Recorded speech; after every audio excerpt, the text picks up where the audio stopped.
we live? I don't know who the heck mentioned part 2, but part 2 is supposed to start at 6. And it's not even 6 yet. I'm not sure who the heck was so eager about starting part 2. And it's no big deal if we don't start now. But whatever. Next time I need to check the time before. And not just blindly start part 2 just because some dude mentioned it in the chat.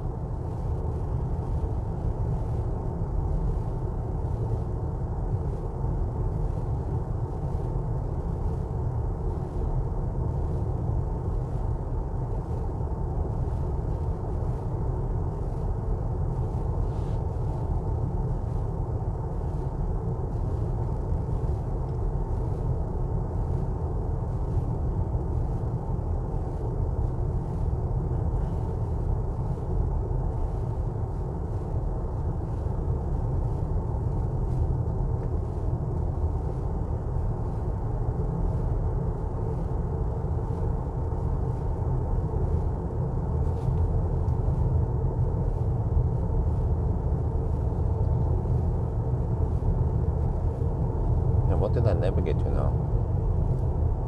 Oh, I navigate to Spekkerud. Okay, let me find another location. Let's try to navigate to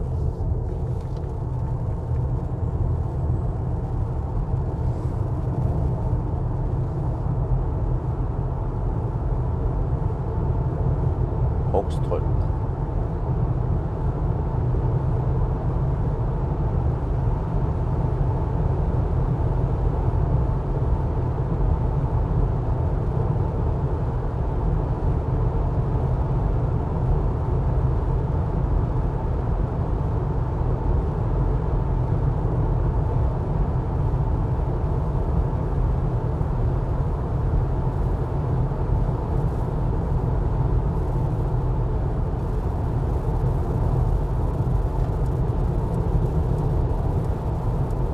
Navigation, huh? Really? Navigation claims we will reach Hogstorp with 25%.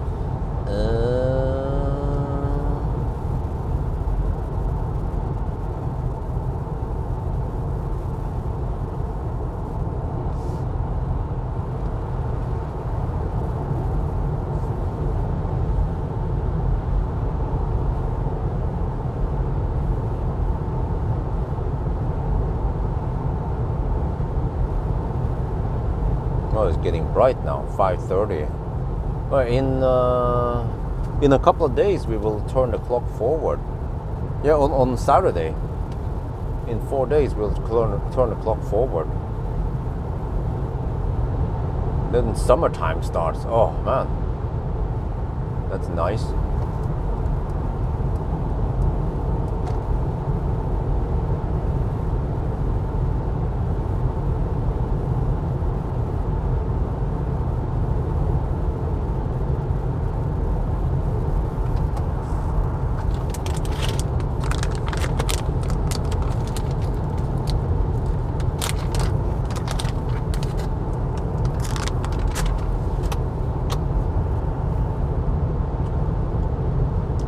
Nice wind turbines.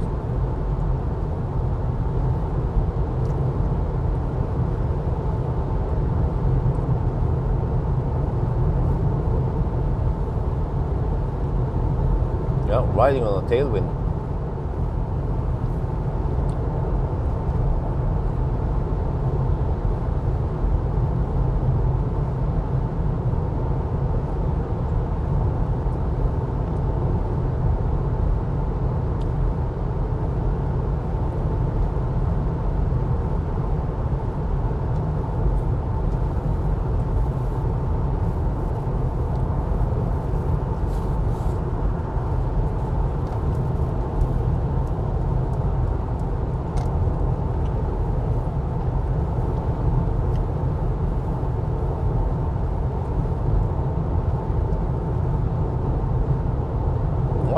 I almost feel like we have more trucks over here today versus Sunday.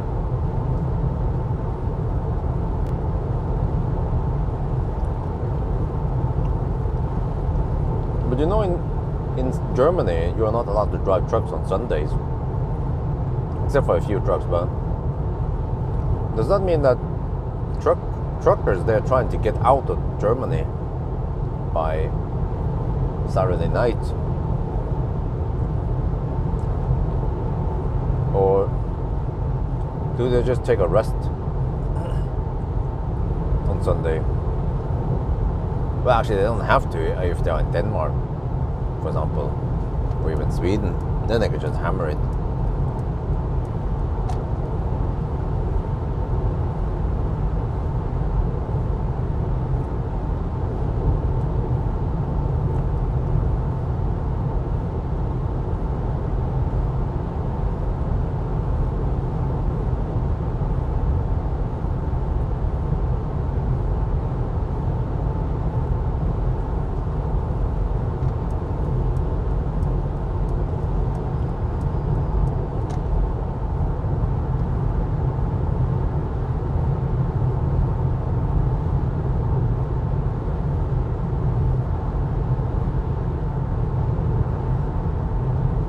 Okay, 5:40 now.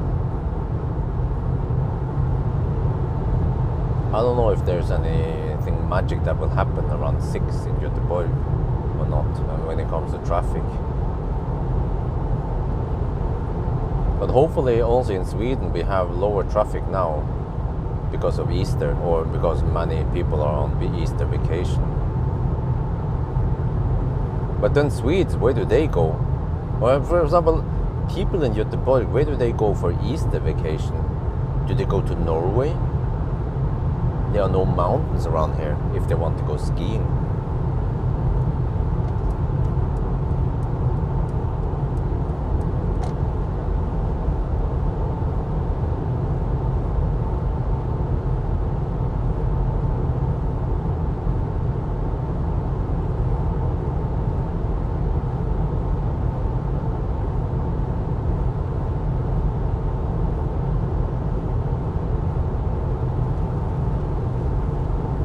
It is quite flat around here.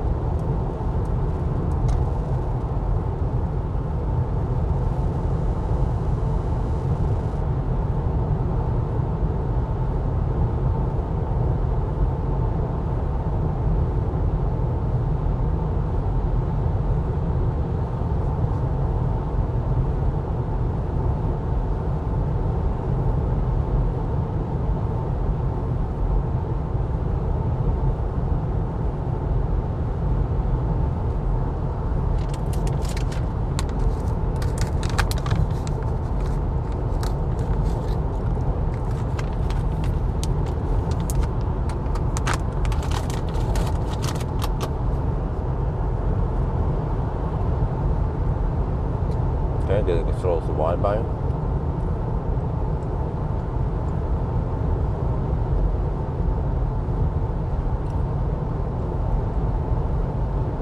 wonder if I can go straight from Kungsholma back home to Jessheim.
Okay, we're about to hit the 110 zone.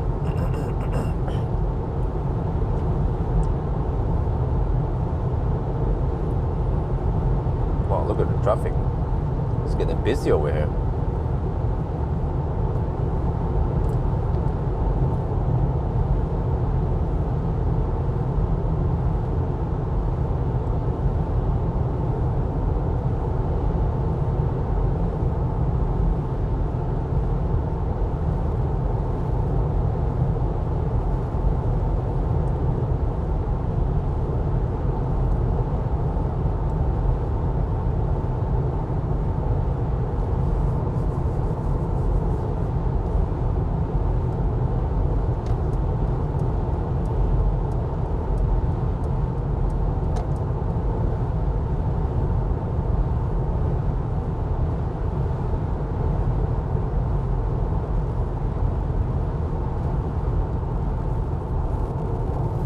Elephantrennen.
This is like a different type of elephant rennen.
We're getting close to Kungsholma now, and it's almost 6 in the morning, and the traffic is getting intense. Let's hope I'm not slowed down too much.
Well, the consumption is only 299 watt-hour per kilometer now with a tailwind.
Oh, I missed a donation. Oh, Seguda donated $5.42. Dankeschön. We test the rustebuss down.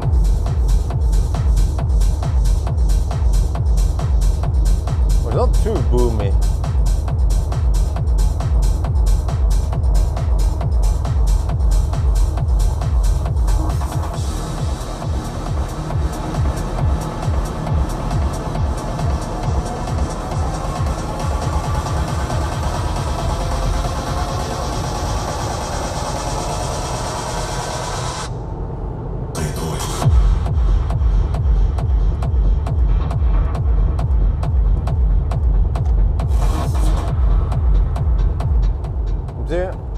I'm not too tired this time because I had good enough sleep from yesterday, plus that I had an afternoon nap. This would be more optimal. Well, actually even better if there could be someone helping us the day before and the day after the challenge, so I can get enough rest.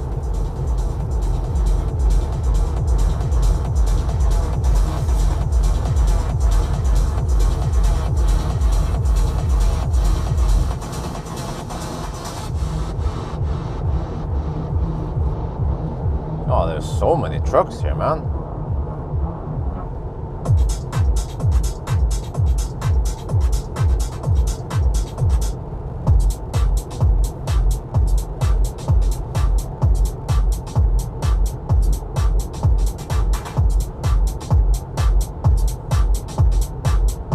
Wow, look at this.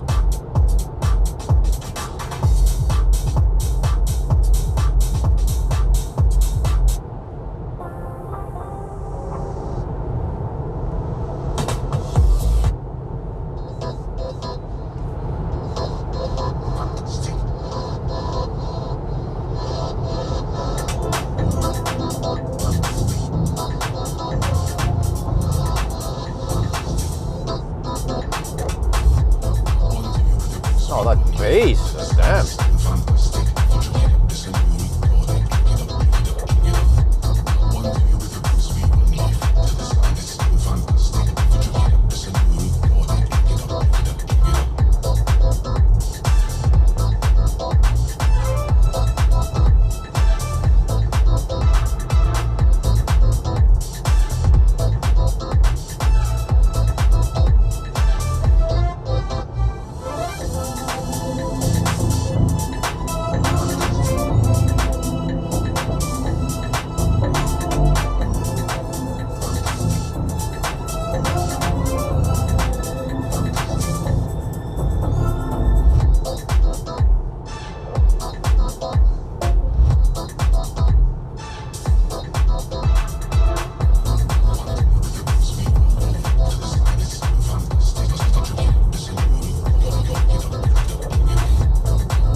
You know, maybe on hindsight, I should have done 1,000 kilometer challenge on Saturday instead, and then I can do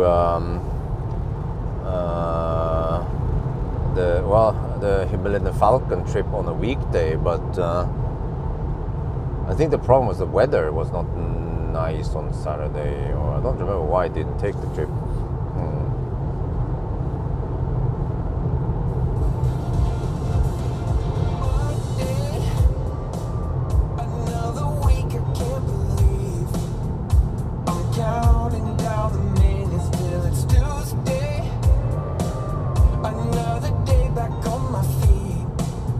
Roads are getting clogged now.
Okay, anyway,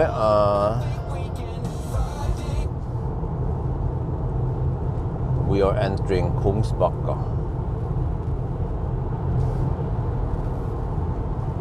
The traffic just gets more and more intense now. All the office rats are going to work.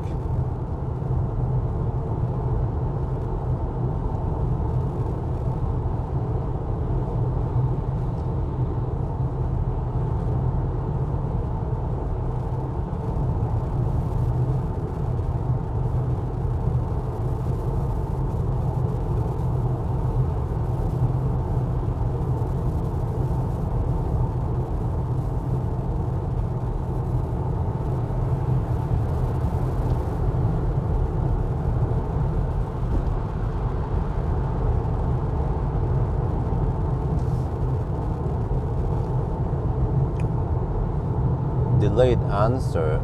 Trucker take rest on Sunday. Oh, they do. So they are in the middle. If they are, yeah, of course, that makes sense. But if they make it past Germany, let's say they reach Denmark or Poland, Belgium, whatever. As long as they're outside of Germany, right? Then they could just hammer or the travel. I mean, drive also on Sunday, right? But on the other hand, you are required to take some rest. How is it? The whole driving resting rules are quite complicated. You can drive 4.5 hours and then you have to rest 45 minutes and then you have to drive another, then you can drive another 4.5. But then after 2 cycles, you have to take a rest, overnight rest, something. And then eventually you have to rest even more. I don't remember how it was. They have to make sure that the drivers are awake and ready, so they don't cause too many accidents.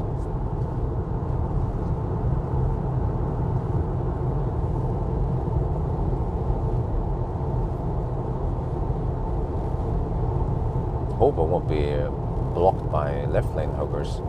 I mean, for now they are hammering it, but not sure how this is gonna happen or what's gonna happen once we get closer to Göteborg.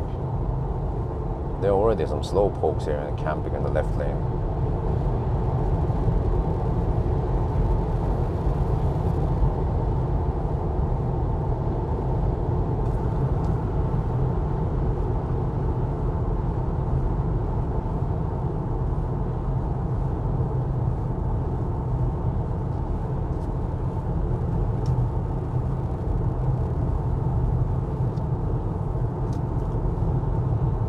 But this is the problem, you see, with the new, I already see a slight problem with the new route, because if I started from Oslo with slow cars like this, well, not slow, but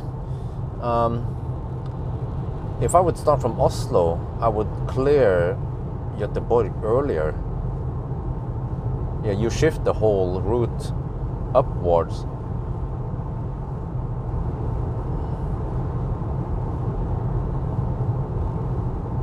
Well, actually, it's just half an hour difference. Yeah, that's true, because I still need to go further south before I turn around and then head north.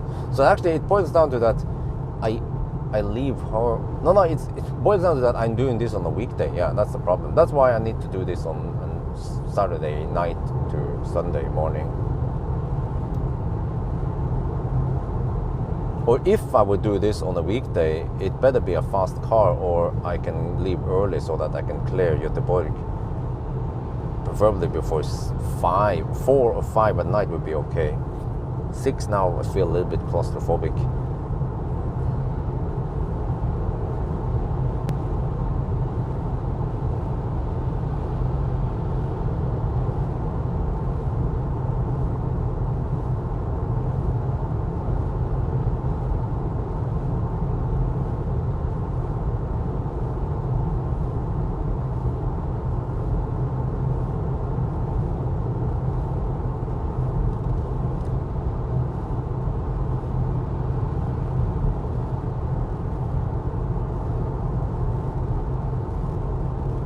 Consumption is great now, 280 watt-hour per kilometer.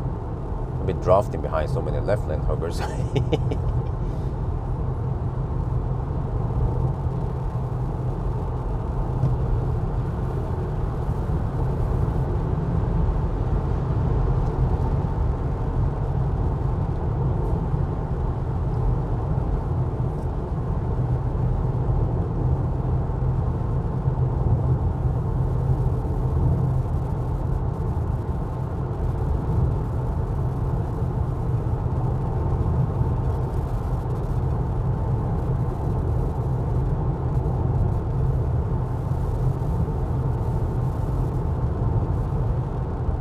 Classic Ionic. Well, but the question is it pure electric or hybrid?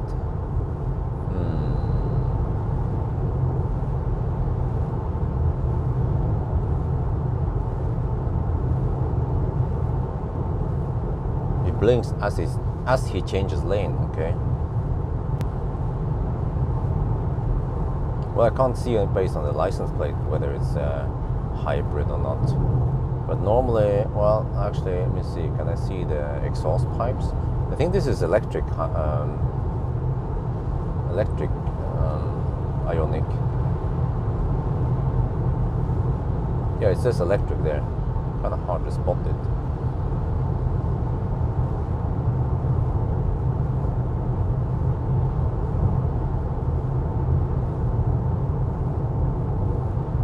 Velkommen til Göteborg. Yeah. 3.5 degrees.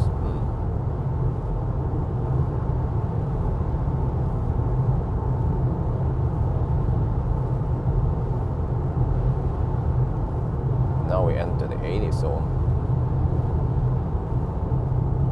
And that's probably where the truck starts moving over to the leftmost lane. Or okay.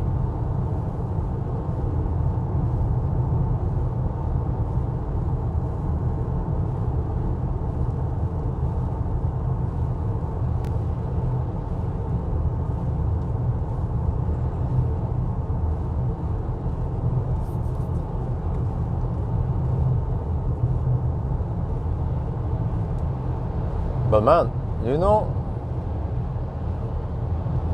there was a little egg crisis in Norway for last week. We didn't have enough eggs. Like all the grocery stores, they were sold out, and people were hoarding eggs. I was like, huh, what? Wifey asked me to go buy eggs, and I couldn't find any eggs. And I thought, oh, maybe some people needed extra eggs for Easter. Well, no, there was supposedly some kind of outbreak, some salmonella that led to that other countries wanted to buy Norwegian egg, and the Norwegian egg sellers, they got better price to sell it to other countries. So then suddenly the supply for eggs in Norway was lower than normal, and then that caused people to hoard eggs. I'm like, what? How, of all the things that could happen, you're like, huh? Yeah, freaking eggs, man. So in Yemen and other places, they encourage people to not buy too many, maximum 2 per customer, right?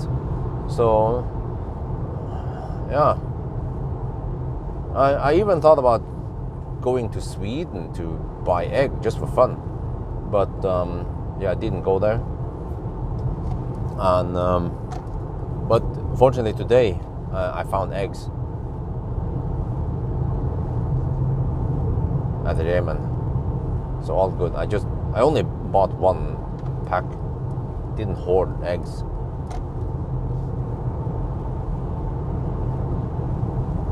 Because fortunately eggs, they just pop out every day from the Norwegian chicks. And when I Google about this, supposedly there was some salmonella outbreak in Sweden. So lots of Swedes, they were infected. and yeah, they were investigating on this case, and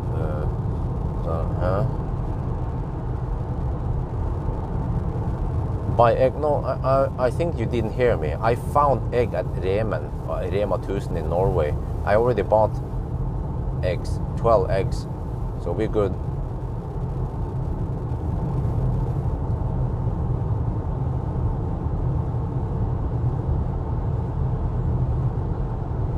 Yeah, I think they color them for Easter. You know, they do the whole decoration thing, tradition, whatever. But they might also eat more eggs. I'm not sure what's up with that.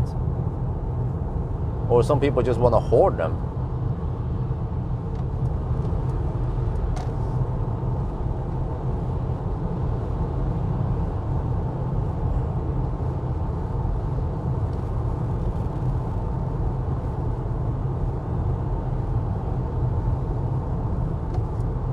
Okay, I wonder if most of the commuters, they exit here, or many of them, and then, yeah, let me see, it might be less intense traffic now towards Møllendalen.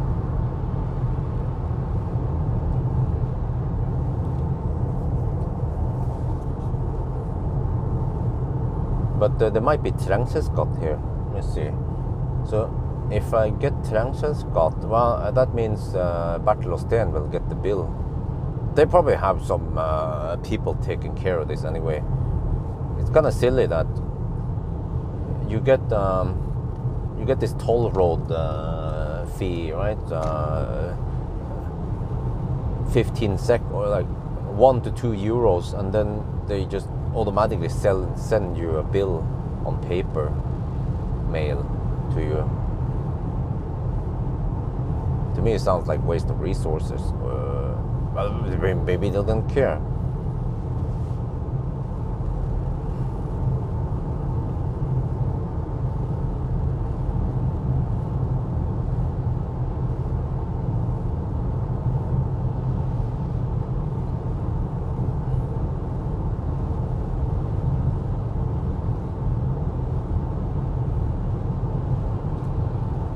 Maybe, let me see, get the camera ready here.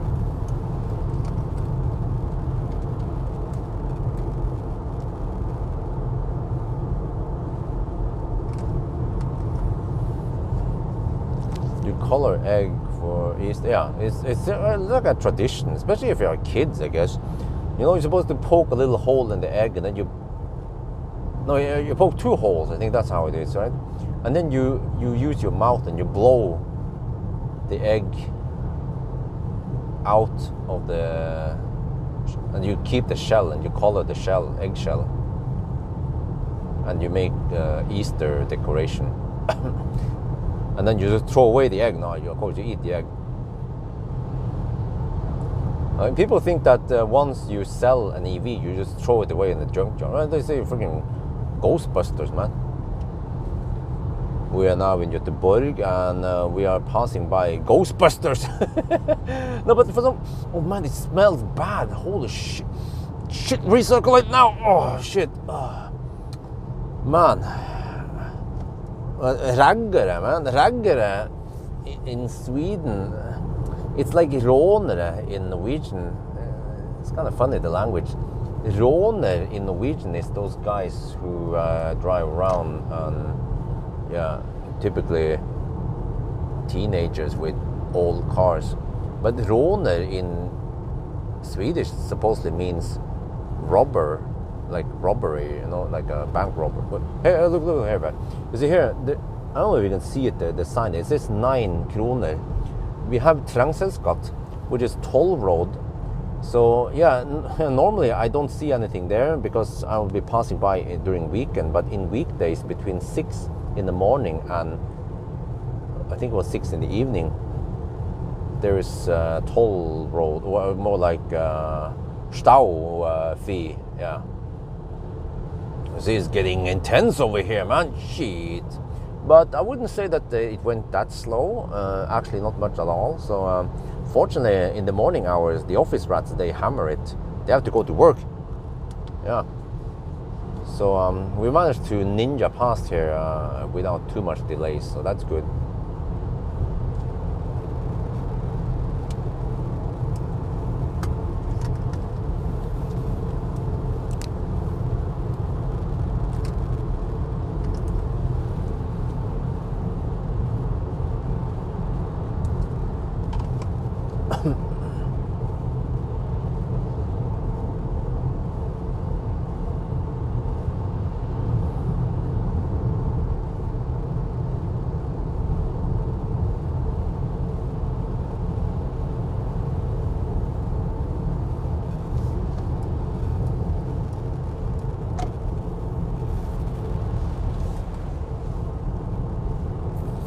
Okay, let me see.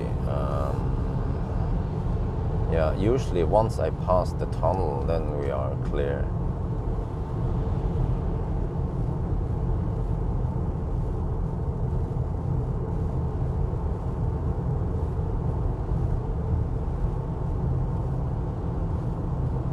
Yeah, fortunately, at least people in Sweden and on this time of the day, they don't go too slow, well, except for over here. Oh, actually, quite slow. Shit, it's a freaking Volvo. Slow poking.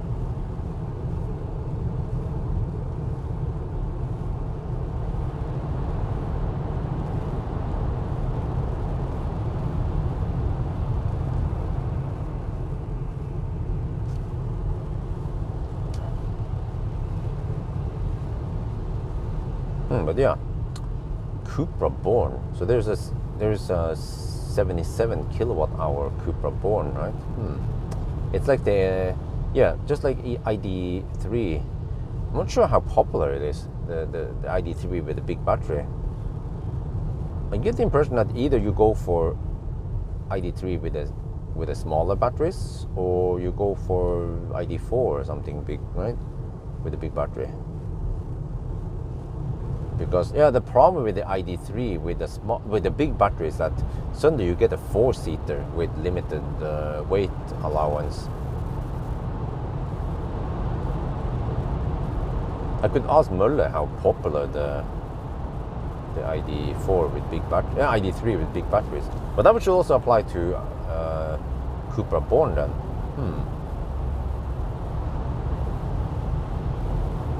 So Marcus supposedly has one, or he has access to one I can borrow. He asked me if I want to borrow it for over Easter. So I'm like, okay, well, yeah, let's go for it. I don't have to rush with the Soul too hard since I have it for a long time. But I have to make a video. Well, actually, I'm gonna make a vlog. Yeah, when I transport the Millennium Falcon over there and I pick up the Soul, and I can mention that it's quite generous of Elbilmek to lend me the car for 4 months.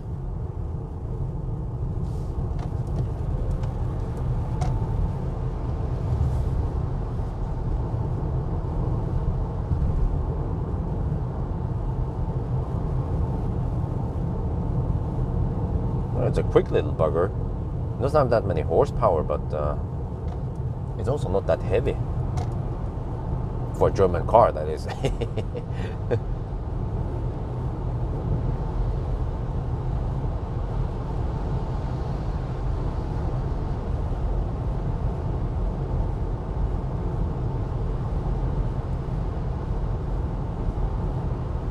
See, 600 meters, okay. But let me slow down a bit. About 400 meters. I'm running out of runway now. 200 meters.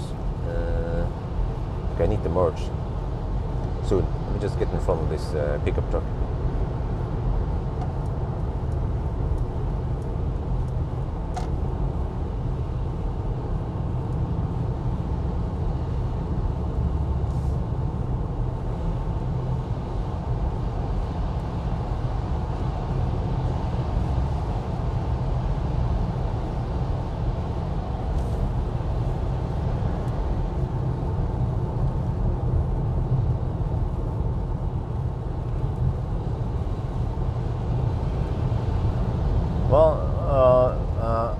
I cannot pronounce your name, but the Russian guy You mentioned about fighting with the eggs. Which country do you live in? And is that Ukraine or Russia or something? Or which country uses the Russian letters?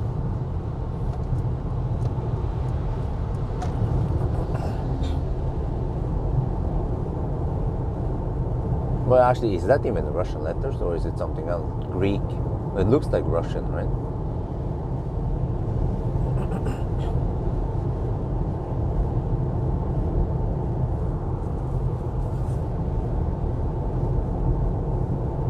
Bulgaria, okay. Well, is that how you spell Daniel with that name? Oh, but just curious, why didn't you use Daniel as name for in Google or I mean YouTube?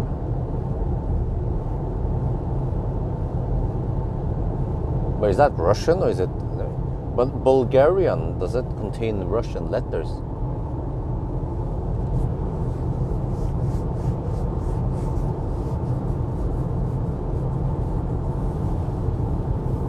Well, Bulgaria is considered Eastern Europe, right?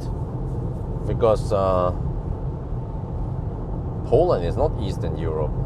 Poland is Central Europe. But I wonder if, wait, is Bulgaria also Central Europe?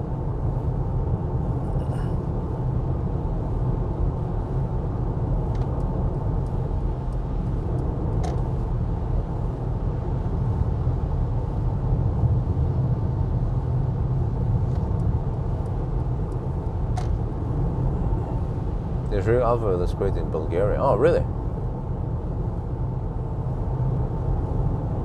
Well, are those the same letters they use in Russian? Okay, how are we cooking now? We are at 49%. Wow. Consumption is only 258 and we will supposedly arrive in at Hogstorp with 21%. Okay, well, let's see.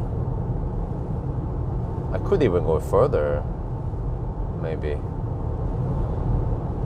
But I wonder. Oh yeah, Circle K at Hogstorp is probably open now.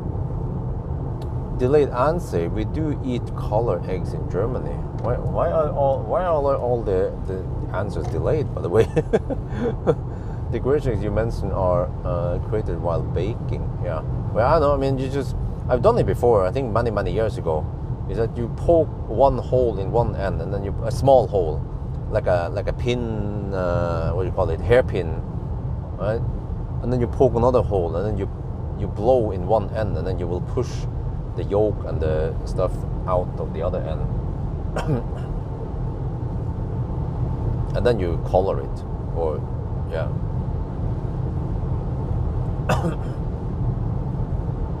Farmer eggs donated. Yeah, you guys remember, right? Amber's parents, they have chicken. So they get fresh eggs.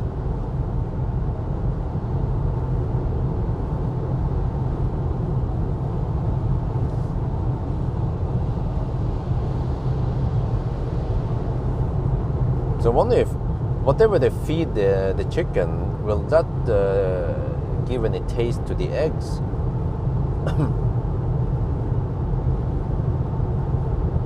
If you feed them with chili, it becomes spicy eggs.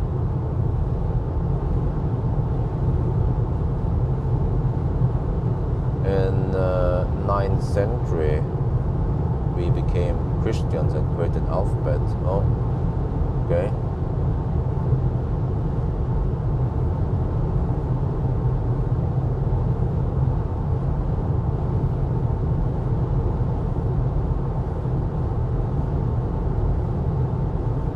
This area is always not populated. Just some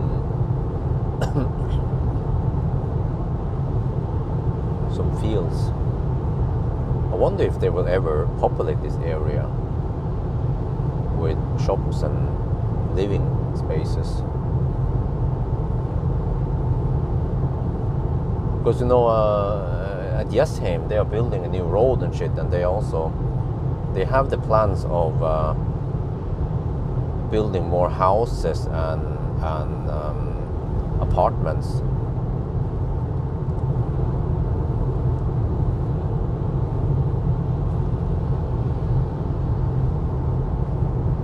Yeah, exactly. They cannot feel the spiciness.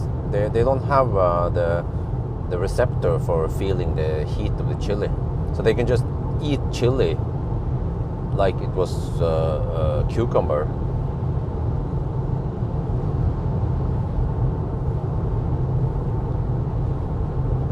But yeah,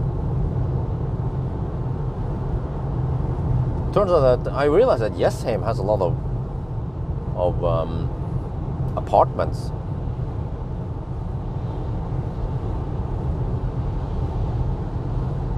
For example, compared to Cleavage is a smaller city, town rather than Jessheim, but not many apartments, mainly just houses.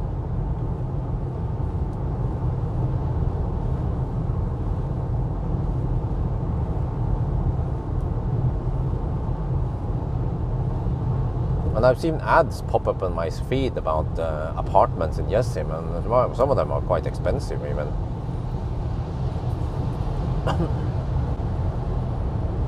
Man, there's a freaking left lane hugger now.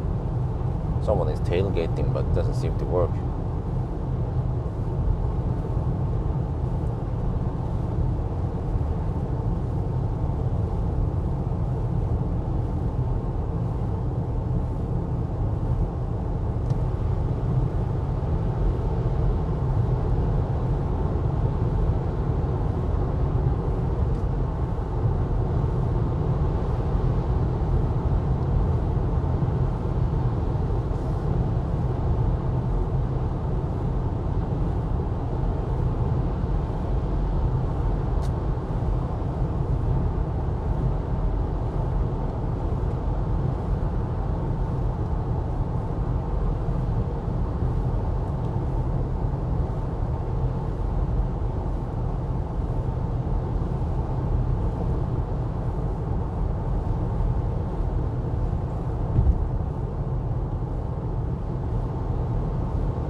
It's not actually a windmill to the right there. You guys see the windmill? Yeah, it's moving out of the frame now. That is an actual windmill, but I wonder if it was just put up there for decoration or if it actually did some grinding in the old days.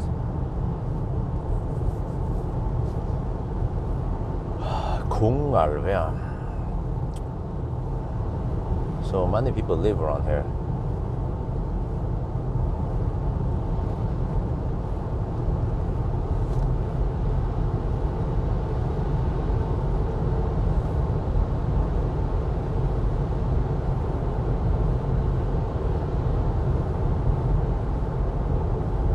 Well, I still have 44% battery.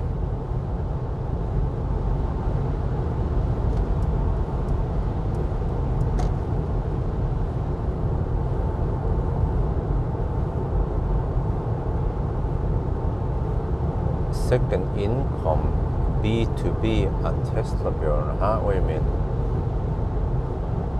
Do you mean do you mean Uber service, whatever?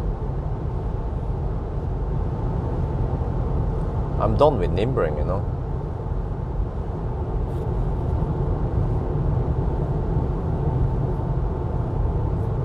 Oh, bed and breakfast. Huh? What? Oh, you mean renting out the space in... nah, I wouldn't do that, man.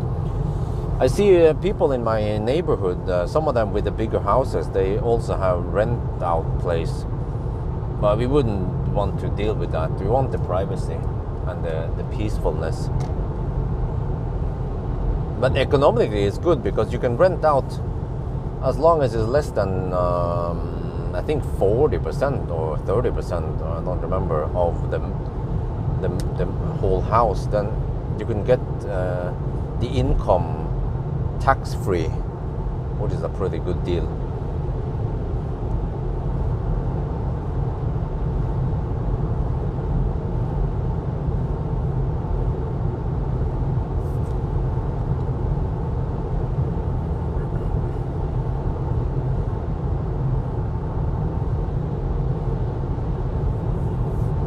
Yeah, yeah.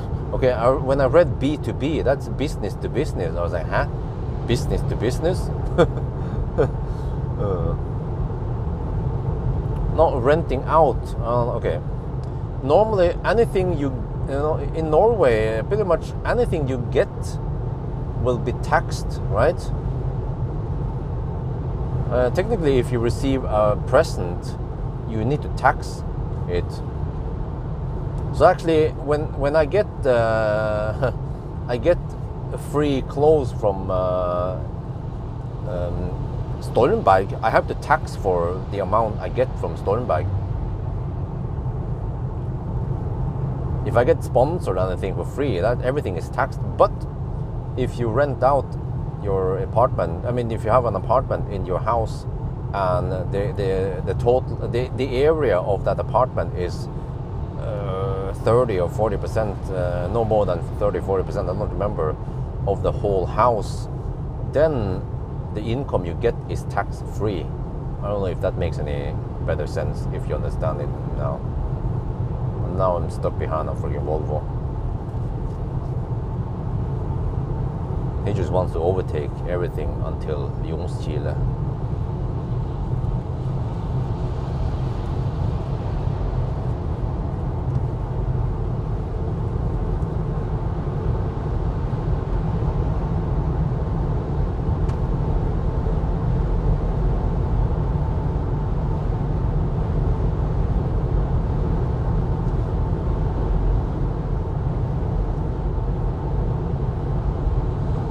Or is rather a she.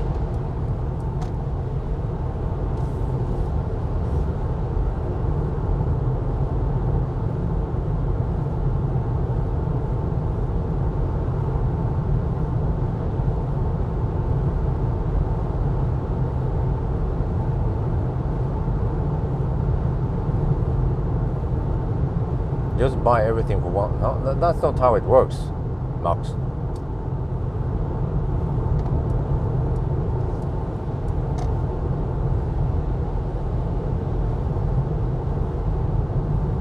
Well, consumption from Falkenberg is only 261, mainly because of the slow speed. Well, actually, it claims 114 kilometers per hour average speed. So it's the tailwind then. And the Mercedes efficiency.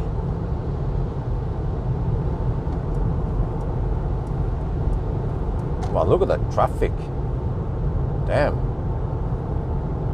So the guys we see now, oncoming traffic, where are they coming from? Are they coming from Kungsholma? Spekkerød? These guys, they are going to work, right? I mean, of course they're going to work. They're not going to go on vacation. They're going to work. I always wonder where they come from.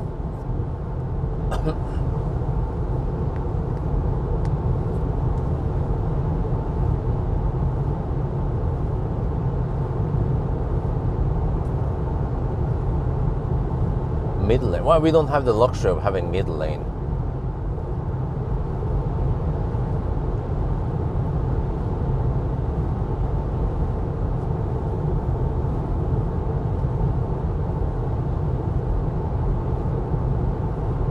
Okay, the car claims 20% at Hogstorp. Well, let me see. If I go past Hogstorp, there's well, Tanum, I guess.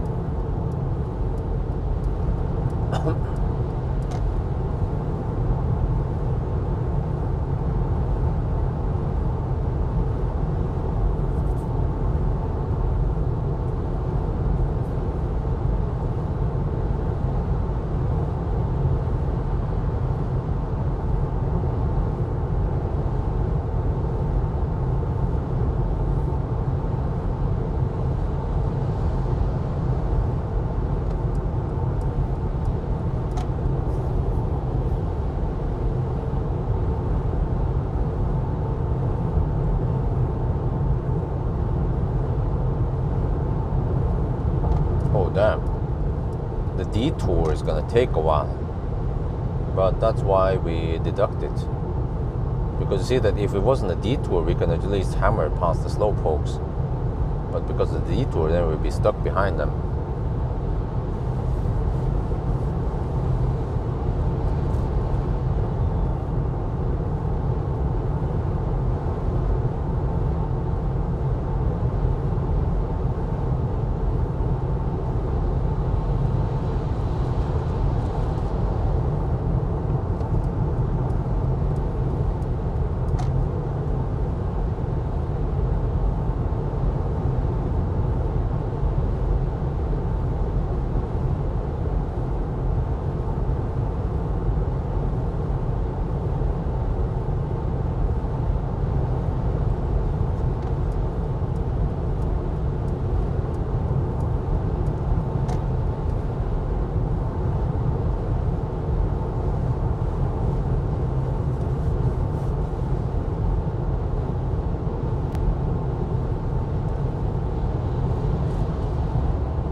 Wow, look at that traffic, man. There's freaking stau now. Holy crap.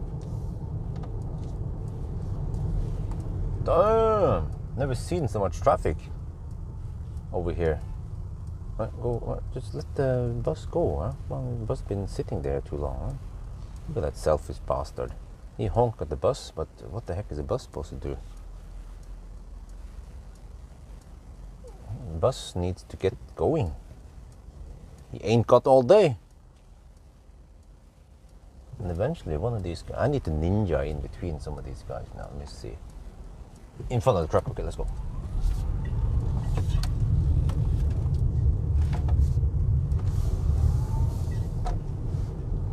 Okay.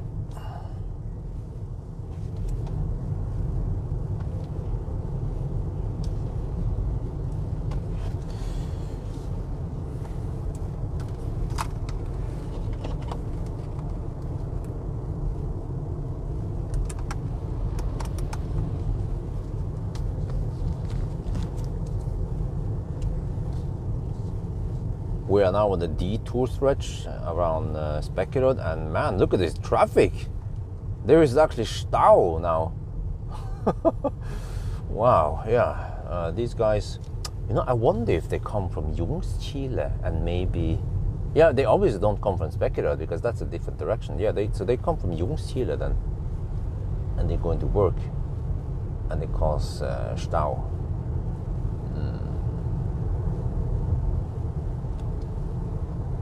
No. This is not Easter stau. Some Swedes need to confirm, but actually you don't know that. Sorry, Rhinal itchy thing. You're not Nordic or Scandinavian because you can spot it. Any Scandinavian can spot that these guys are not going on vacation. Why? Because they are not driving with a ski box on the roof. That's typical sign of someone going on vacation. These guys are office rats going to work. Trust me. I know.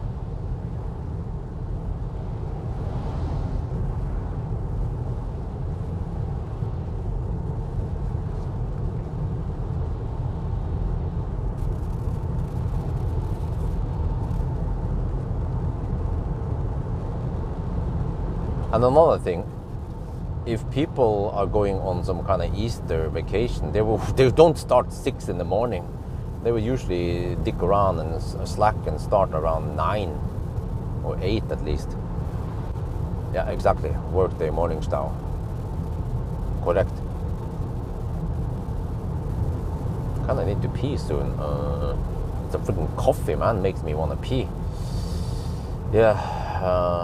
I think I'll stay off the coffee. I tried it just because Valdemar had it. But I think in the future I need to avoid coffee.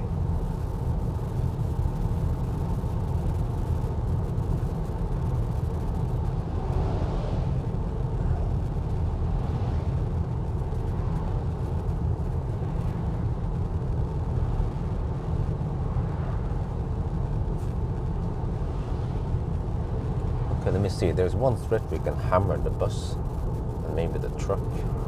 Yeah, I see that the Volvo is gonna hammer it. I try to stick behind the Volvo. I can't drink coffee on road. Yeah, same here. It kind of messes my stomach, but seems like it's not that bad. Maybe because of the milk. Tries to balance out there's something about the coffee beans. I'm not sure if it's the acidity there or something that makes my stomach upset my stomach. Makes my stomach bad. Oh, Volvo has no blinker. Wait, I should hammer the truck, right? Oh, yeah. Didn't he get the blinker package? No?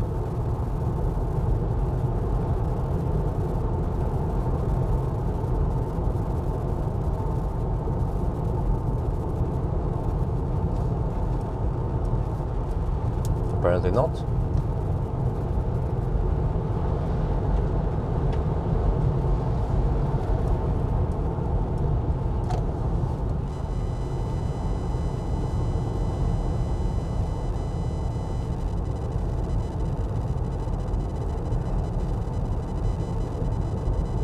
There he has blinker.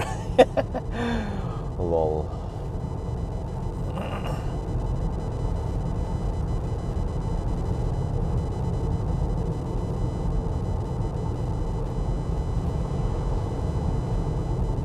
Wow, lots of traffic. Yeah, do we have any Swedes here? Do you guys know where these people are coming from? I know they're going to Göteborg, but where do they come from?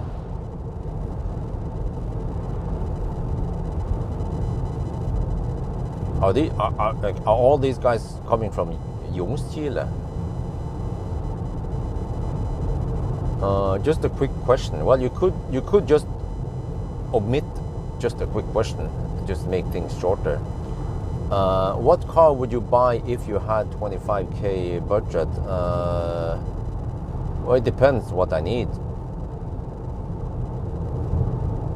So I can't really tell you. Probably buy a Tesla.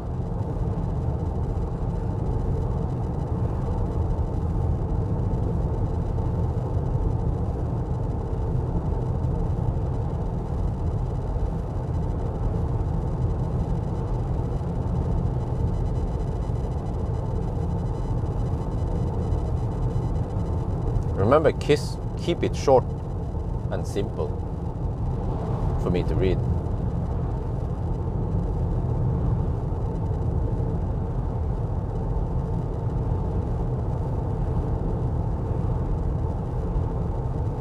Second-hand Model 3.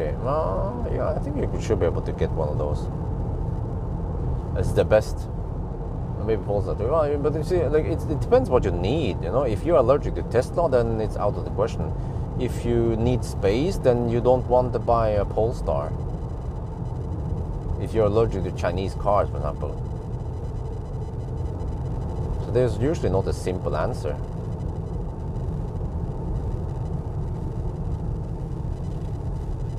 Okay, let's hypermile. Consumption is 258. Let's make it drop.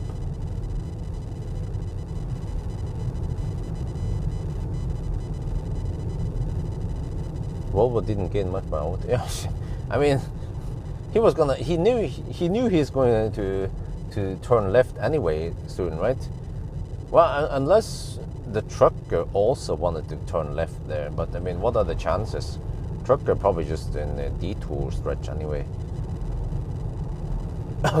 But it depends. If you can overtake someone and then get past them, and if you still have to drive a long time, let's say half an hour, then it's definitely worth overtaking. But of course, not if you're only driving a few more minutes before you park or stop anyway.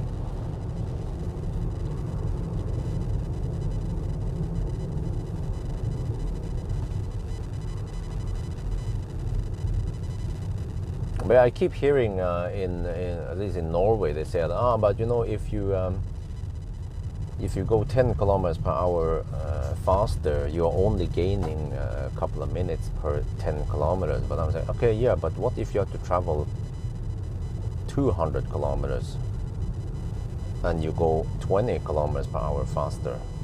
Then you're actually gaining a lot. Like I demonstrated with a chill challenge. Man, that was so slow. But if you don't care about traveling at decent speed, then no problem. But I just get the impression when we talk about electric cars, people are like, I don't want to deal with charging stops. Just like my neighbor, you know, my ex-neighbor who refuses to buy electric car because she doesn't want to deal with charging stops. Even though she could have bought I don't know, classic Ioniq or I don't know, something.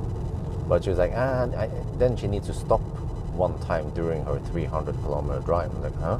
But you have a dog. You can just walk the dog for 5-10 minutes while you top up. Nope.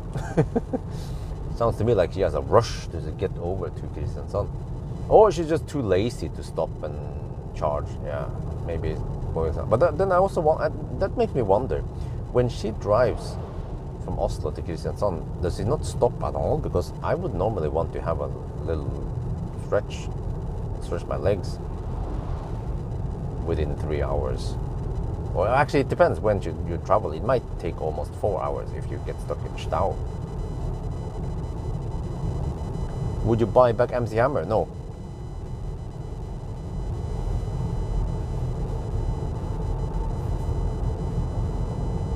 Oh, I'm getting hungry. I need to eat Hoxtoil. What? Where else can I go? Tanum, but Tanum is... Everything is closed at Tanum. Then Håby, I don't know, man. About Håby. Wait. Oh, there's no chance I can reach Strömstad, can I? Wait, I think Tanum opens at 10, right?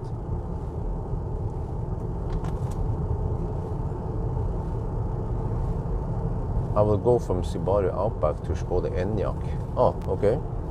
Well, good for you.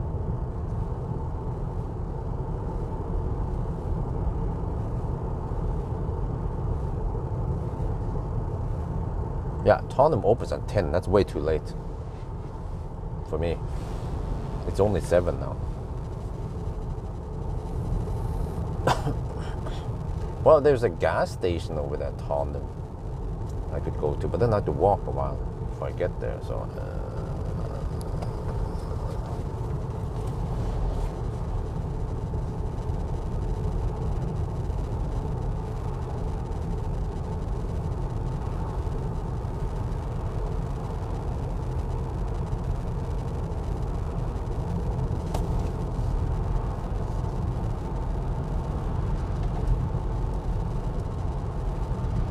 wait, I think the guys are supposed to hammer the mother trucker. Okay, let's go. Let's follow the Swedes. Follow locals.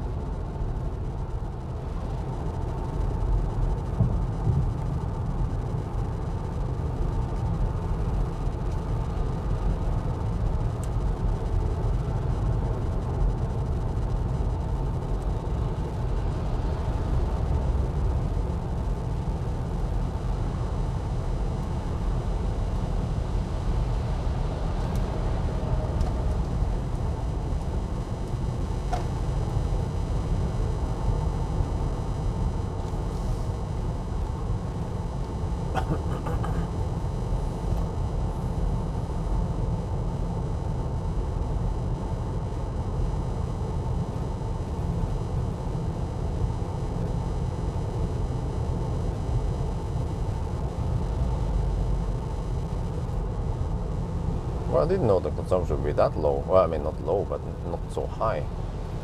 We are hovering at 258 watt-hour per kilometer now since Falkenberg. Oh, there. Oh. Hey, is it gone? Oh, it slows down kind of late. Oh.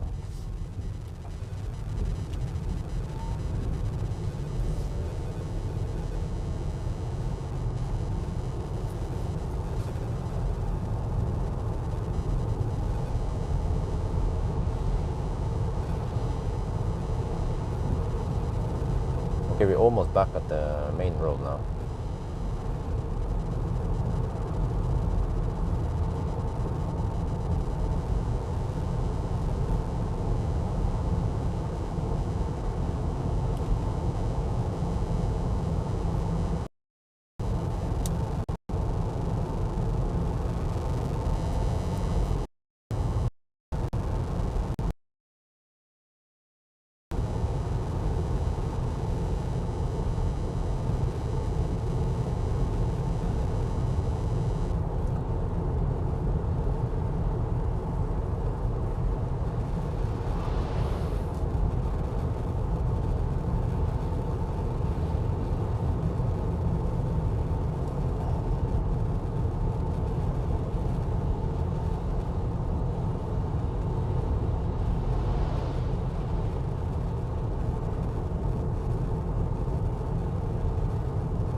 The other was a Volvo EX30.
Okay, we're almost back at the main road now.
Okay, back.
Go.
You see, these guys with roof boxes, these guys are going on vacation.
Down to 26%, but what is the charging potential? 92 kilowatt. Well, that's close to maximum.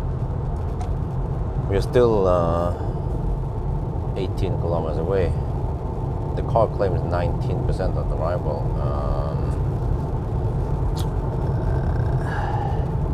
Håby would be a good stop, but I haven't been lucky charging over there, man. Maybe I should give it another shot, because Håby would be a pretty good place to stop at. I think about this. Okay, let's try to navigate to Håby and see what I can do there.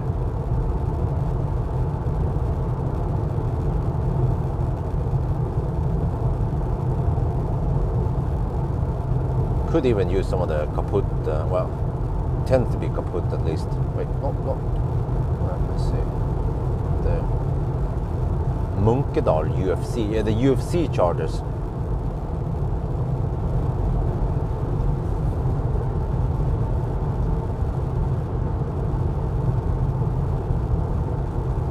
I wonder if I can still use the card there. I think I can, right? Credit card. But maybe they raised the prices.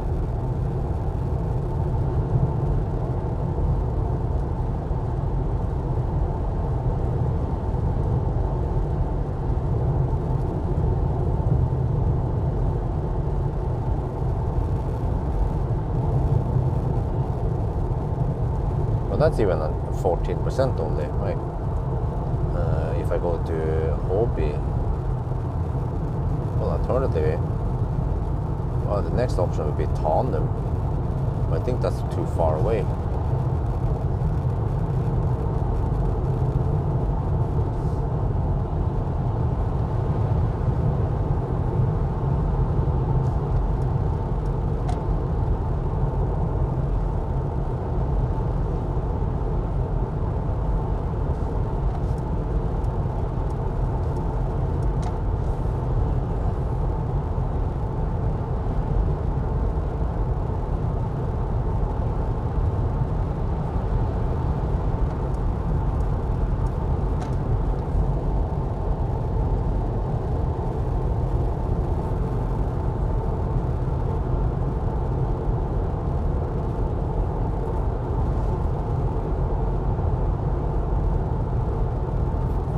don't know what's up with that. Last time I tried the new chargers, they didn't work. But it's supposed to accept credit card. Some chargers right in front of OKQ8 at Hobby.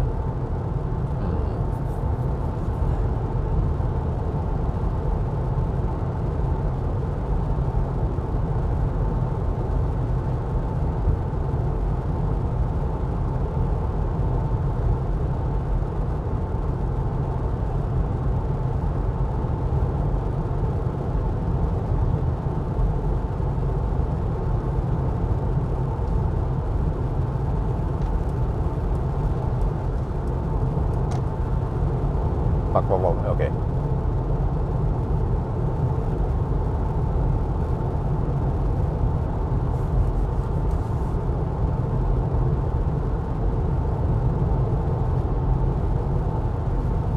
I feel like I need to check out Hobby again. I've been avoiding Hobby lately because of some shitty ABB chargers, always broken chargers. Yeah. I have to find out about the new chargers, if they work or not, or if I can use the card. Well, I see if I can use the Vista on it, at least. But then there will be some roaming price, which is usually higher.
Well, supposedly there is some truck chargers over there also at Hobby I could use, and they're supposed to take credit card.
18% now. We are almost at Hogstorp. So if I go at Hobby, it will be, yeah, maybe I'll try Hobby for once, since I have enough juice. So I'll skip Hogstorp. I tend to go to Hogstorp all the time, but I need to know the other options.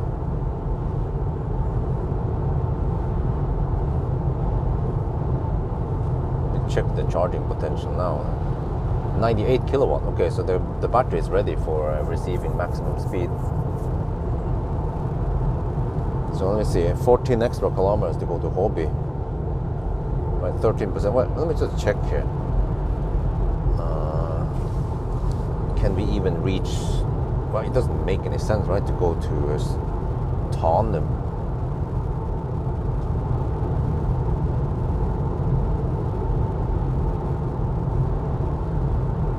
Oh, that's 47 kilometers away. That's stretching it too far. And there's nothing between Hobby and Tanum.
I think it's supposed to rain or snow in Norway. I wonder how slow the traffic will be. Because I might hit some stau in Norway side now. But the Stats, what, okay. The Stats here. 770 kilometers and consumption is 280. Wait, what about the other EQB run? There I averaged 2.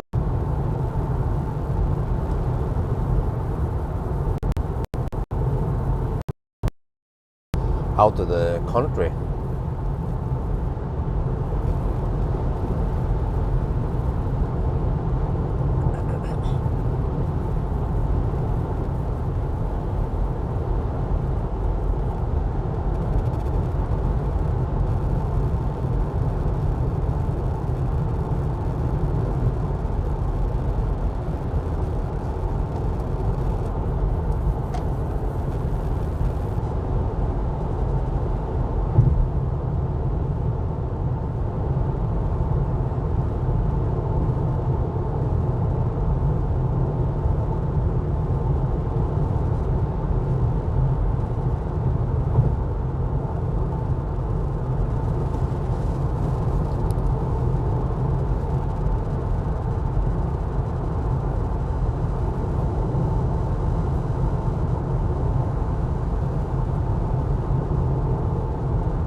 Well, we're getting close to Norway, and the asphalt is getting rougher.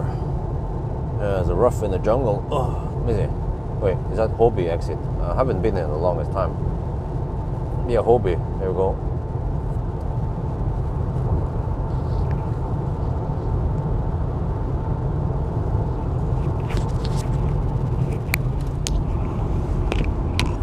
Need to pee, man. How long was that stretch? Almost 2 hours. Okay. That's 778 kilometers. 280 watt-hour per kilometer. I might go for the UFC chargers. They are available and they should be working. But what about the other OKQ8 chargers? Let me check out what options we have here. Because I wonder on the way south, maybe I could have gone to Hobby. Then if I charged at Hobby, I could have skipped Spekerud. So timing-wise, it would be maybe slightly better. And then what about? Oh, I see it. Oh, there are the truck chargers. Okay, but it's a bit inconvenient that they are so far away from the gas station. But last time I came here, I was dead tired. I came here with i5. Let's see, I'm a little bit curious about that, the new hyperchargers. But what kind of network is that? When I tried last time, it didn't work, so I don't know. I could give it another shot. Supposedly, it's supposed to work with some kind of card payment. I mean, direct payment. Let's see. OKQ8's own chargers. Oh, I see. Wait, that's a handicap spot. Okay. Let's try. If it doesn't work, then we just. But I have to try. I need to know my network here better. Okay, let me see. There. So this is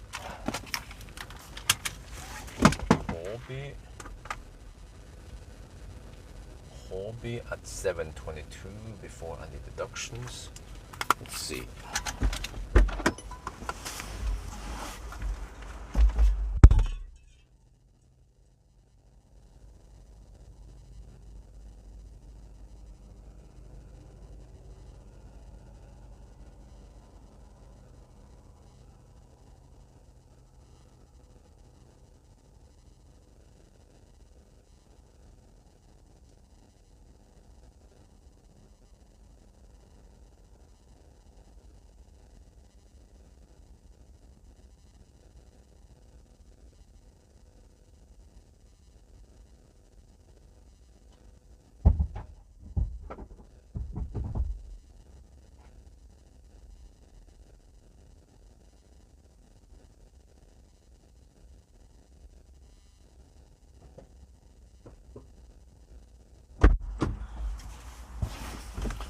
Well, it wasn't actually that bad. So yeah, maybe I should stop here more often. I don't know why it failed last time I tried with i5, but wait. Oh, there, it starts to work. Okay. So I'm not sure what's up with that. But let's see. We fire the preheating and I shoot video.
we have some rest.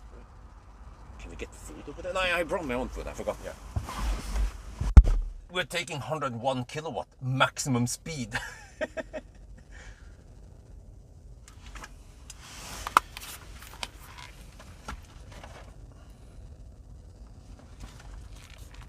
I should actually eat first before I pee.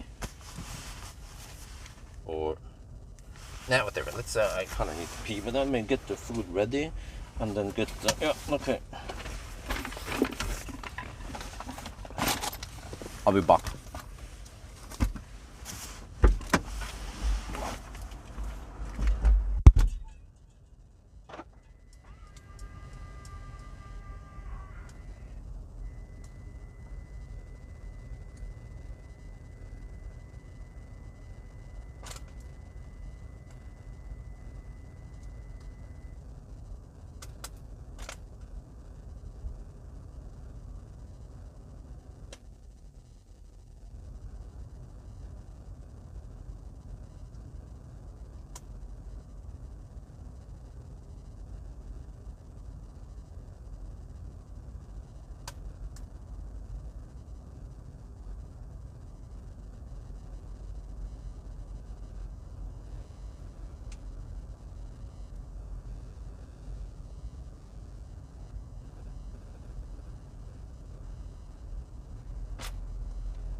it still going? Yes. Okay. Have a little bit of time for food now. What's the estimate? Let me check here. We are currently at almost 9 hours. Yeah. Let's see, maybe fire up. Wait, okay. Fire up the car so I can see the charging screen. Welcome, Rune Nesheim. Yes, welcome. No, fucking. Oh, jeez, man. Chinese car. 110 kilowatt. No, when I look at my own video, I saw that EQB always charged at around 100 kilowatt, but EQA on the other hand charged at 110 or 107 or something. Yeah. What the heck, man, dude? Oh, what's up with that?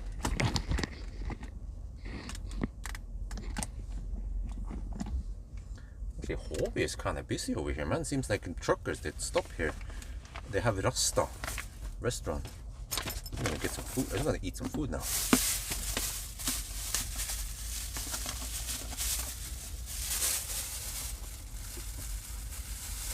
So I figured that I need to go for around 60. Wait, what was the calculate again? Yeah, 65-70%. Then I can go to Rygge. Rygge is quite safe. In case there is Ladderstad, there's no way you can get stuck in Ladderstad in Rygge. With so many charging options there. Ionity, Tesla, Circle K, Pawel also.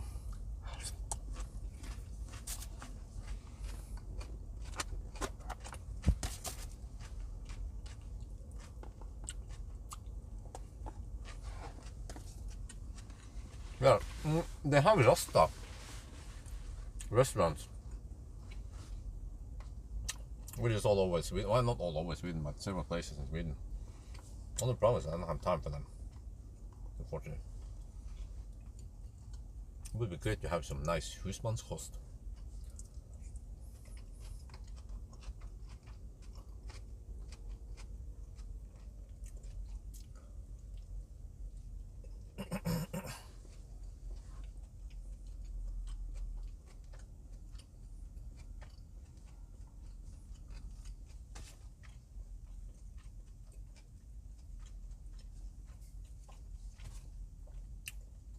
No, 779. Okay, I need to drive roughly 2 more hours,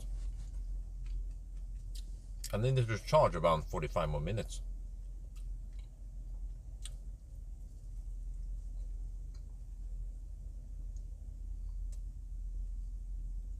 Wait, that means that around 11.5 hours maybe.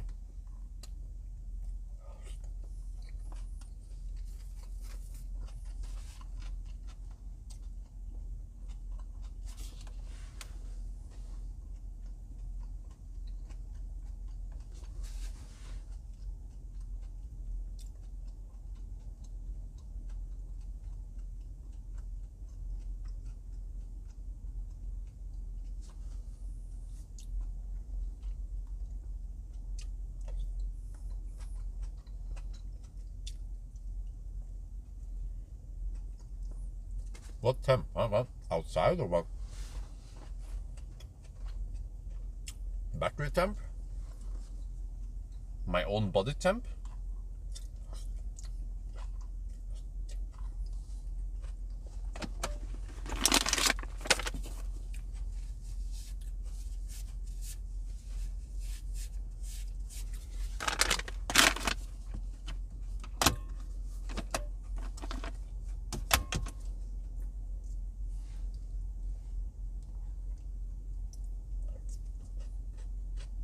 Three degrees Celsius.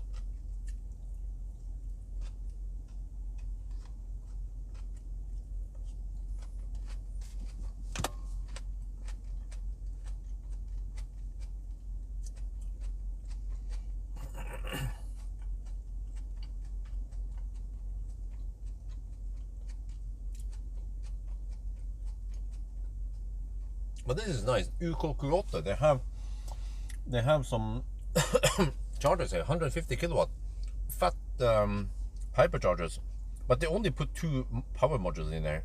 Seems like they're trying to save cost or reduce cost. Yeah, what's that? Okay. Yeah. So, well, hopefully they can expand to 300 kilowatt or 225.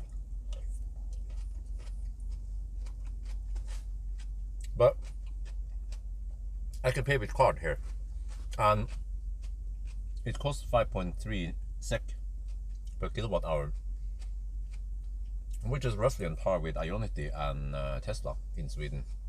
Tesla in Sweden is more expensive than Norway.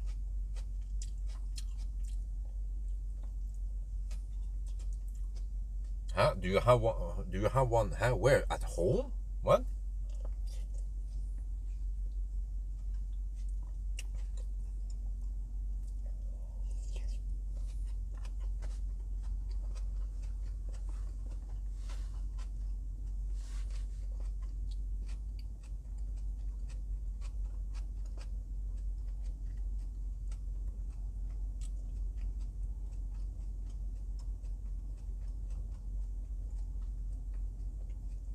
Oh wow, really?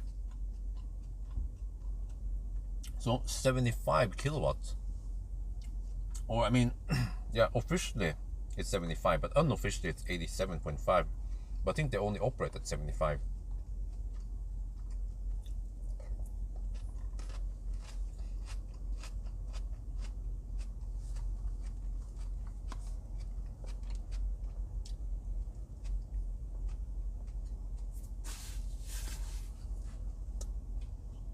Well, but on the other hand, most cars nowadays they can take 150 or less anyway. Kona, Nero, anyone? No, but even Polestar or whatever. You know? So 150 is good enough for most cars. And I mean, even cars that can charge faster, maybe they don't mind taking 150 kilowatt as long as they get a nice dinner or breakfast or lunch or whatever at the Rasta.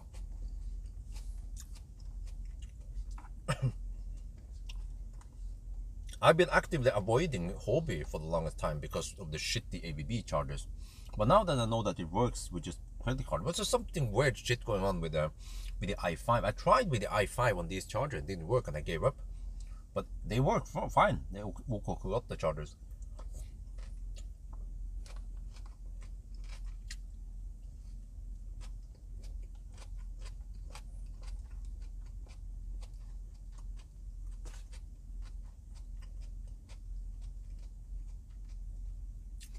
How males behave, that's funny, man. Yeah, some males, they don't take cold that well. But I'm for example, I'm a prime example of a male that can take the cold. I'm like a polar bear, so no problem for me with it. In consumption, well, just look at, I mean, range test. If you ever watch the range test videos, you will learn a lot of the consumption numbers there.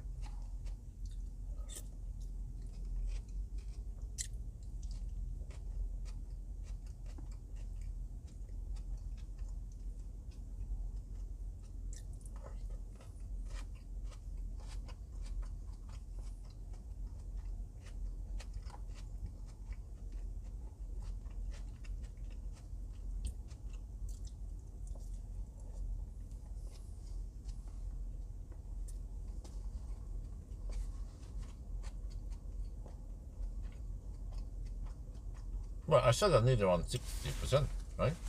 We're almost good to go.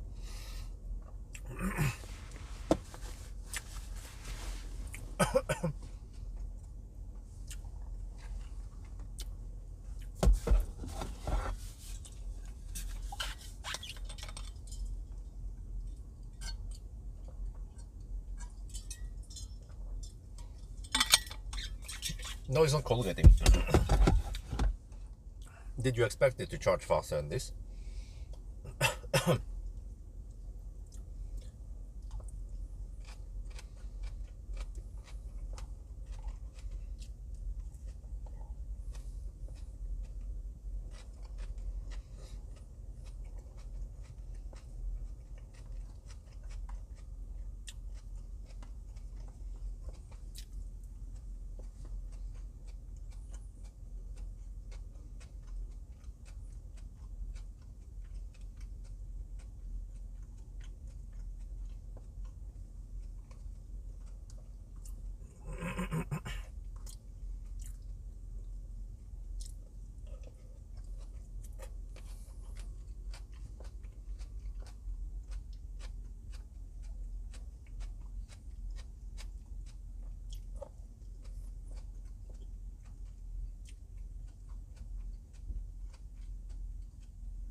Not woman, of all the places you could pick.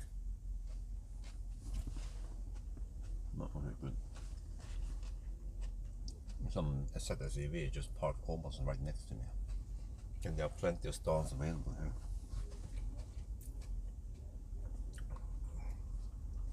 I'm almost done eating anyway.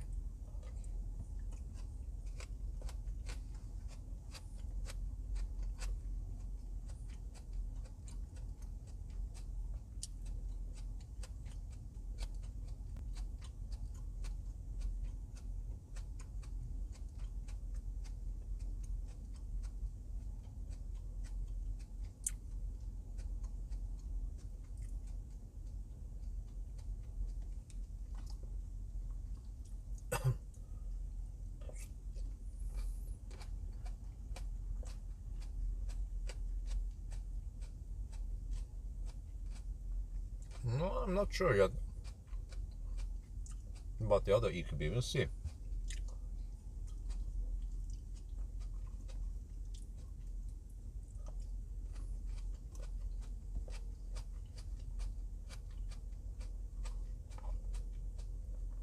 Man, look at that speed.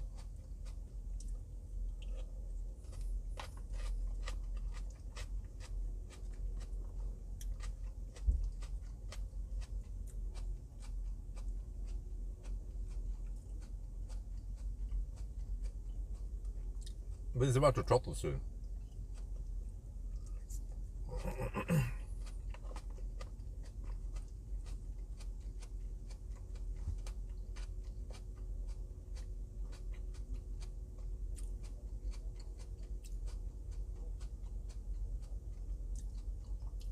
What noise?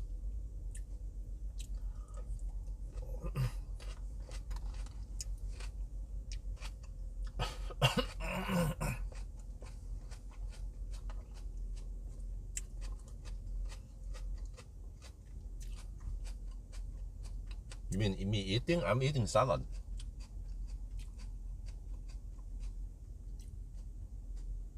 Nexen Wingard tires on the ZS EV next to me.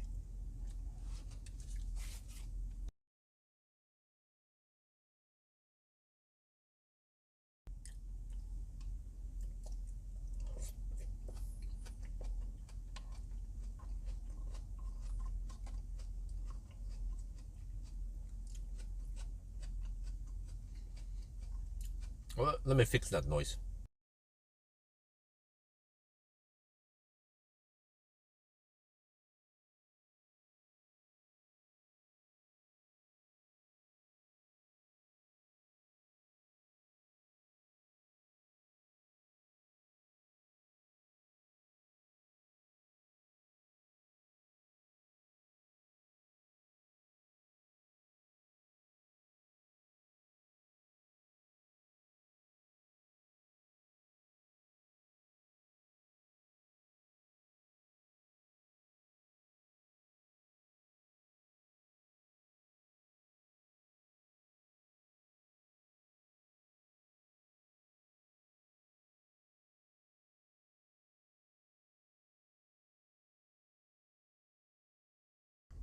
Well, fortunately, the woman didn't park right next to me.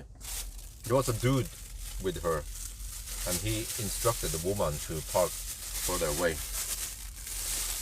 At least the dude followed the urinal rule. Woman didn't.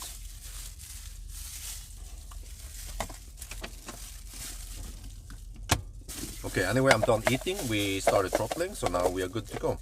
But I just wonder, maybe, okay, if I have more juice, I can just go deep, but I just wonder if it's wise though, because I might risk of running into some Laderstau if I try to go for some other sites. So I might just stop at Rygge. Anyway, because I've been there before where I gamble and went deeper and then I get semi-stuck somewhere.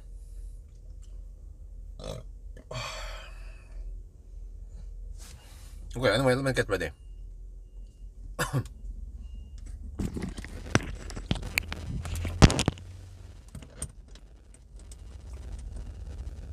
Is he good looking? I didn't pay attention. Does it matter?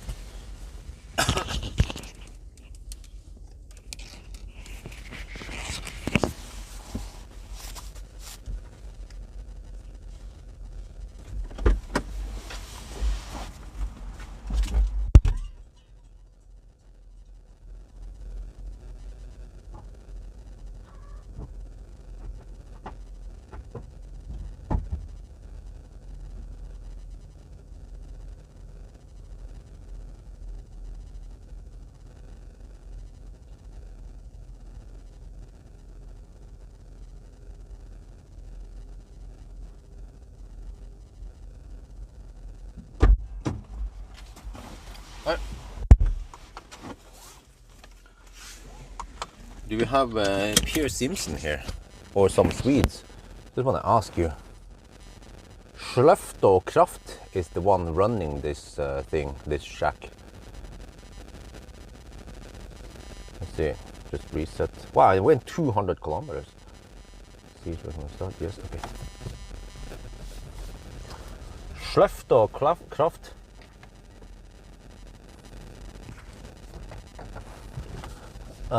Seems to be the provider of the hardware, and then they just place it at OK28. So what is the deal here? Is it like Ionity versus, where we have to pay attention, Munkedal, over here?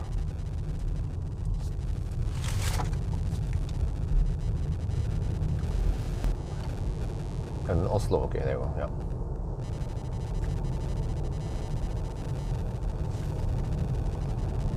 Yeah, okay, so in the future I will visit Hobby more often then. Given that I'm in a car that can take 150, maximum 150 kilowatts. Like PSA cars, like some of the Koreans maybe, or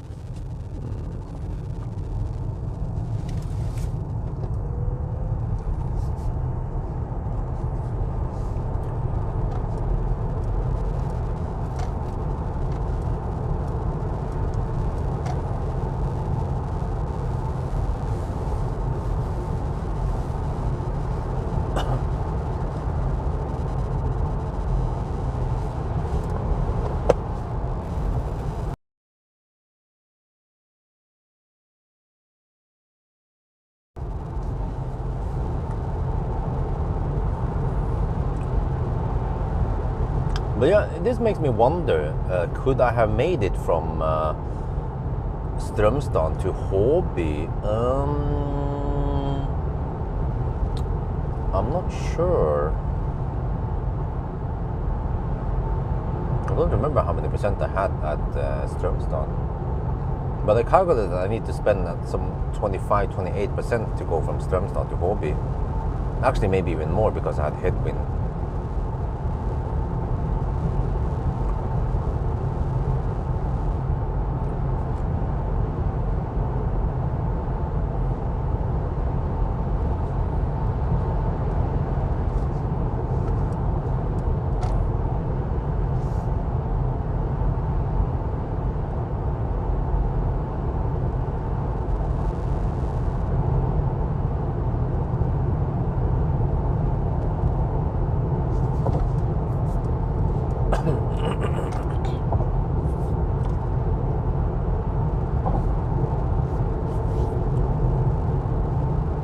Let's see.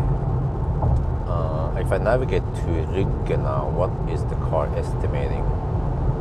It's sending data to China, route optimization. What? Why does it take so long, man? Come on, just a short leg here. Well, it takes forever just to calculate the trip. Well, I can. Let me see if I can calculate faster. 123 kilometers.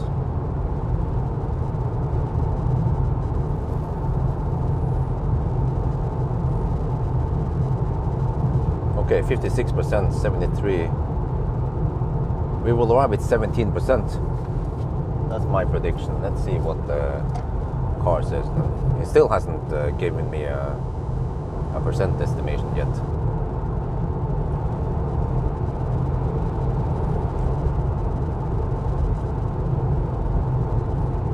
There, 29%. In your wildest dreams, it will most likely be around 17%. Okay, let me shoot a video here.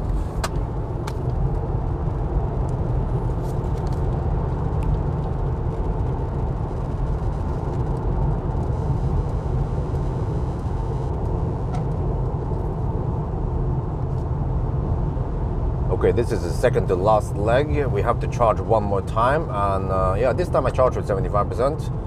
And also, okay, so I navigated to Ionity Rygge because that's a quite safe place to stop at. I need to still charge one more time. Yeah, going straight to Jessen would be too far. But I calculated we will arrive with 17%, and then the car estimates 29%. But it seems like every time I navigate, especially if it's far away, the car is a bit optimistic in the beginning, and then during the drive is like, okay, and then it lowers the expectations. So we will see then the machine versus the man, or the myth or the ninja, who's going to be right here when it comes to arrival percentage.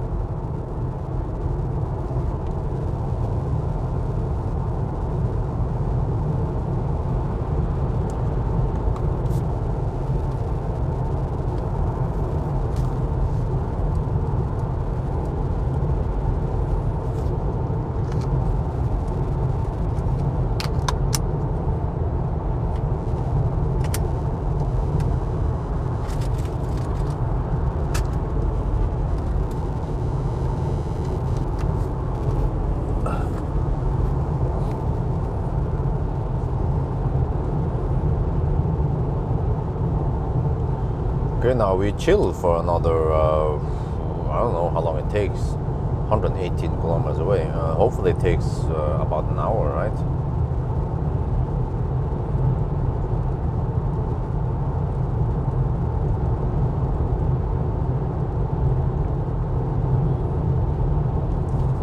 So how is it now? We have to take the current time and then add 1 hour and 14 minutes. And that is the 1,000 kilometer time. So we are at 9 hours and 15 minutes soon.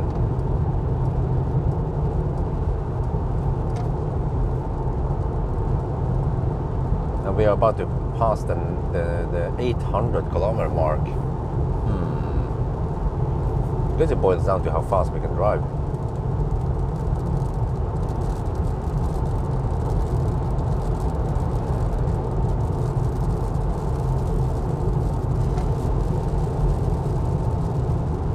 Which navigation system better, Mercedes or BMW?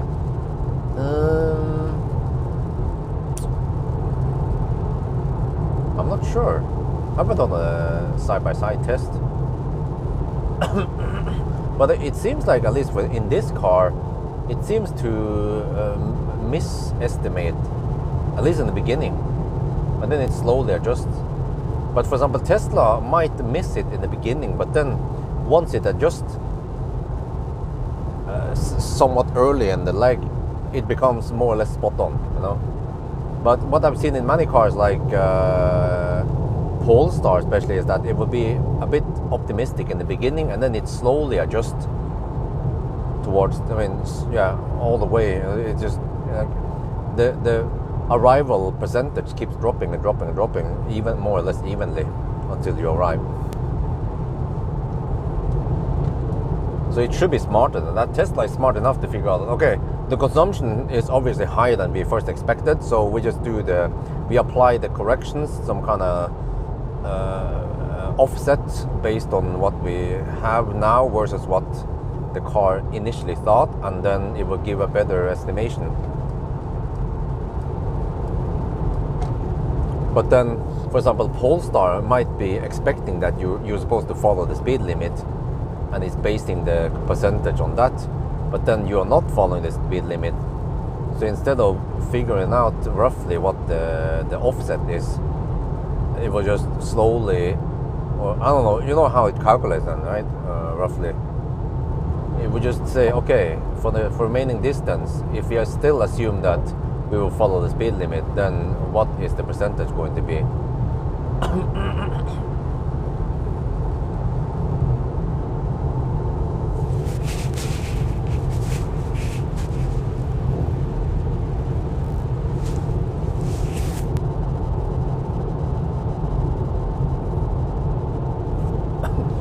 And then some cars don't take in account elevation change. I don't remember which, but they seem to at least take speed limits in account. And then some of the most primitive is actually in the Chinese cars. They will do something so silly as taking the rated range, which is highly unrealistic, and then they just look, how is it again? They just look at, if you have, for example, 100 kilometers left to your destination,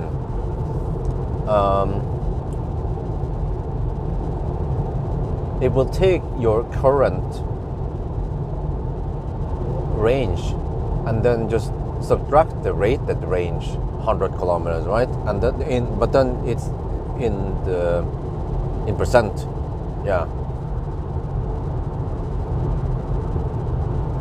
So basically it means that it will be way too optimistic, and then it just slowly adjusts as you arrive, which is also bad. But Tesla seems to be the most sophisticated. It takes in account speed limit, elevation, weather, temperature, like, you know, wind, stuff, shit like that. But it also takes in account this offset, which is your actual consumption. Whatever, like, it adjusts based on if you have roof rack, if you hammer over the speed limit, if you pull a trailer. You know, it is super. Well, I wouldn't say intelligent. It just takes. It considers more variables. It's more complex. Yeah.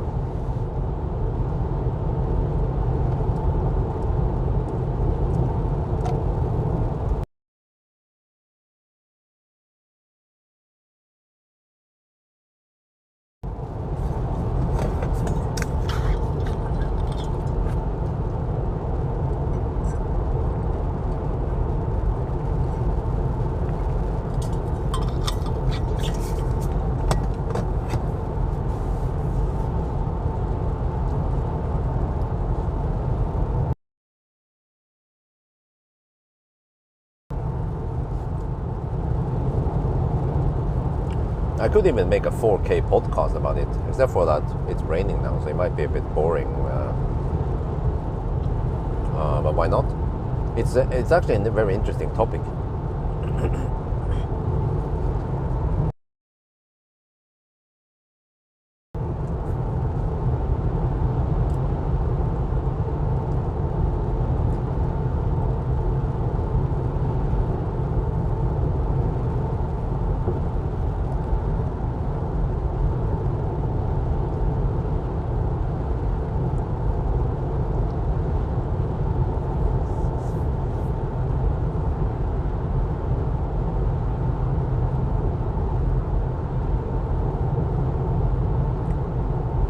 Yeah, I could actually talk about GOM also.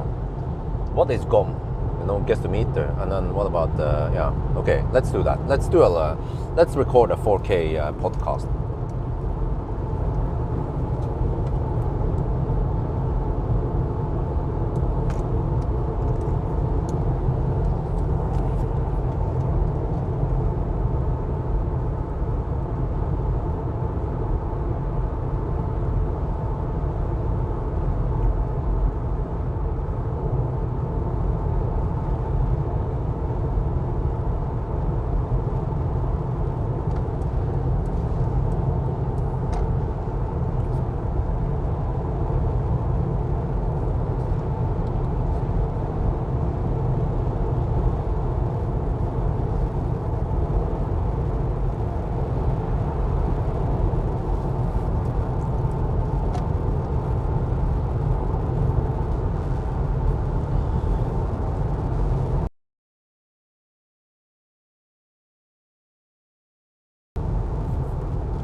Yo, what's up? We are now sitting in a Mercedes EQB 300 4Matic, and I'm doing a 1,000 kilometer challenge right now.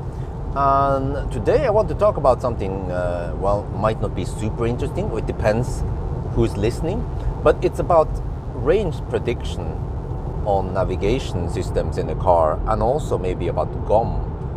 So maybe first let's start about GOM. What the heck is GOM? Sorry, I've been talking non-stop for almost 10 hours. That's why my voice is kind of... But okay, I'll do my best.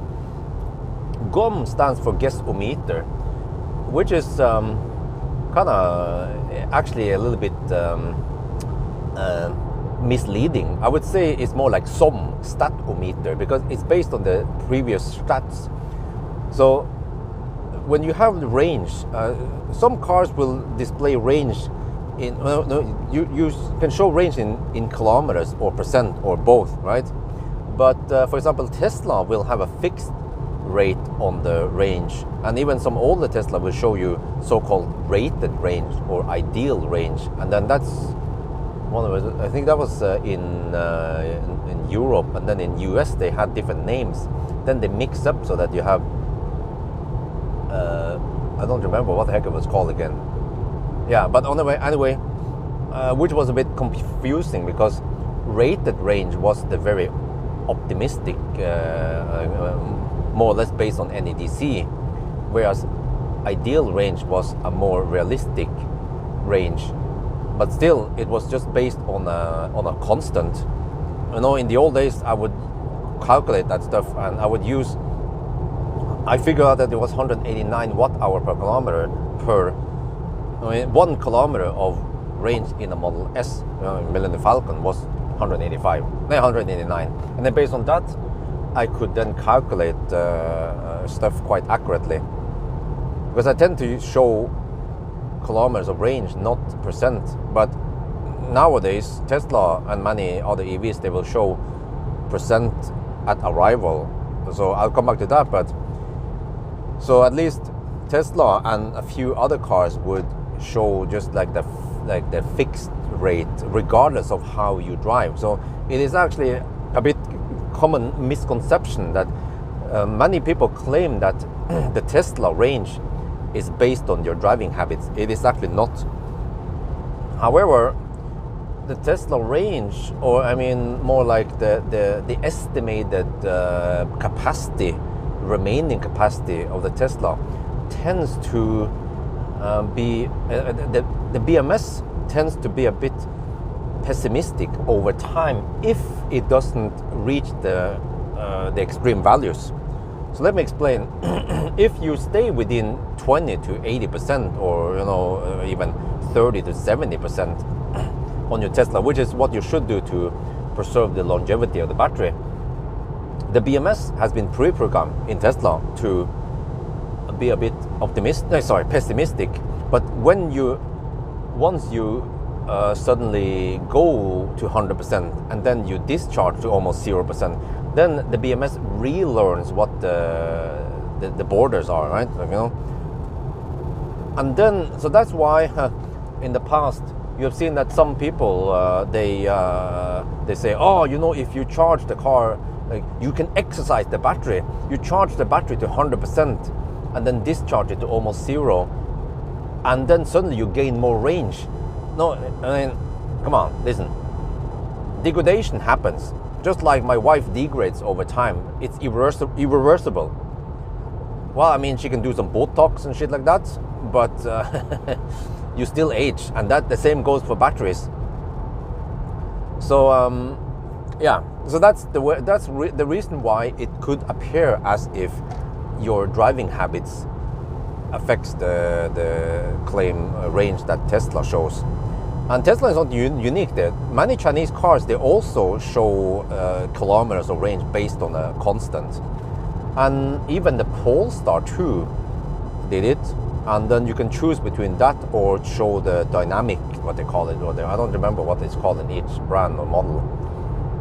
But most cars, they have a guessometer. So it is based on the past whatever X kilometers of consumption. Then it will just take that consumption and then divide it and calculate your kilometers based on it. So what it means is that if you go uphill a lot, go up a mountain, but not just a quick ascending, you have to maybe drive up a while. Or if it's winter and your consumption is higher because of winter, then you will have higher consumption, and after a certain amount of kilometers, I'm not sure how much, but normally from what I've seen, most cars, they might use somewhere between 100 to 200 kilometers. The predicted range will then decrease because your consumption is higher. But that could fool you, because if you go up a mountain or something, right, then suddenly it seems like you have lower range. But then when you go down the mountain, the opposite happens. You spend way less energy, or you have way lower consumption. But then it takes a while. There's like a slowness there before the average decreases and the claim range goes up again, right? And this is also why, actually, when you look at only the GOM and you see that, oh, I went up the mountain, I spent a lot of kilometers up the mountain, but when I went down the mountain, I gained a lot more. Well, no, you didn't, because it's just that the constant, or the constant that can change, the variable changed, and then suddenly it appears as you have gained a lot of kilometers. But by the end of the day, you have to look at kilowatt hour, but no car shows you how many kilowatt hours remaining in the battery. But one indication is to look at percentage, which is fairly accurate. It also depends on some factors like battery temperature and so on. But yeah, so that becomes a bit tricky. But I should mention, by the way, that that is usually for modern cars. When I mentioned that the GOM is based on the past 100 or 200 kilometers, but then old cars with small batteries, they might not even have 200 kilometers of range, like a Leaf. Wait, I have to switch on ND filter. So they might only be based on, let's say, the last 50 kilometers. So there you have a bigger fluctuation of GOM. You can go up a mountain or a hill or something, go up Hollandsåsen, and the range drops like crazy. You'll be like, oh shit! And then suddenly, when you go downhill again, it's like, oh yeah, we have plenty of range. Yeah, but in a way, GOM is kind of useful. For example, summer versus winter, it's useful. It's still better than the static, right? But the static or the constant might, it's more predictable versus the GOM, which can trick you. But it's not very smart. It's actually quite dumb the way GOM works. Because GOM, the problem with GOM is that it doesn't know where you're going. It's just basing the range numbers on the past. Yeah. So as long as you know the past, you will know your future, right? Well, okay, maybe not. But some cars are a little bit smart. For example, BMW and Mercedes, and Audi also, I think. When you navigate somewhere, the GOM range will actually change based on where you're going. So let's say if you have 100 kilometers of range left on GOM, if you navigate up a mountain, suddenly you will see that the claim range drops, or the other way around. If you're on top of the mountain with 100 kilometers of range, if you navigate to the lowland, suddenly it will say you have 120, 130 kilometers of range. So that is actually a lot smarter, but it's still not that smart because, well, actually, or it depends what kind of factors it takes in. So now we can go and talk about the percent estimation at arrival, which I keep talking about many times. And I love that feature because it makes planning, it makes life with EV so much better. Even Tesla back in the days didn't have it. Millennium Falcon 10 years ago didn't have it. And Tesla came out with that around, it was quite long ago. I think it was maybe like 7 years ago, maybe even earlier. I remember Elon was making a big fuss about it. He's like, oh yeah, it's going to end range anxiety. It will tell you, it will prevent you from running out of juice. But back then, even the Tesla range estimation was not that sophisticated, and it gave you it gave you an estimation of how many percent you will arrive with, but it was many times off. I know that because back then I used Optimus Prime and I pull a trailer, and every time I would navigate somewhere, the car would not take into account that I was pulling a trailer. So I would constantly get wrong estimations, so I would not trust it for obvious reasons. I would just manually calculate myself. So, if you start with the simplest system, what I've seen, or the worst actually, is some of the Chinese cars. Because the Chinese cars, I don't remember which brand, if it was BYD or I think even NIO did it, is that if you have, let me make an example here.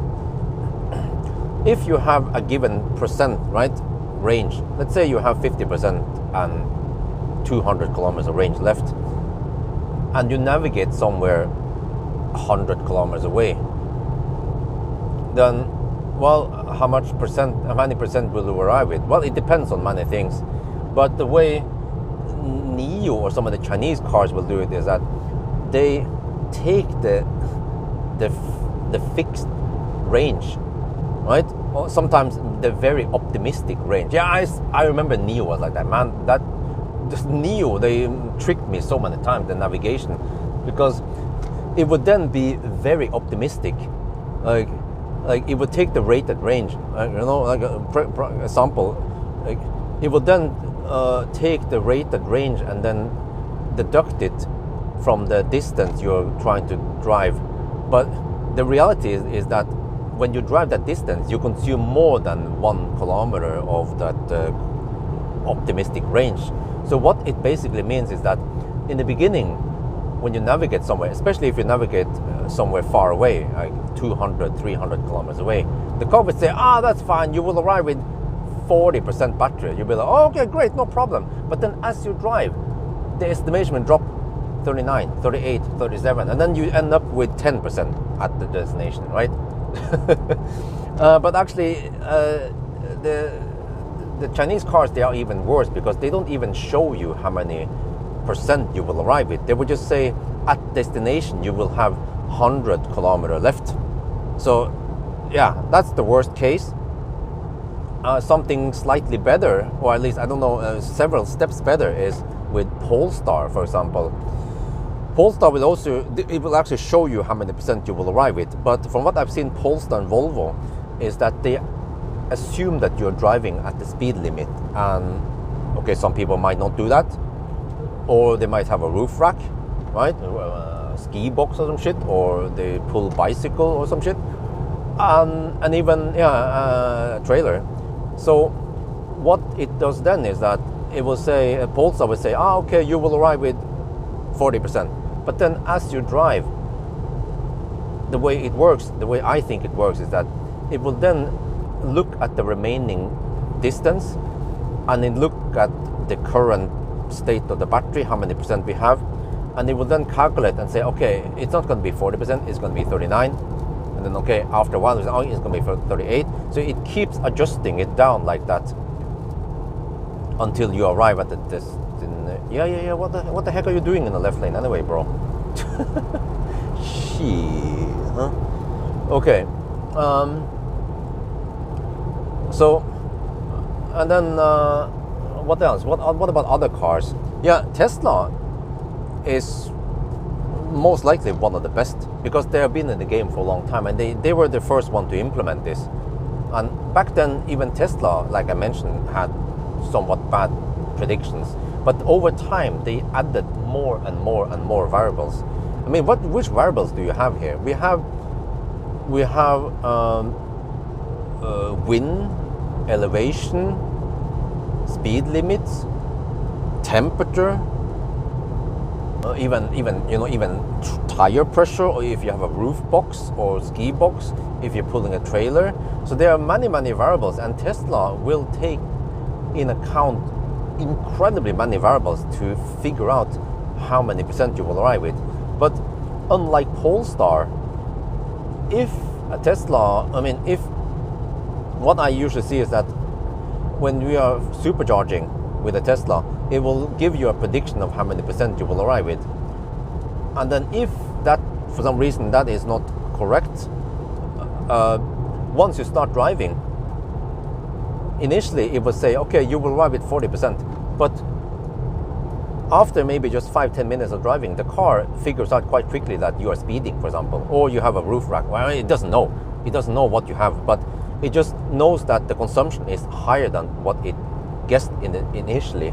So then it will apply this correction immediately for the rest of the leg, so that instead of saying, oh, you will arrive with 39%, and then in 5 minutes 38%, it will just say boom, and then it says, oh, you will arrive with 10%, and then you know better what to how you should deal with that, right?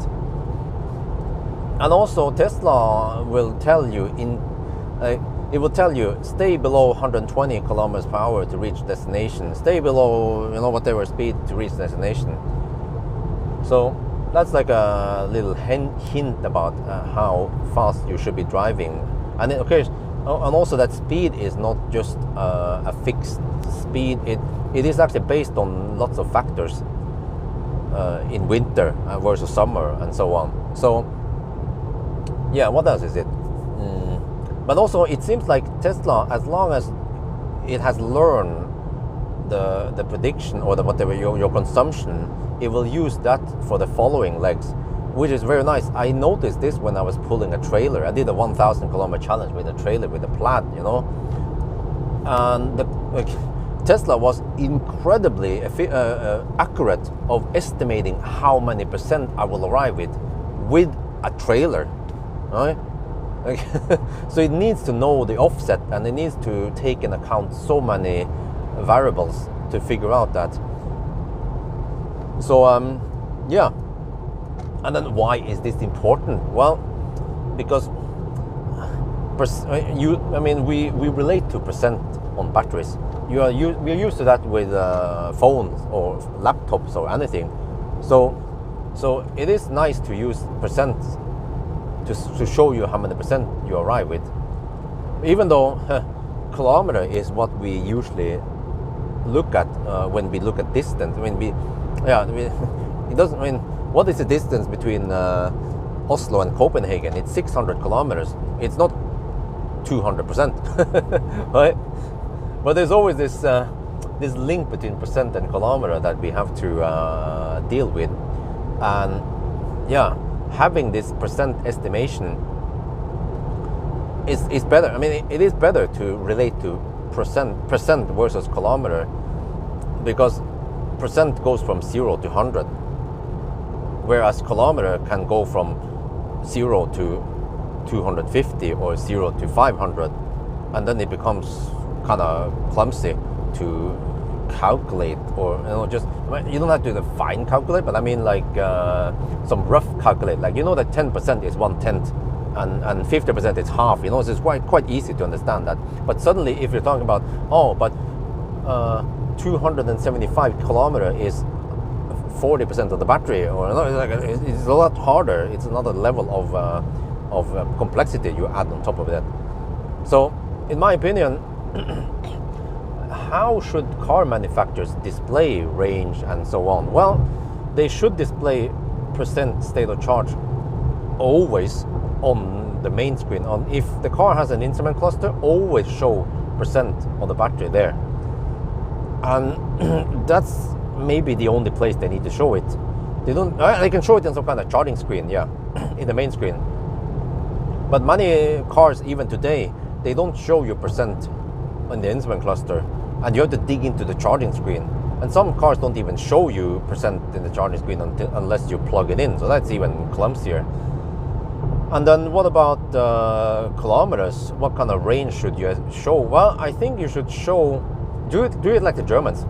Show the range based on the past, because it's at least more correct than the fixed flat rate, whatever you should call it, the constant, like Tesla. It becomes maybe correct during summer if you drive slow-ish, but once if you're hammering on the motorway like we are doing now, even during summer you cannot achieve that ideal rated range, whatever. Typical, yeah. It was called typical and ideal and rated. Those three names, man, very confusing. Yeah, because I think it was called typical and ideal in one region, and then rated and ideal in the another, or something. I don't remember, man. But yeah, I think the German way would be best. But you cannot. Well, actually, I was about to say, you don't. Do we even need to see how many kilometers of range we have? Why don't we only look at percent? Well, only percent is usually also not enough, because sometimes it would be nice if the car tells you that you have, let's say, 50 kilometers of range left, and you are going to drive 40 kilometers to your destination. So you know that, okay, you have a 10-kilometer margin, for example, right? But then this is why it is important that those 50 kilometers is actually what you can achieve, not some ideal range, so that once you start driving, the number of kilometers will drop way faster, right? Like at the rate of 2. You know, you drive actual 1 kilometer, but the kilometer range on the display drops by 2 kilometers. So that's not good. And another thing, since we are already at this, is that many cars, especially some of the Korean cars,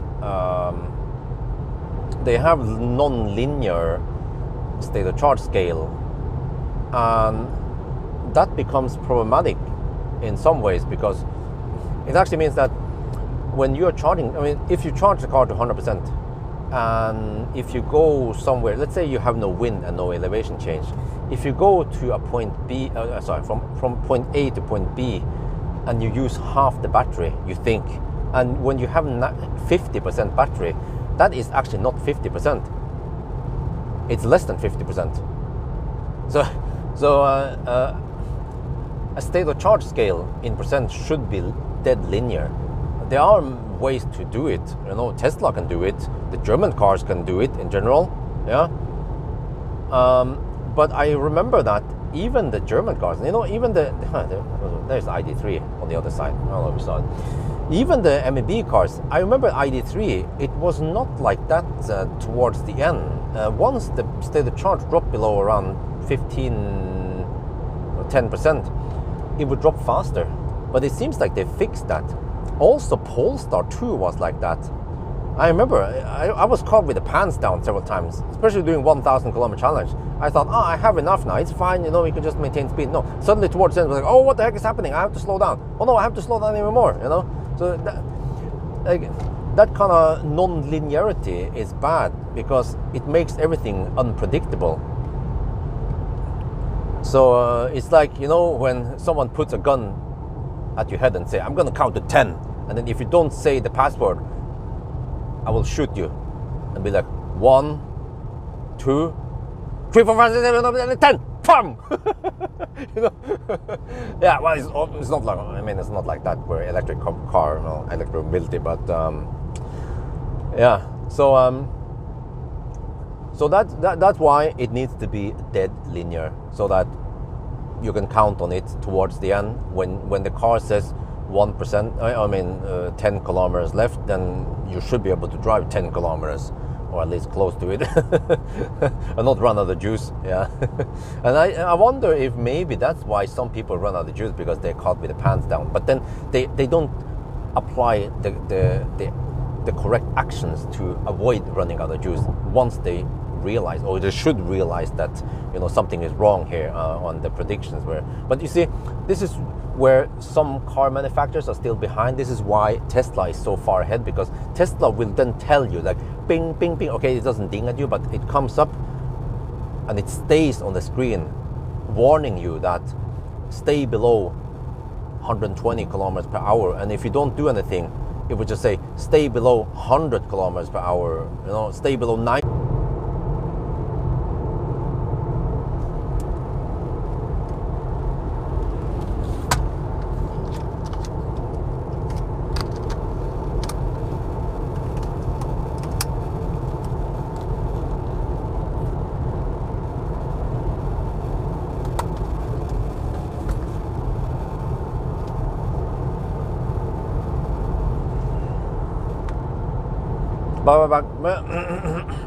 Okay, I don't know if you guys heard some of that stuff, but wait, I got a little bit of deja vu here, because I felt like I've been talking about GOM and range estimation in a video before, haven't I? I'm getting old.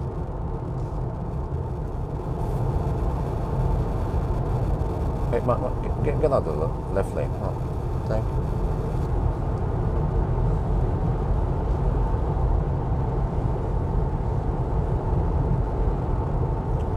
Yeah, wait, did I? Neater, maybe you can search. Have I talked about GOM? Yes, I have. Yeah, I also remember it, man. But Yeah, maybe I'm just repeating myself.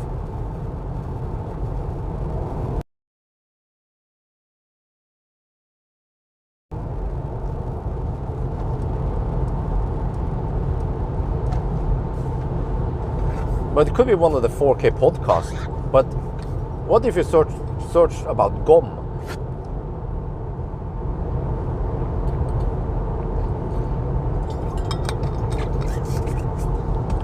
I shouldn't post this if I already made a video in the past about it.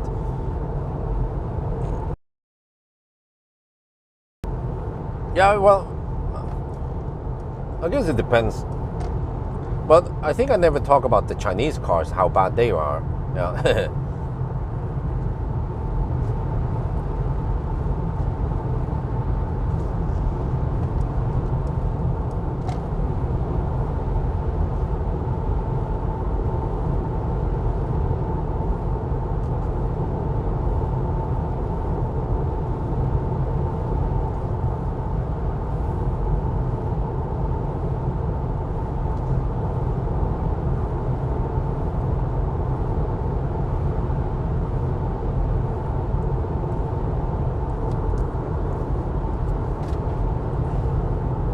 Okay, anyway, maybe a little bit of status update, neither.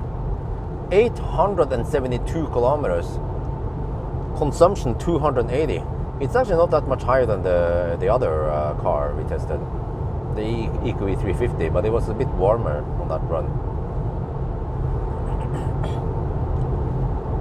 0 to 6 degrees Celsius on that run, but it was actually on February. Now we are in late March.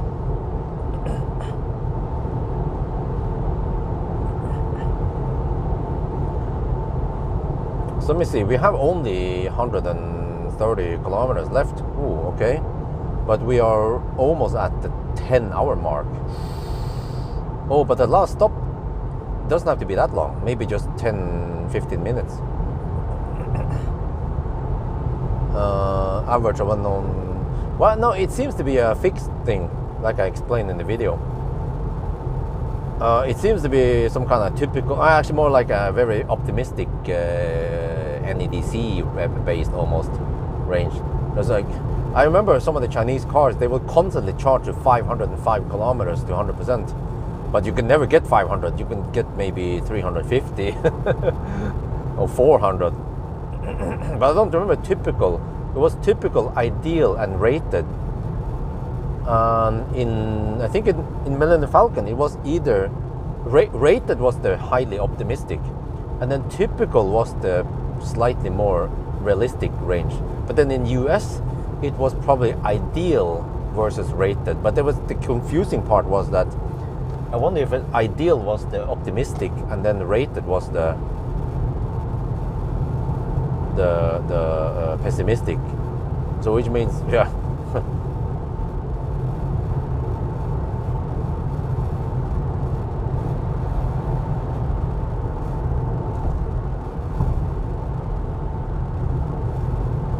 Wow, a leaf slow poking. Well, are we surprised?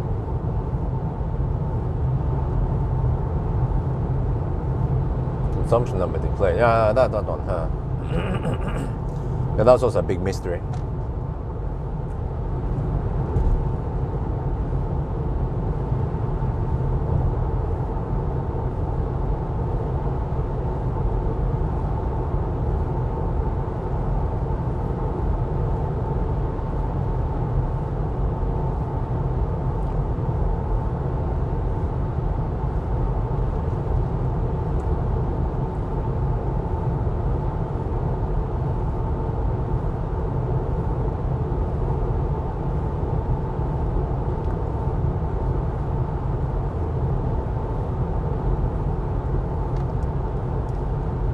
But I actually don't have a charging session. I haven't recorded a charging session of EQB because I was assuming that EQB and EQA had the same battery, but right now I'm not sure. It seems like, yeah, I never recorded EQB, but they have around 66 kilowatt hour, both of them, but EQA seems to have faster charging. Wait, or am I wrong here? not sure now. Okay, wow, it's almost 9. Shit. Well, it means that it will be past 9 by the time we pass through Oslo, and that means less traffic.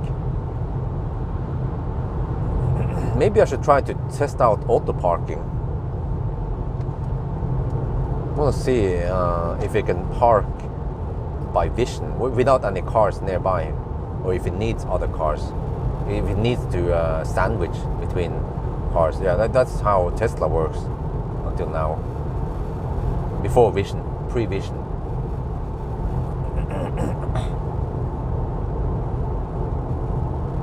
Okay, let me see. Current consumption 286. Oh wow, I was expecting 300. Okay, so that means that the last charging session will be not too long. Just have to pee and shoot a video, a quick video maybe. Maybe just 10, we can get away with around 10 minutes on the last session. But also maybe I'll go deeper and go, yeah, I'll see how far I can go.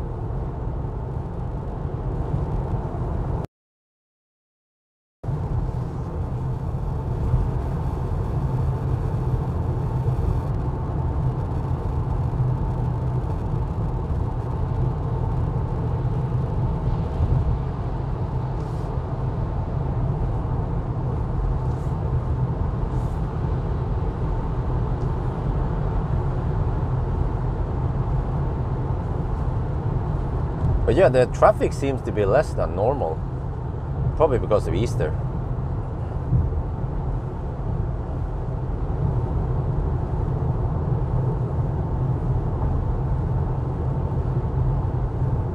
I remember I already made a 4K video mocking why Chinese cars are bad. And that's when my social score in China went to minus. And that I can get into the country of China, but I can never get out.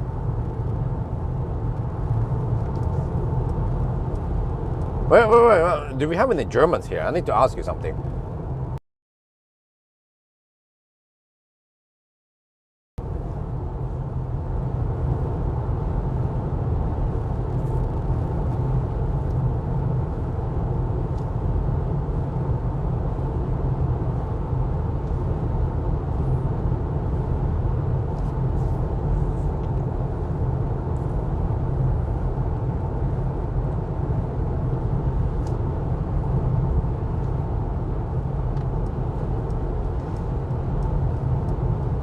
Okay, it doesn't seem like we have Germans here. Okay, I'll ask some other time then, if I can remember it.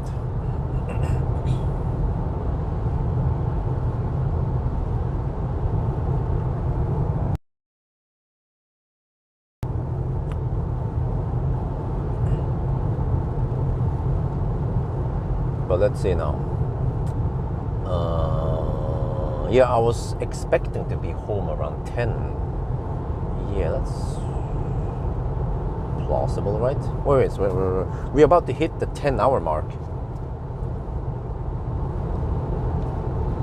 Let's see, how is this again? Plus.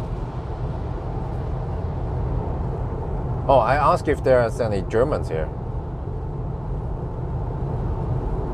So in 2 minutes, we'll hit the 10-hour mark.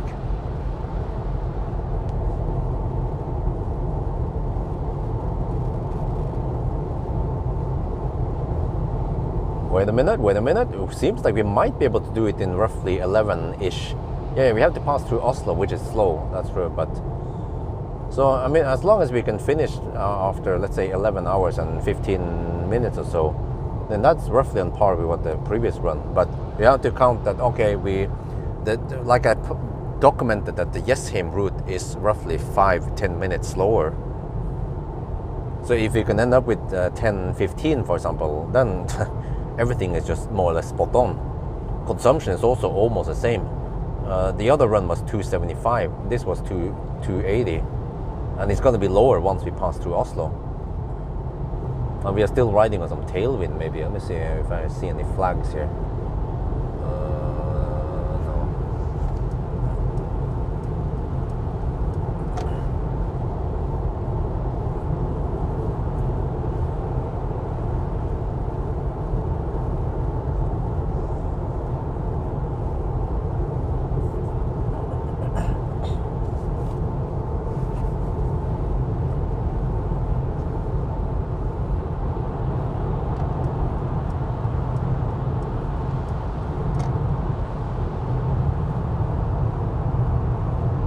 Wait, I was supposed to arrive with 22% at Rygge. Maybe I could just go to Shell Ås. Should be fairly safe to go there. Or I'm not sure, Vestby or somewhere. Wait, is that Fossil or is it? No, okay, oh, it's a Kia. Kia Sportage, okay.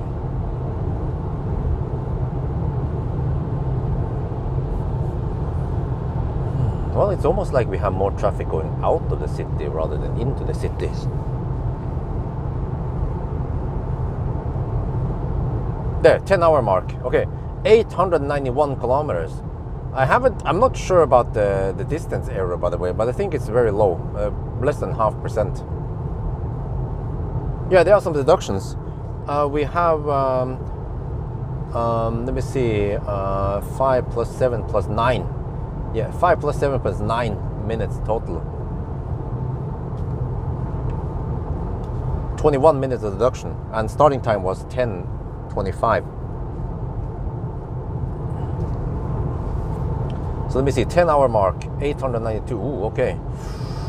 Well, if we can average a little bit more than 100 kilometers per hour, then we will finish in 11 hours plus the last charging session. So this could possibly be around 11:15.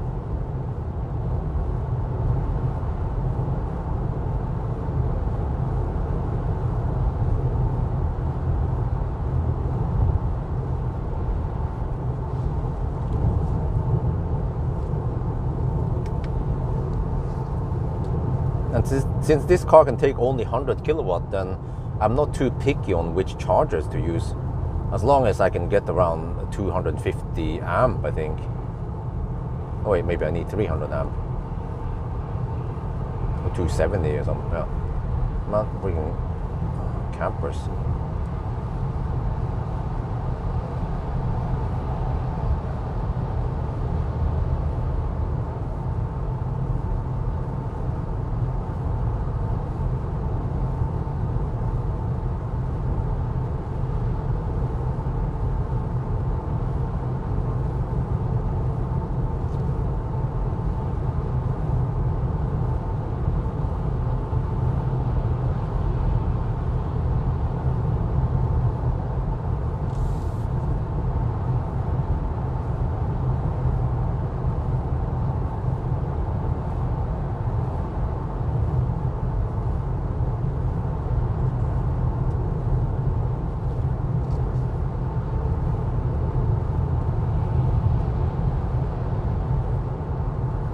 No, are you planning on camping? Oh, okay, good.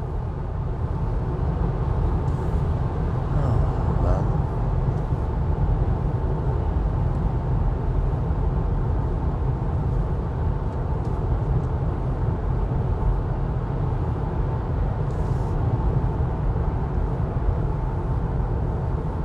Oh wait, did I miscalculate something? 21 and then 25, so that's wait.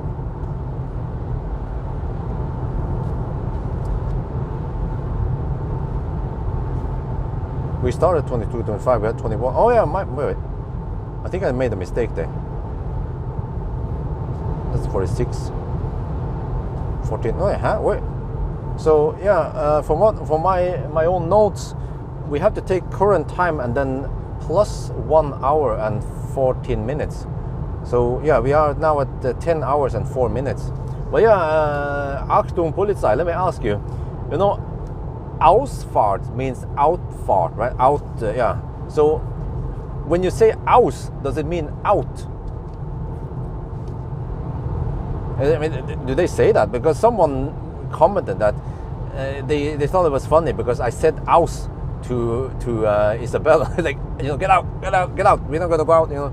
And supposedly you say that to your dog when you want your dog to poop. Is that it? I mean, in Norwegian, you would say something like ut, come on, go out, you know. Because many times after, we have to close the door to the bathroom, for example, because there is dirty stuff in there, like the toilet and the toilet brush and shit like that. We don't want Isabel to poke there, because we don't always watch over her. So sometimes we let her out of our sight, and suddenly she's running around poking at stuff she shouldn't. It means to leave off. Why? Then it means to leave off. What does that mean? Leave off. But if you say out to a person, what does that leave off mean?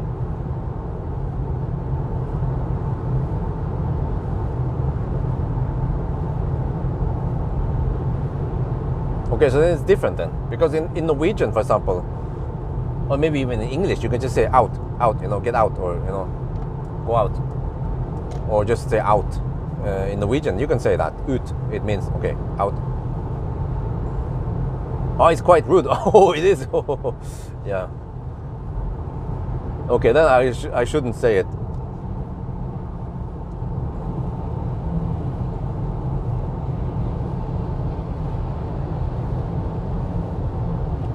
But in a way, it is also a bit rude in Norwegian. But I think as long as we are talking between buddies, then it's fine. But yeah, it is not very polite. It's just a very, very short version of it.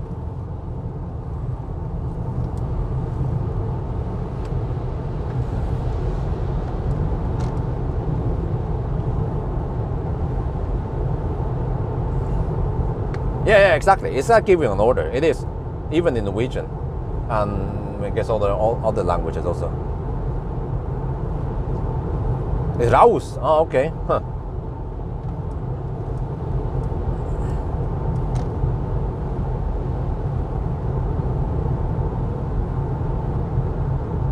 Eat the dog. Well, I have caught Isabel poking her hand in the toilet. So I was like, oh shit, I had to wash her hands with soap, of course. So I always try to teach her, no, don't, like, every time she's trying to poke something in the bathroom or poke in the trash, I'm like, no, dirty. But I don't know if she understands the word dirty, that it's something, it's something she should avoid because it could make her sick. If she gets an infection, or she doesn't understand that part yet. Jeg går ut. Ich geh raus. Ich geh raus. Wait, I have to pay attention here. I think I should go deeper. I have 22% left. Wait, but on the other hand, how safe is it? It should be quite safe, right? We have plenty of chargers.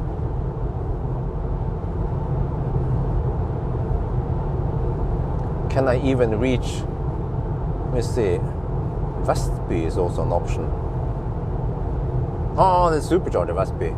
Yeah, even that would be a good option. Let me check here. Try to navigate there instead. Supercharger Vestby. Replace. Let's see. Just let the car calculate for me. 11% Vestby. Yeah, even that would work. Okay, we changed. Yeah, the further out we go, the better. The deeper we go, then it's easier to calculate the remaining.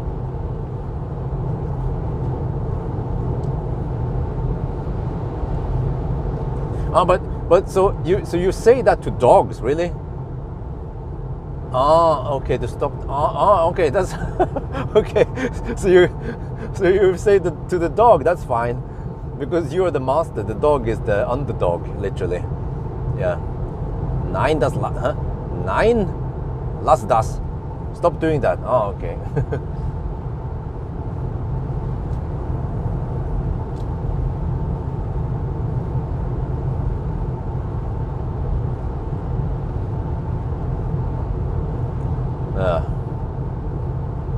But man, like, and now I understand when people who had kids, who had smaller kids before, they say that it's best when your kid cannot walk yet. I'm like, huh? But then I have to carry the kid all over the place. She will not be able to walk herself. It's good. Once she starts walking, once she starts poking on stuff, man, it's like a non-stop.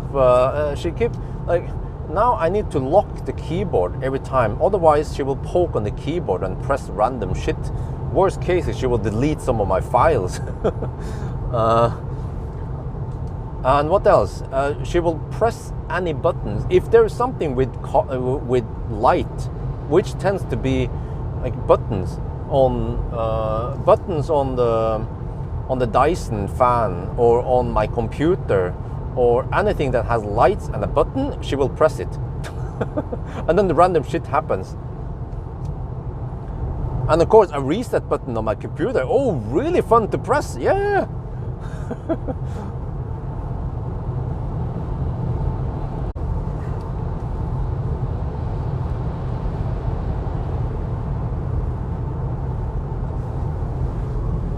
Okay, are we back now?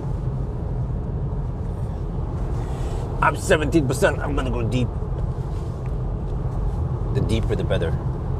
Back. Yeah. So let's say,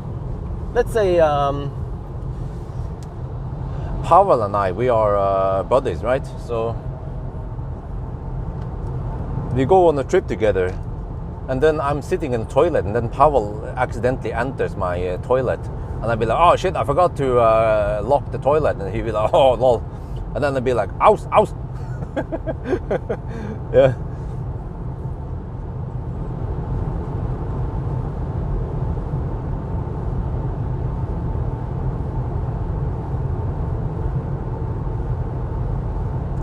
The same watt hour. Well, 89 watt hour wouldn't be very big.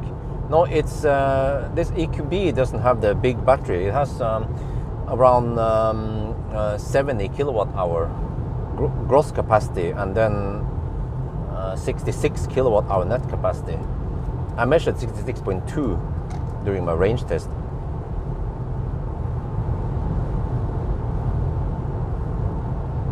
Okay, the question is, do I stop at Tesla supercharger, Westby, or do I keep going?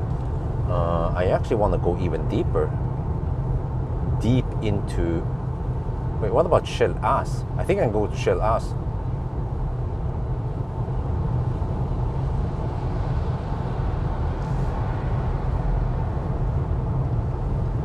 Toyota has no blinker.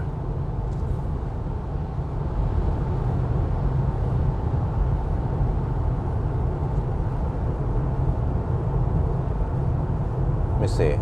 Well, actually, Shell, I have to check it. Shell Ås, that's the last outpost before there's a big gap. But let's see now. Can I make it there? It's recharge.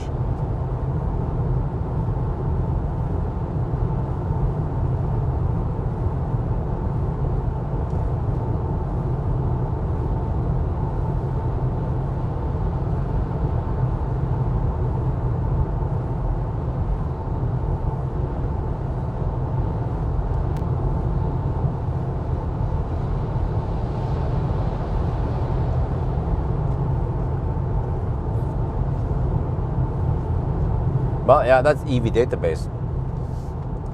They don't base the data on tests. They try to scavenge information from somewhere.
Actually, I'm not sure about Shell Ås. It is a bit tricky.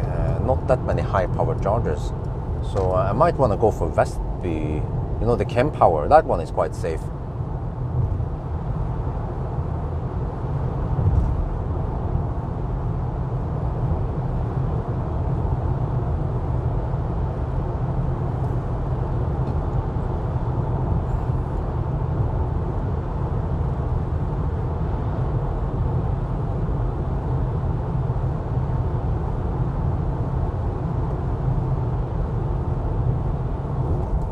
So then maybe Vestby then, 11 kilometers away. Well, that's deep enough.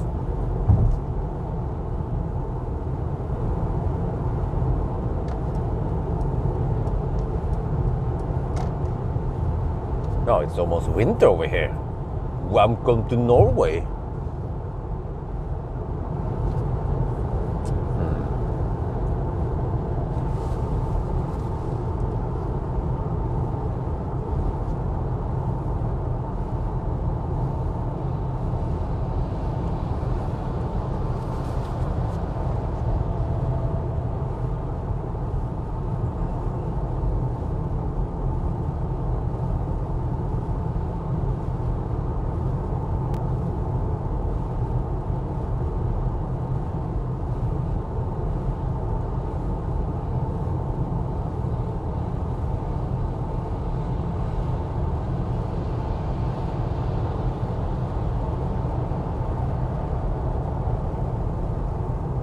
Adaptive region, what about it?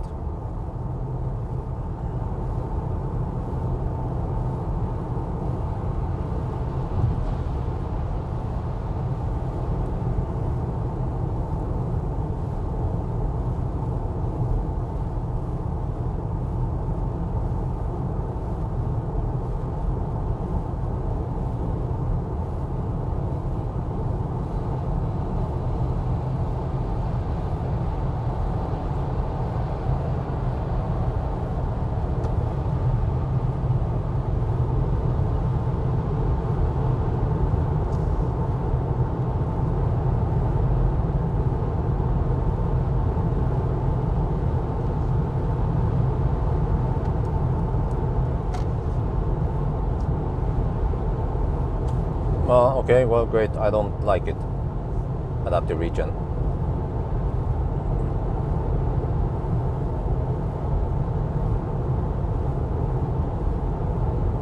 I have my own adaptive region that works on any EV I drive, which is my right foot.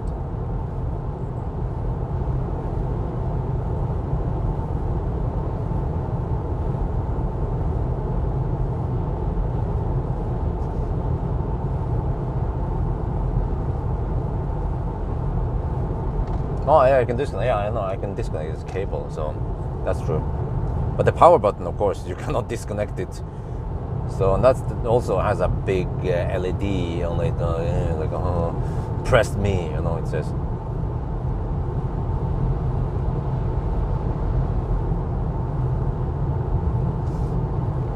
Okay, let me see. So I could go for this. Vestby, or I could go for the other Vestby. I think I'll just go for the other. I only need to top up a little bit, probably around 10 minutes only.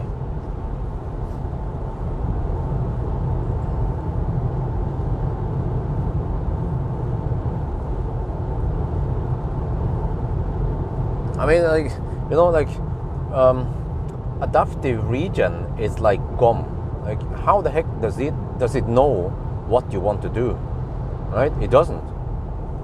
You can kind of guess roughly, but nah.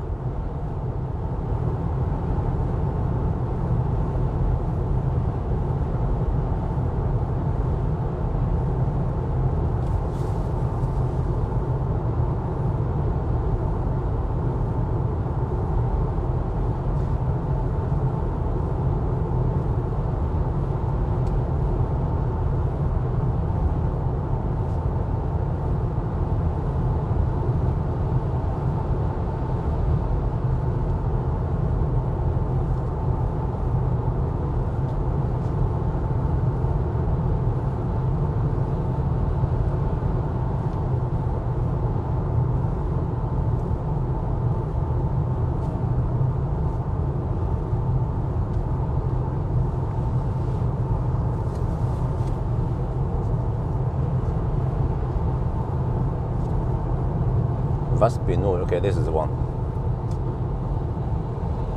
Just have to try to get past the left lane huggers.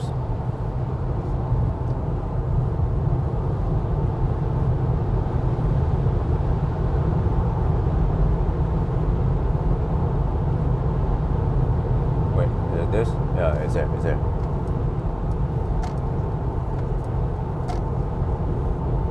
Okay, so it's slightly... where is it? Well, you know what? Maybe I could just use the mere charges on the other side. Yeah, it doesn't matter. Let's just use this instead. More. Okay, we have Circle K here. That also works. Wait, where am I supposed to go now? Just to get over the charger. Can I just avoid the traffic? I mean the pedestrians. Let's go over here. Yeah, let's use the mere chargers. Change my mind. First I wanted to go to recharge, but we also have chem power here. Oh yeah. Oh, that's 50 kilowatt. Okay, we avoid those. Let me see. Charge port isn't the right. Wow, there's winter here. Well, now I'm not too far away from. Wait, let me take this door, because then the charge port is on the right side, which is the wrong side. And it's perfect to just pull it in here. No, whatever. This is always in a weird position anyway. I'm gonna think about this. Okay, whatever. Let's just pull in here, I guess.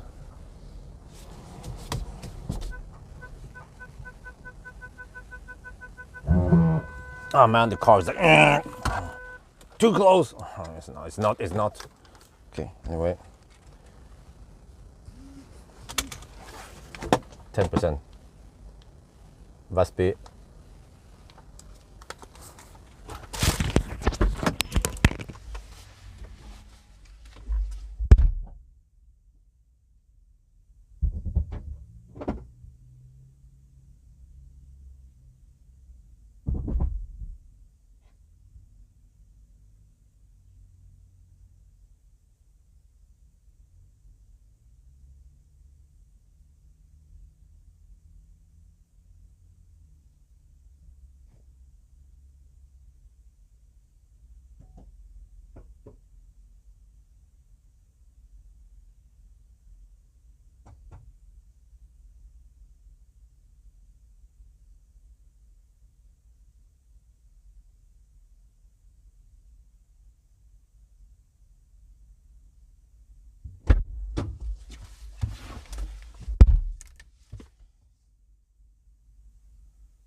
Okay, now I need to figure out my... Okay, can I just start and then... Oh man, freaking Chinese car. Okay, let's see. Let me just navigate to Yes Home. I have to go to Rem and buy some milk for wifey. Well, it's 7, but let's see there. Okay, replace. Okay, let me see. So how far away are we?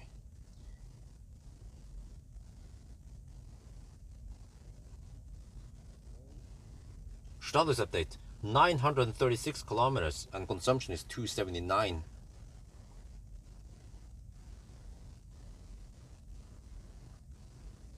So I'm only 74 kilometers away and the consumption will be low. Let me see, where was the last leg? 277, okay, so around 260 times 74. Oh, I need to spend 29%. So if I go around 35 to 40% would be sufficient. I have 13 now. Let me shoot video.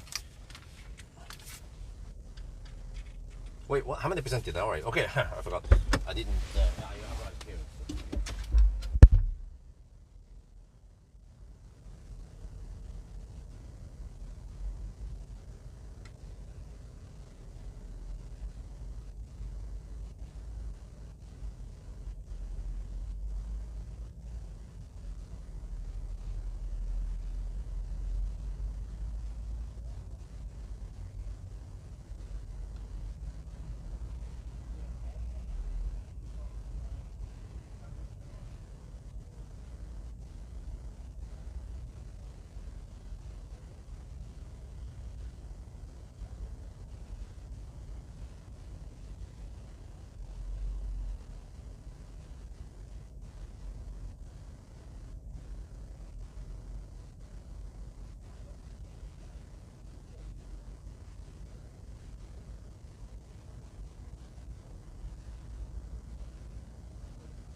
And then just like every time now, you see we get 103 kilowatt hour per hour.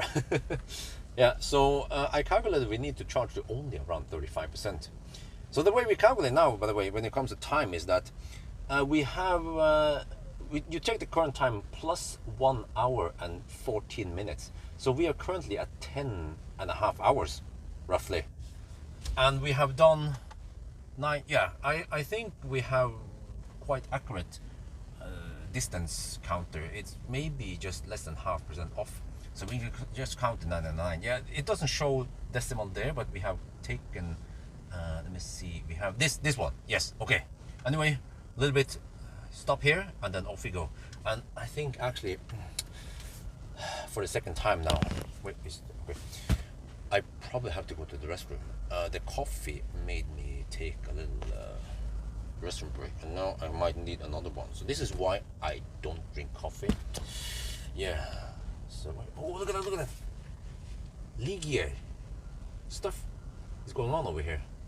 Those are the electric mopeds that cost a lot. You might as well buy a Leaf instead. No, actually, no. You can use them by 16-year-old now.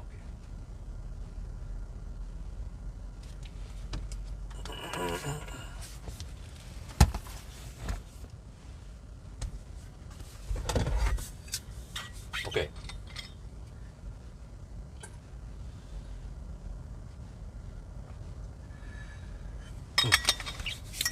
Let me restock drinks while we're stationary, because that is somewhat hard to do while we're driving.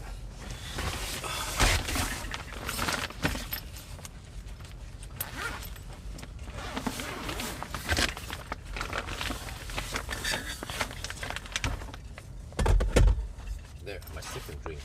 Okay, it's ready. Disconnect power button here and set wireless power to when you plug the power cable. Oh, my, huh. Interesting. Well, that would actually be... Yeah, okay. Well, okay, I'll be back.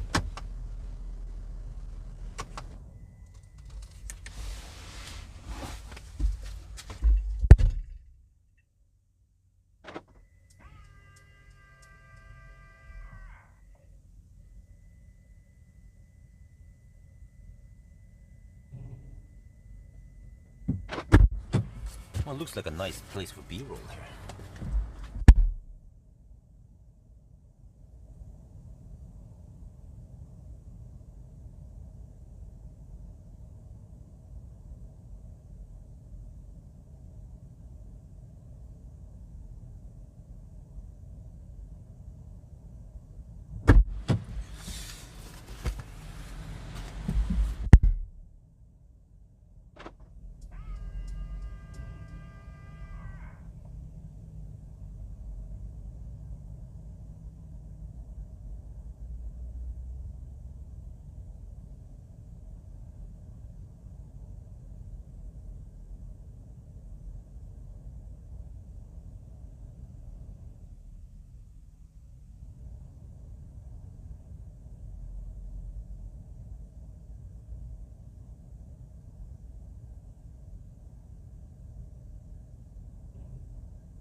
Okay. I might have charged a little bit more than I need, but maybe it wasn't a matter of too many extra minutes. Because I calculated that I need 40% just to be sure, but maybe even 35 would be okay. We'll see. I charged to 46%, as you guys saw.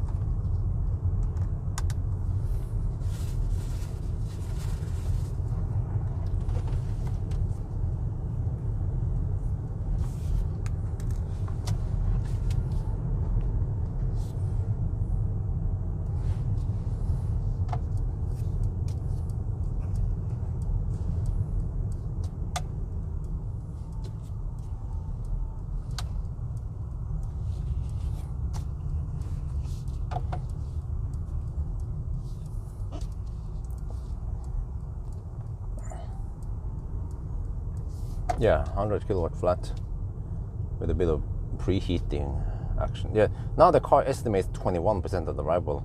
I would assume a little bit over 10%, maybe as much as 15% on arrival. Let's see. And then we have traffic we have to deal with. Yeah.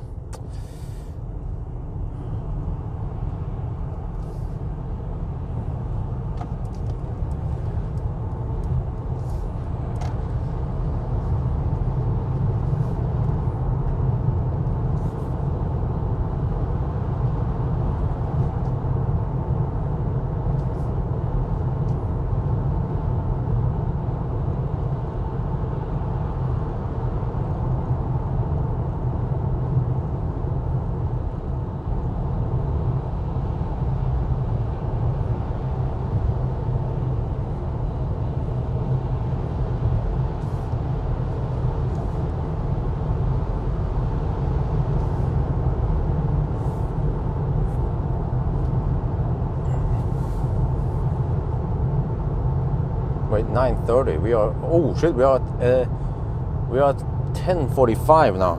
Okay.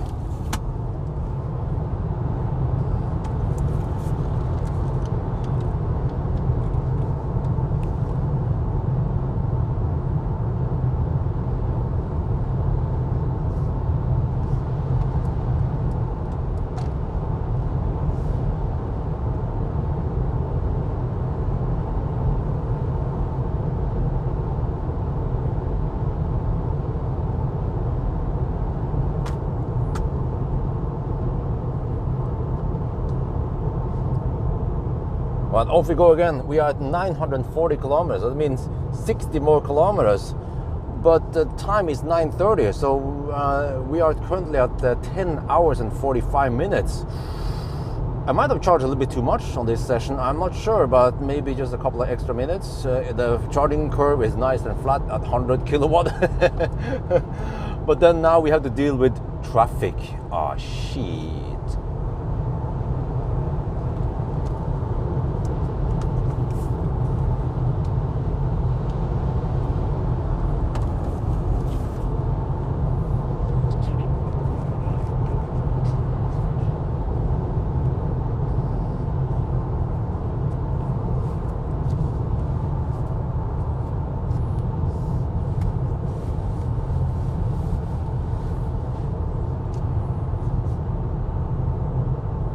These campers, come on.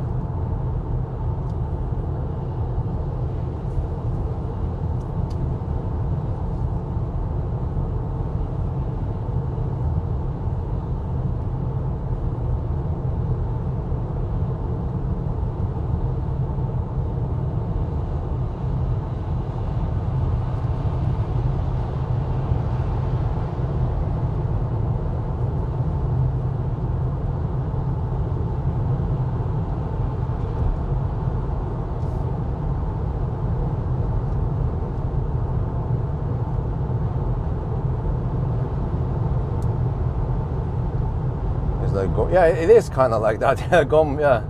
Okay, let me see.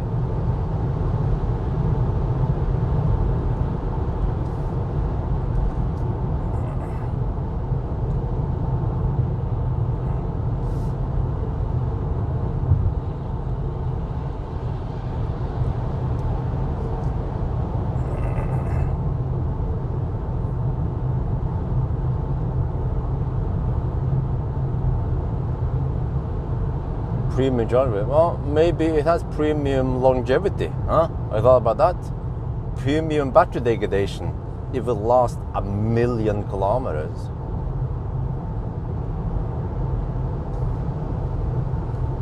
The degradation like a star.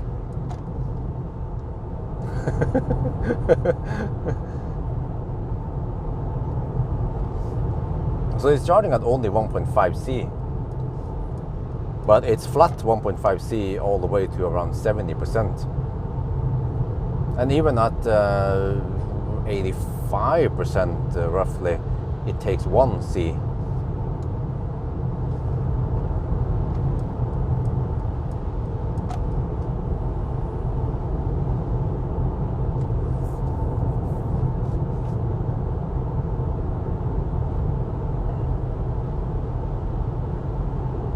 Okay, I have to visit the Yemen on the way back to buy some milk for Isabel.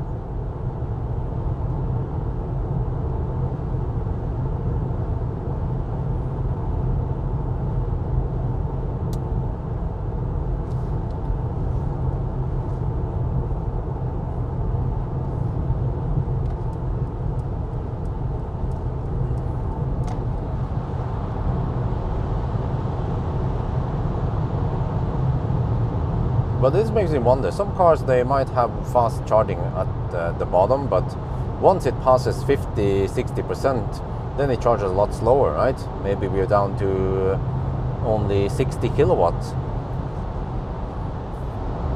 So by the end of the day, maybe this car is not that slow, let's say to 80%, or maybe even 90%.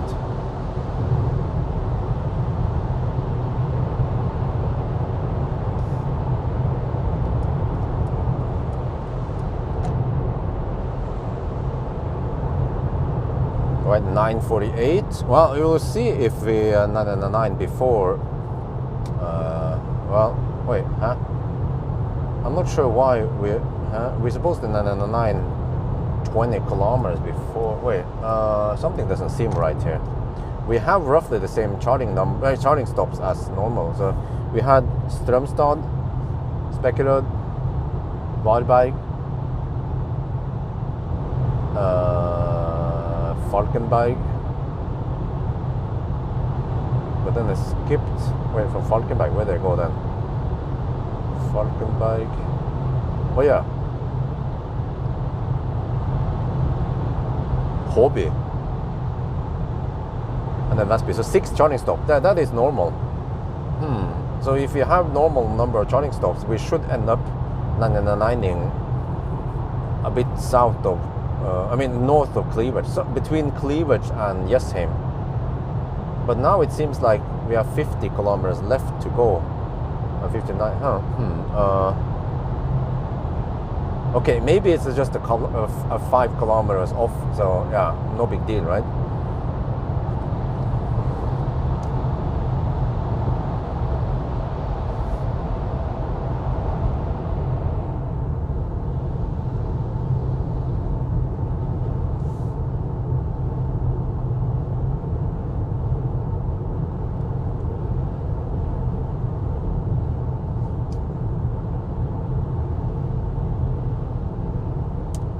Holy crap, that Outland is driving slow.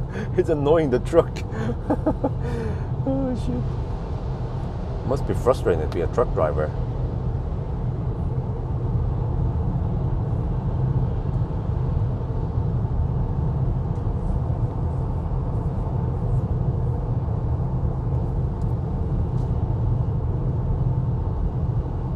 Next to YIX getting, wow.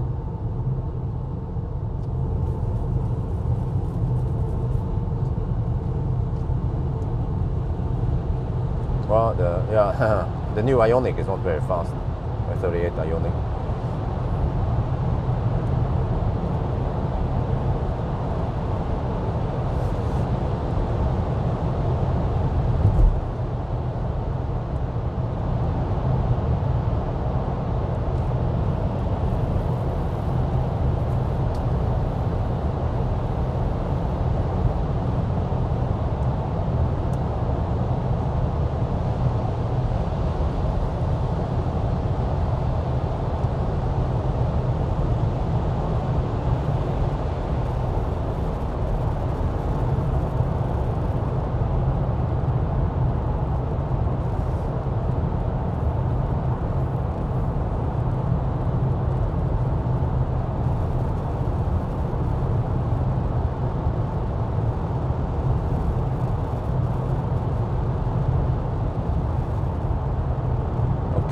see, we're getting close to the 11-hour mark now.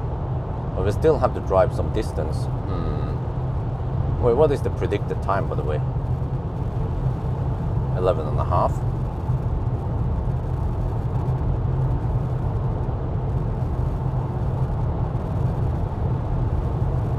955. So 45 more kilometers. But that means we're gonna 9 around 10 kilometers before, or like 8 kilometers maybe before the exit. Normally I would 9 just a few kilometers before the exit to Jessheim.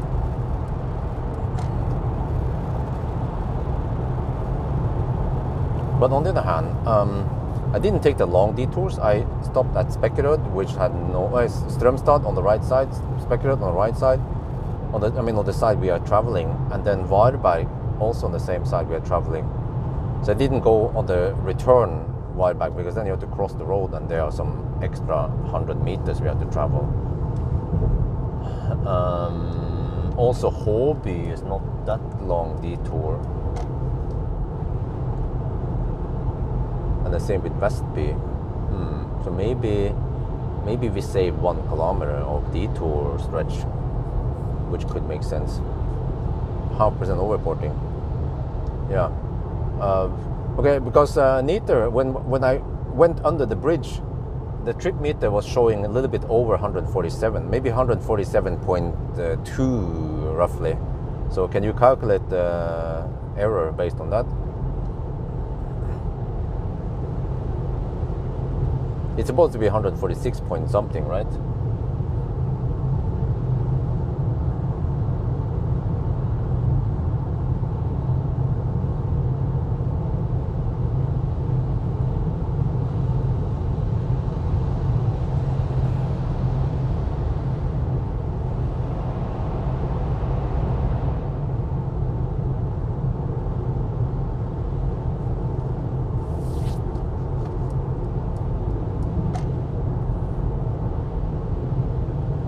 Yeah, spring over here is gone, man.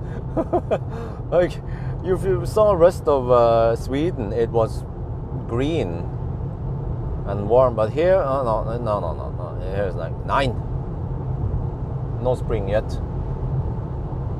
Okay, 0.5%, yeah. Alright, so, 0.5% is, okay, 5 kilometers, so it depends how fast you can travel, but if you can travel 120 kilometers per hour, it's 2.5 minutes.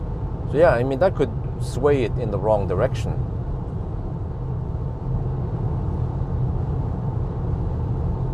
So maybe we should just round down the time then. How about that?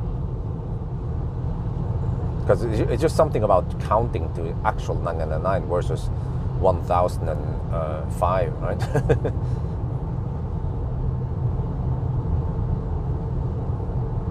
Man, but we have these campers here.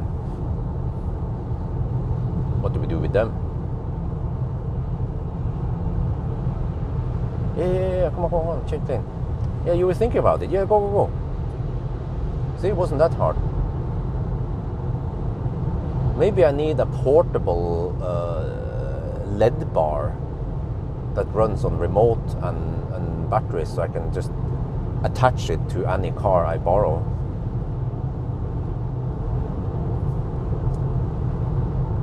I can attach it to the roof. It's even more visible.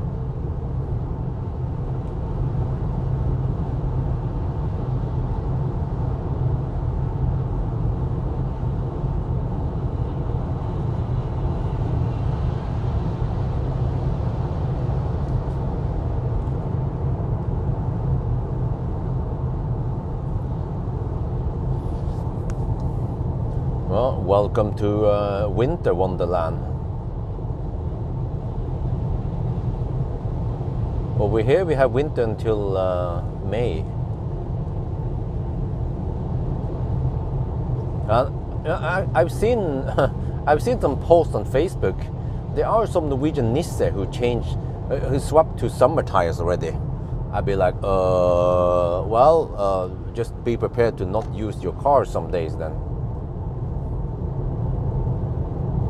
Now it's fine because everything has been salted, but the side roads might be a bit snowy. slippery when wet. And especially if the temperature drops below 0 at night. Because I think if you're, how is this again? Yeah, if you get in an accident and it turns out that you use summer tires when the conditions were winter-ish, then you get a quite big reduction in the insurance payout, or maybe even none. Or I mean, yeah. I don't know how the heck that was. And you can bet that every winter there are some Norwegian nisser who end up in a ditch with summer tires, as if they have never seen winter before. After living in Norway for 50 years, they'd be like, oh, what? The winter came in November? This year also?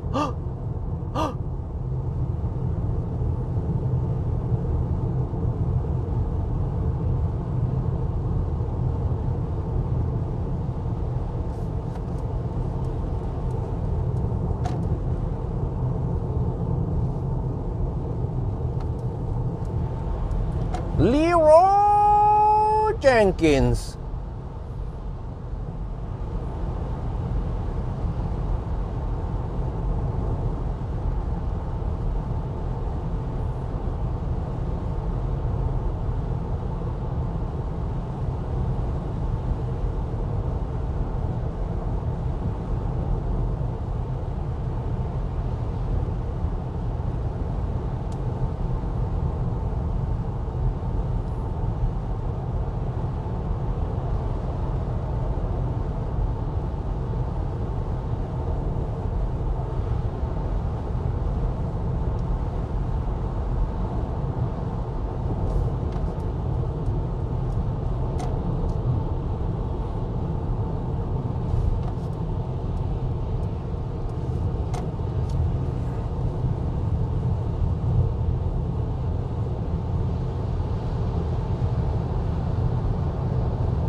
Winter in Bulgaria over 25, huh?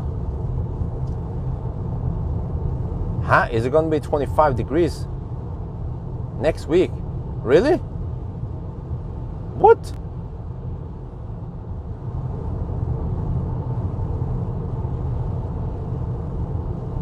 That is sick, bro. That sounds really nice.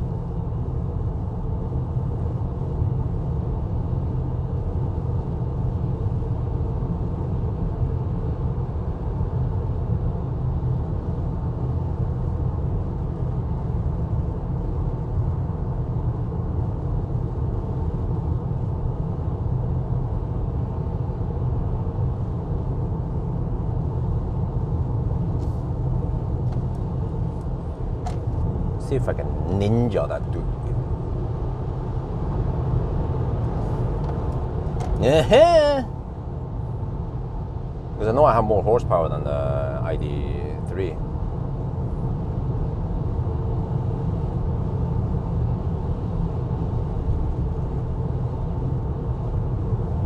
This is how you need to drive in Oslo. Actually, this is how some people drive in Oslo. I'm not kidding. Man, don't people they remove the snow on the roof? I get bombarded with snow. Fortunately, it's just wet snow, not hard icy snow.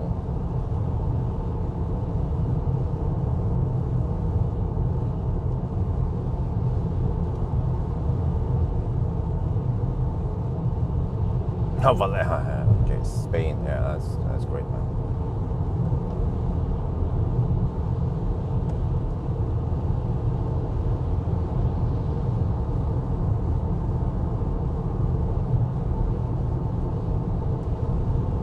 Okay, it was 970 kilometers. Oh, wait, we just passed the 11-hour mark now.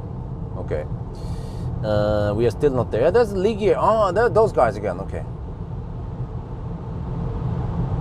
What? Now they just go way over the limit. How? Oh yeah, I forgot. You enter new speed limit. You just keep the same speed as before. Yeah. forgot how people are supposed to drive over here. But let me see. Spain. Yeah, I remember, man. Spain. Oh shit, that's nice. Where I get my oranges from. Oh yeah, Norwegians, they eat Spanish oranges. Yum, yum, yum, yum, yum. Around March, April. Yeah, usually around Easter, and then we have nice, juicy Spanish oranges.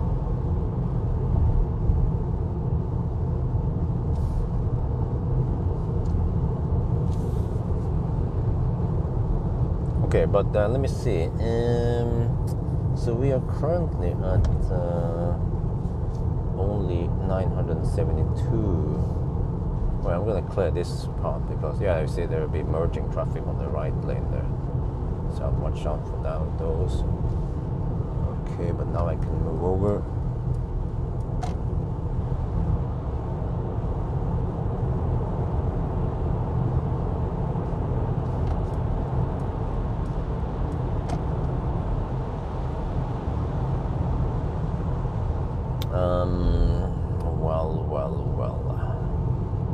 We're not gonna finish in 10 minutes, so but I'm supposed to round down, right? Because of what was it again? Yeah, because of the slight over-reporting. Okay, yeah.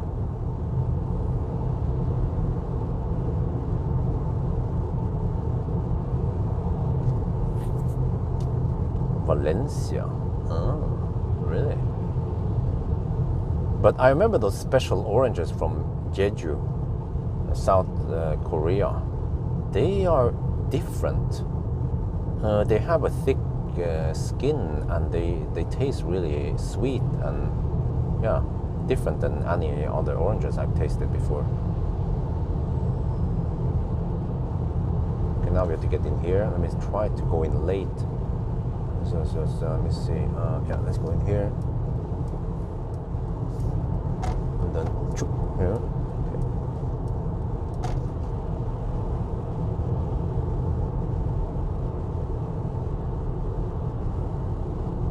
And then everyone will always hug the left lane. And the left lane becomes slower than the right lane after this merge. Well, it's not even a merge, it's just a, yeah, okay, see. Wow, consumption has dropped to 277. Wait, we're almost on par with the other challenge.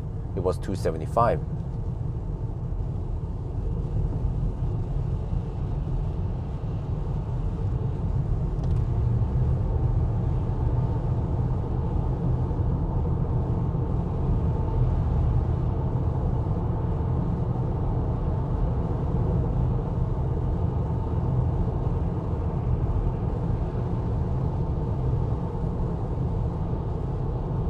So yeah, is this a coincidence that the consumption is almost identical, and weather conditions, I mean, at least the temperatures are very similar. The route is also quite similar.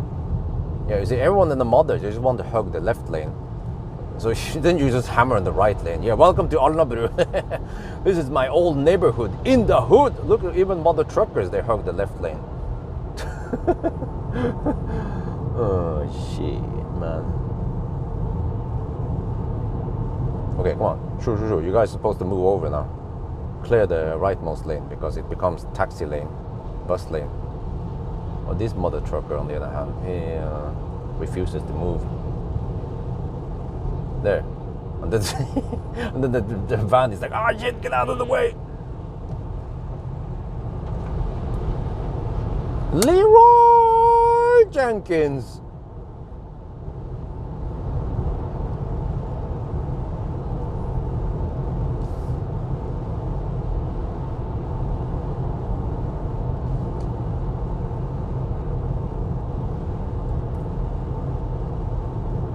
Okay, 977 and 277 consumption. Lots of sevens here. I think I want to hug the bus lane for a bit. Just have to be careful in case people are not paying attention. But the bus lane seems to go faster than the leftmost lane right now.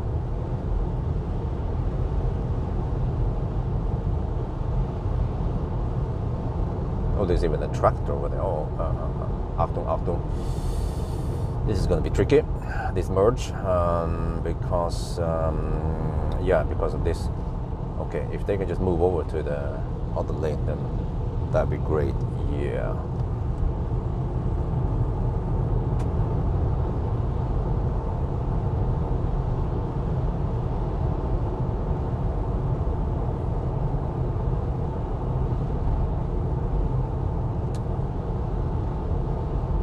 Wait, I have to get over there. Okay. Oh, what the heck, man? Look at this mother trucker. He's overtaking in the middle lane there. Okay. Welcome to Alnabru. But let me shoot the video where I just stick around Alnabru.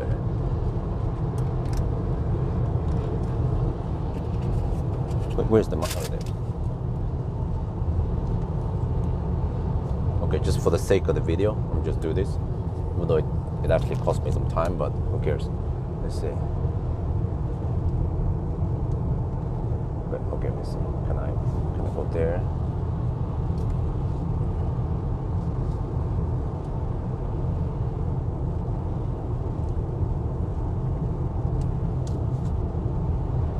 We are now at Alnabru, and man, there are so many left lane huggers. Them campers, but I can use this lane.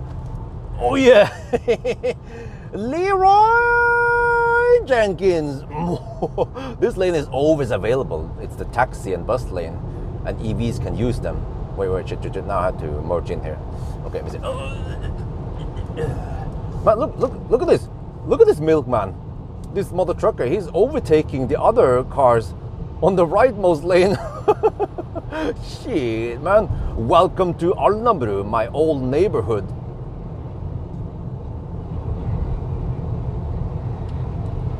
Wait, I have to get over to the other lane, otherwise I'll end up in learn school.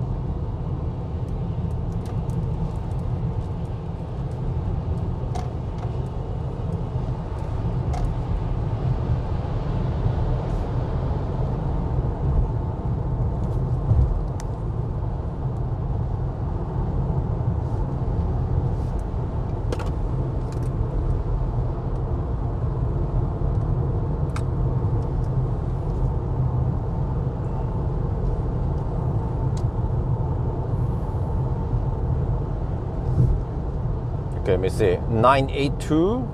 Wait, where the heck are we supposed to 999 now? Are we even gonna 999 before cleavage? This is so weird, man.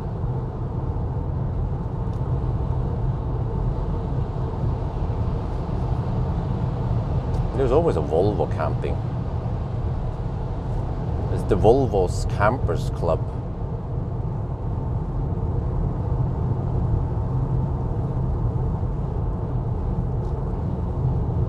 Okay, but not too much traffic. That's good.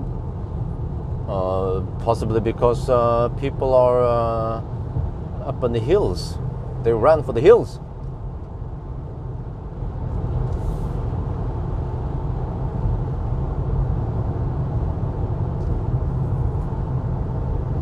Okay, status update. Wait, shit.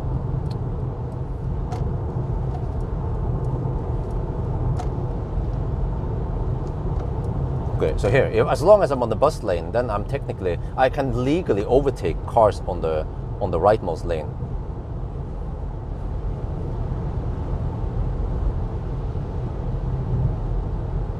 Well, I mean, I can undertake them because this is a different lane than the other lanes. Let's see. Okay, status update: 277 consumption and 985. Oh yeah, getting close now. But we are also getting close to the 11 hours and 15 minute mark. And then we're supposed to round down, right? Because it is a bit weird that we 999 so early. We're supposed to 999 right out the back. What? We're supposed... Now it looks like we're gonna 999 before cleavage. That is... No, that doesn't sound right.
Welcome to Salzschmutzfest.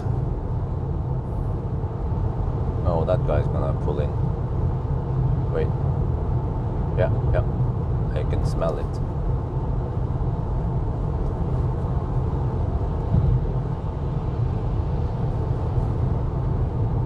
$988. Let me check actual there. 989. Yeah, okay, I can see the decimals now.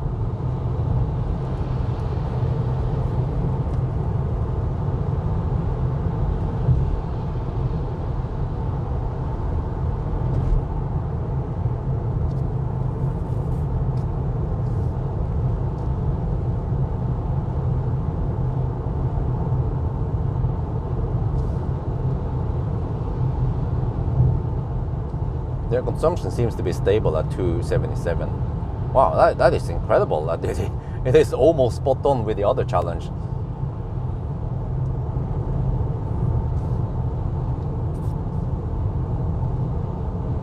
$990. Yeah. Now we get stuck behind slowpokes. Welcome to Norway. Man, come on. Trying to finish the challenge here. What's the chance of car having a variable distance error? You know, if the tire is a bit cold in the beginning, but then they heat up after long drive, then that could explain the difference. So we measure lower error in the beginning, but then it becomes higher. Yeah, but then I start with 9 degrees in the garage, right? So the tires are at least 9 degrees, and by the time we hit Schweinsund, the tire should heat up to well over 20 degrees, right? So it should already have good working temperature.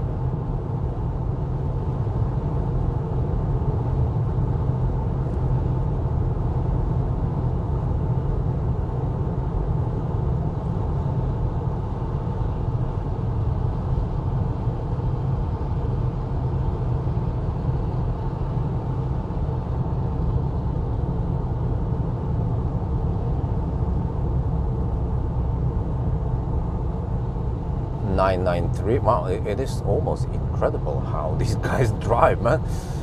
And then okay.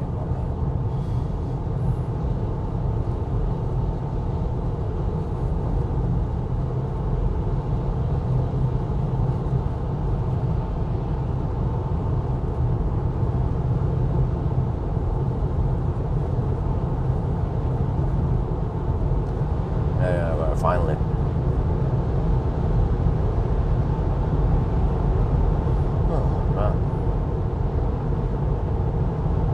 ABB always be blocking.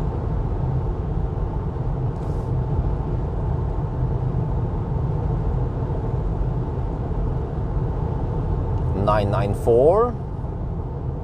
Yeah, so it seems like we should.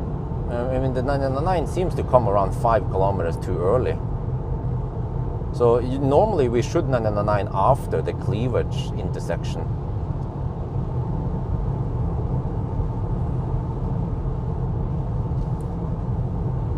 $995.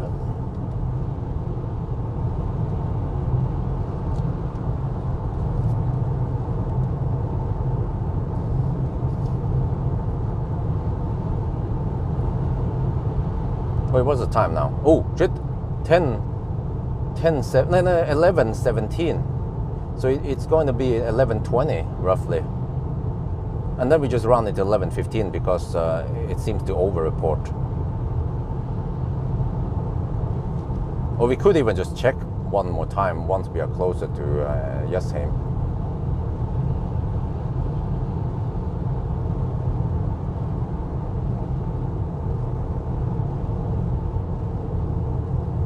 Oh wait, how is this again? No, wait, actually, I was thinking the wrong way. It is actually 11:17. It's going to be 11:20. Yeah, 11:20 is the time.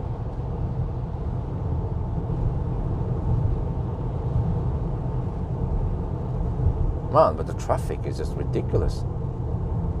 997. Yeah, am I right? I was thinking the wrong way.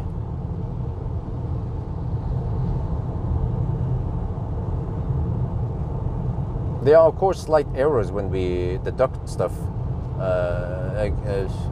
The 2 times Stenungsund detours, they introduce some errors there, measurement errors, and every time there's and also there was some handshake problems, which also usually introduces some errors. Just 1 minute here, 1 minute or 30 seconds there, and stuff like that. Everything introduces error.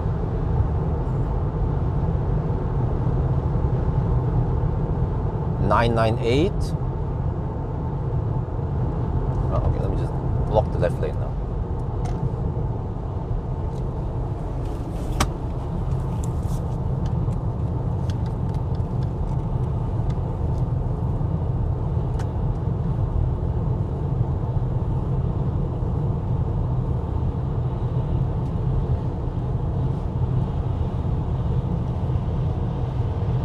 This is it, the countdown. 9991, 9992. Wow, the traffic is ridiculous over here, man. 9993, 9994, 9995, 9996, 997, 998, 9999, 1000, and then okay, time 5 minutes past ding, 11 hours and 20 minutes. But this is a bit weird because we haven't even passed the cleavage exit. Normally we will run after. So yeah, I found out that what the heck is that? I found out that this car overports by slightly. So yeah, the real distance should be roughly 1005 or 1004. So yeah, we'll see, but it will probably just be rounded down anyway, because we should be able to pass it soon, except for that we are stuck behind freaking Norwegian left lane. Yeah, then finally they move over to the right lane. Holy crap, man, I've been stuck behind this Nissan for the longest time. Oh, shit.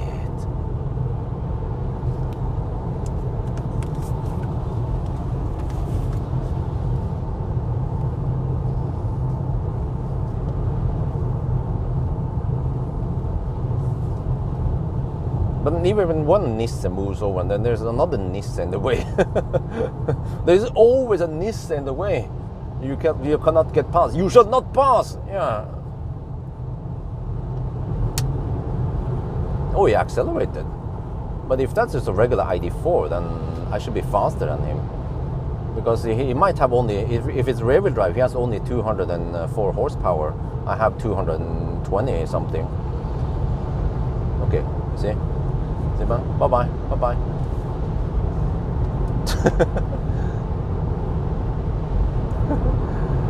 Oh, and then they went over to the left lane. Oh, man. Welcome to Norway.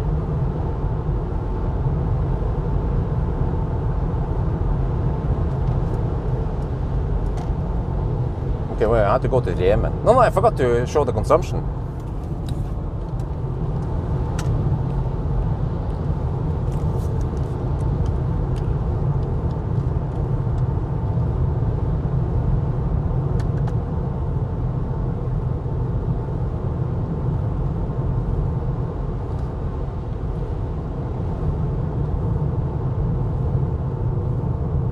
I almost forgot the consumption was 277. Is it 276, 277? I'm not sure.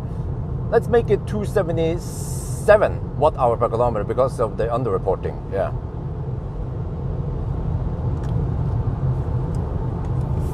Oh yeah, another thing. I have 20% left, but do we round down? I mean, it doesn't take 5 minutes, right, to charge extra. So already here it will be 11:22, right? So we still need to round out to 11:20, but then eventually, yeah. But I have 20% now. Ideally, I should be at, let's say, 10%, but 10% is 6.5 kilowatt hour, and then when you're pumping in at 100 kilowatt, then it takes only a couple of extra minutes.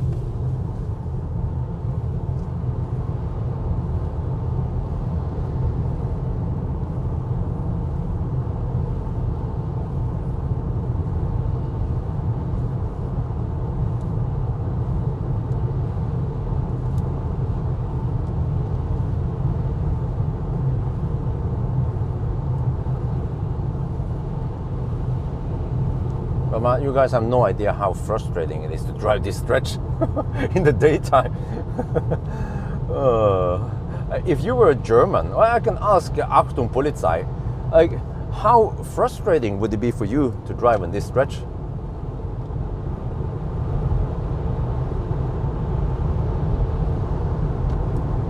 It would be really, really frustrating, right? Because stuff like I did now, like, I have to do it on daily basis almost. Or I mean, I can just don't care, but just like oh shit.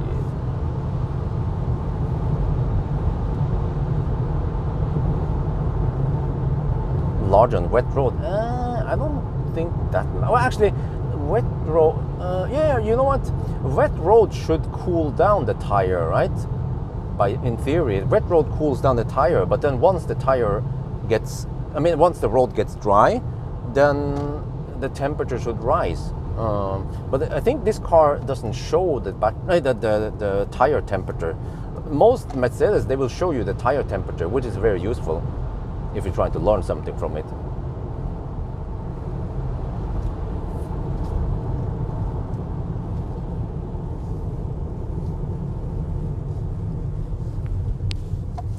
Okay, let me see. Let me go to Yemen.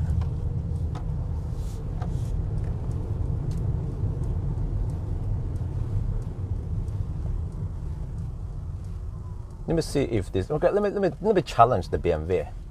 Will it clip into the almost? You know, you're supposed to use the roundabout correctly, which is that the roundabout fits 2 cars. If it's big enough roundabout, it fits 2 cars in the width, and that means that I should be able to drive in the inside of the roundabout where the BMW drives on the outside of the roundabout.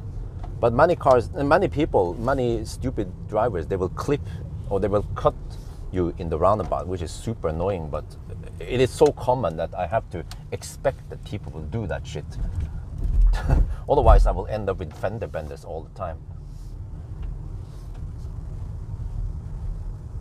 Oh yeah, let me test the auto park. But let's see, let me first go grab the milk. Wait, let me see, how is this again? If I back up, I want to see the 360 camera. Okay, we're good.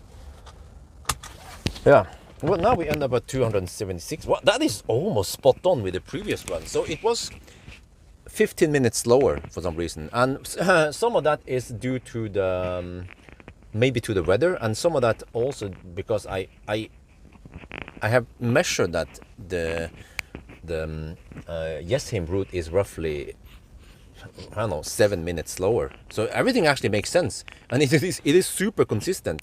We didn't get, let's say, an hour slower or half an hour. It's like it's just 10-15 minutes slower.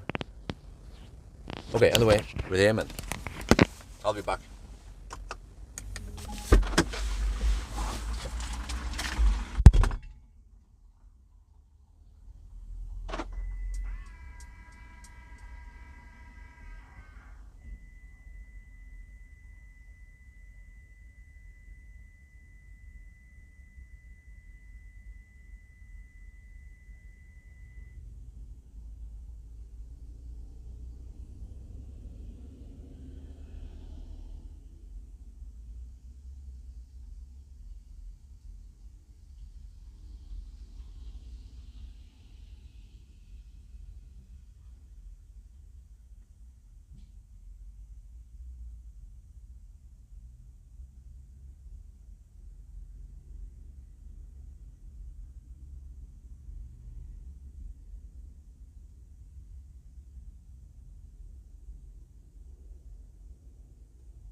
Wait, I forgot to run the preheating.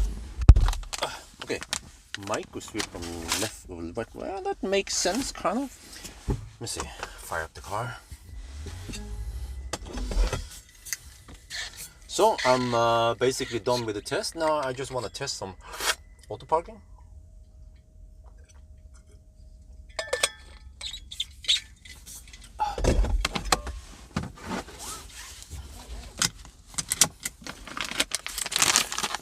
Buying speed. What do you mean?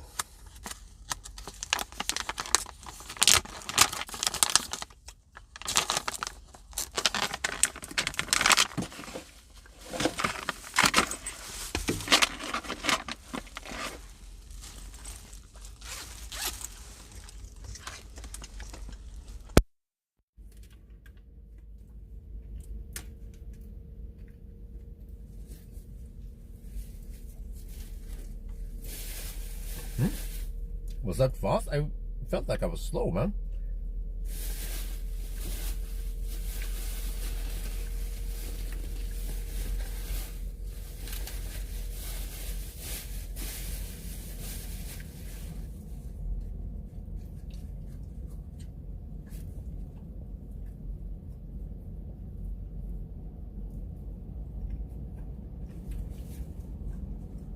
Okay, let me calculate here. So I charged 10% too much.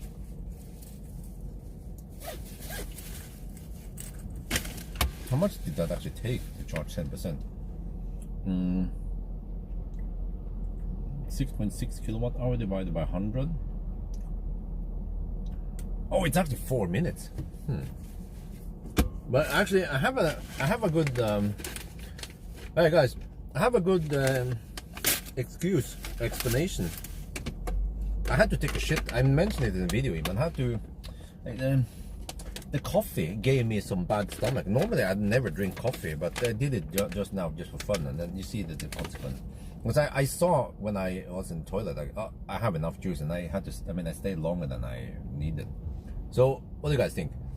Is it 11:20 or is it 11:15? Let the people speak. The power to the people.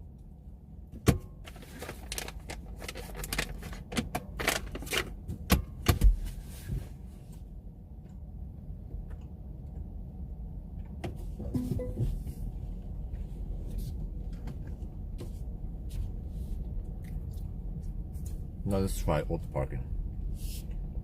Scanning. Well, they found something there. Interesting. Wait, you just draw past a bunch of parking spots here. You found something there. Start pit, huh?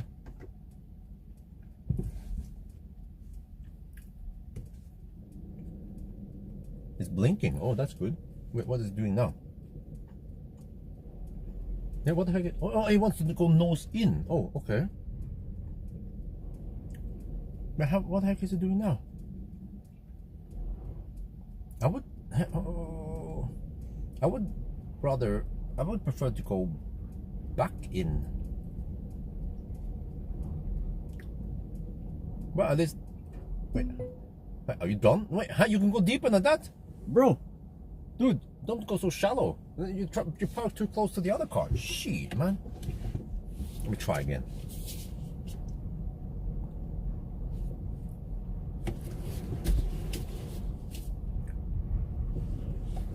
Wait, is it in the search mode yet? There, okay, drive forward. Searching for parking space. You found something there. Okay, just keep moving. Can I change the way it works though? Stop the vehicle to park. Okay. We found several parking spots. Okay. Yeah, okay, I want to have that one there. Okay, can I choose which direction though? No. Press start, and then I just let it do this thing.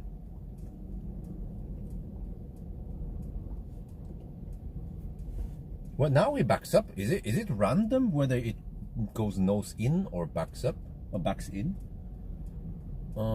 Yeah, this is the way I would park, at least. Well, now it park better. Wait, it seems to be vision only. You don't have to sandwich between cars like Tesla tends to do, well, at least before. What about parallel parking? Do we dare to try that?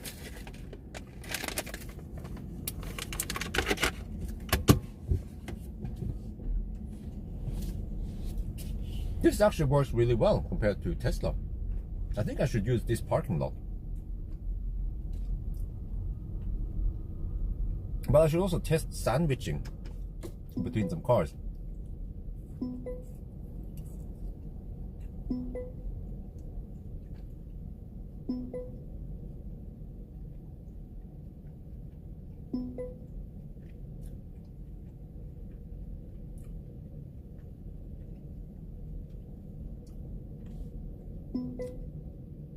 Okay, it found something. I want to go there. Let's see. It turns on the right blinker. Well, this time it wants to go nose in. This is so random what it does.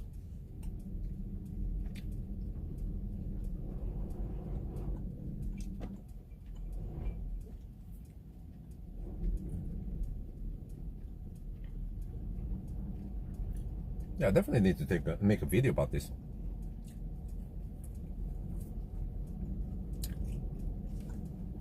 It actually parks almost perfect. It's just other cars that doesn't park perfect. Okay. What about parallel parking? But two people said 1020. One guy said sorry, 1120, and then one 11. Okay. Oh, I see spots over there where you can parallel park.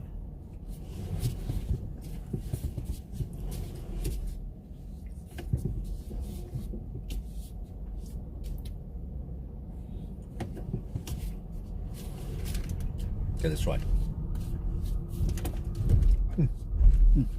But I need to bring a tripod so I can film outside. This is actually a perfect location because there are places where you can parallel park and places you can particular park, whatever it's called. Okay, scanning. I want to try this space. I want to sandwich between here. But what happens if I ruin the rims? You know, if auto parking ruins the rim on a Tesla, they'd be like, "Ah, fuck that! It's not our responsibility." But I wonder if it was one car manufacturer that takes responsibility for curb rush. Okay. No. Start. Okay, it blinks right. That's good. It turns. Whoa. Oh, does it know what it's doing though? Is it gonna scratch the rims? Oh shit! Whoa! It went with quite great confidence in there, and then. Wow! Whoa! Impressive shit. Okay. Well, are you guys seeing this? Are we offline or something? That was very impressive. I mean, it even did it better than me. Because I'm a nation. Okay, let me see. These are pretty nice spots for parallel parking. But it's also not so tight. Let me see. What about here? But it goes into, I have to go into scan mode. Okay, let me see. What about if I parallel park in an open spot without any cars? Okay, found something there, right? Here, will it see 3 spots or just see 2 spots? There's a lot of test procedure thing I can do here. What about partly obscured lines and stuff? Okay, found 1 spot there, right? Seems like it has to go a little bit past it before it appears as a, wait, it only found 1 spot? What? No, there. Okay, if I go back a little bit, did it find the other? No, it only found 1 spot. No, 2 spots. Okay, 2 spots. Okay, I want to take the backmost spot. There. Go. This is actually quite fun. I need to make a video about this, and it's close to my home also, which is great. So it seems to be some kind of vision based because it doesn't. Wow, I hope the car knows about these rims. Yeah, it does. Wait a minute. That was not according to the contract. You were supposed to use the backmost spot. Okay, whatever. Let's go home. No, I can take this route. No, I don't want to take it. There's almost no traffic on this stretch anyway. Okay, so you say 11:20. Okay, but I mean, allow me to explain. I had to shit twice on this trip. I actually feel like I need to shit again because of the coffee. I never drink coffee except for this time because I was just trying something different. But I know that coffee gives me bad stomach. So wait, what about on this stretch here? Okay, sorry, bad driving here. Let me go in scan mode here. Now we're gonna try with partly obscured spots. Okay, scanning for charging spots. Yeah, that we should measure how long it takes.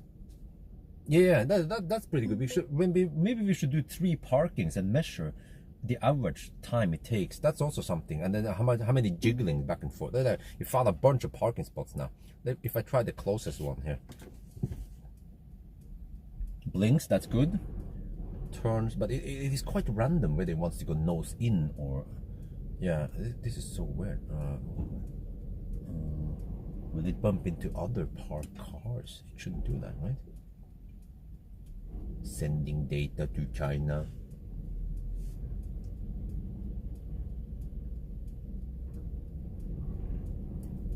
That's actually very impressive. No, so it's random whether it goes nose in or backs up, backs in. Can we configure that shit? Let me see. It should be something under vehicle settings, right? Settings, parking. Let me see. Audio fade out, time of one, maneuvering assistant. Okay, what is that? Driver will assist warning for crowd. No, there's nothing there. Wait, there's no setting for auto parking? What? Assistance maybe? No. Driving maybe? No.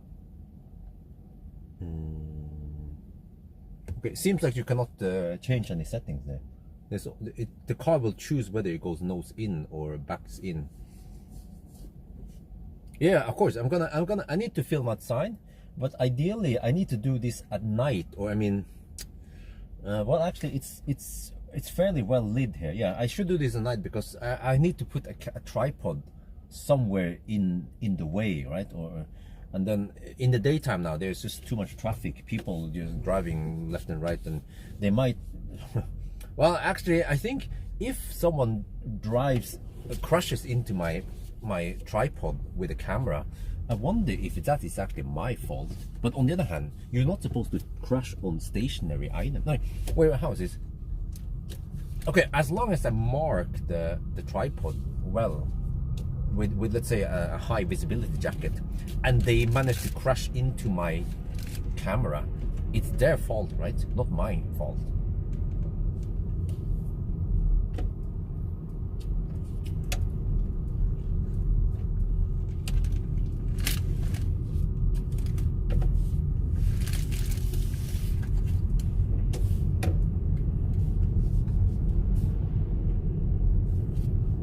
Yeah, left and right. Yeah, I need to find, but yeah, I need to sandwich in between some cars, but I'm not sure if that is super useful, or let's see. Yeah, but at least I need to film. I need to have a camera on the tripod so I can film outside to see what it looks like. But it just happened to be that this car also has 3D view, so I can show you what it looks like inside the screen, but also outside.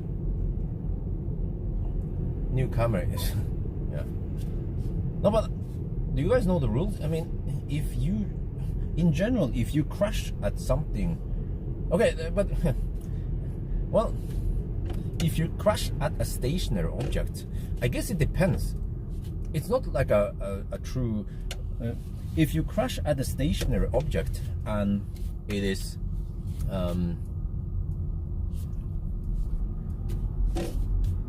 not well marked, you know. Let's say, like, okay, let's say like this. If I'm doing a drive-by shot at night, you know, worst case, right, corner case, I'm drive-by shot at night. The camera is dark black, the tripod is black. and the camera and the tripod just happened to be on the road. And in that case, if someone crashes into my camera, I think it's my fault. Yeah, it should be my fault.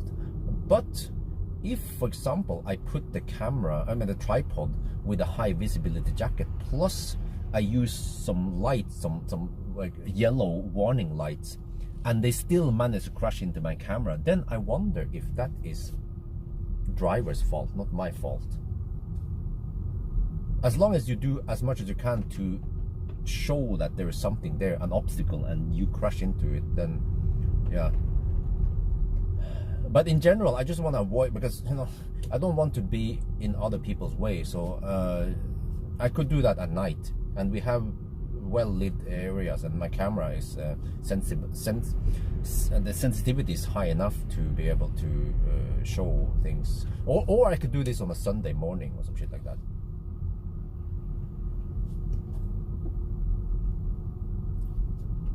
But I don't for some reason I don't feel like going there with a tripod now because of the traffic. It's just my gut feeling says that it doesn't feel right to shoot some video right now when it's busy. But it would be a nice bonus to just to do it when it's bright outside, yeah. Versus when it's really dark. But on the other hand, then the street lights lit up everything quite nicely. Yeah, that's true.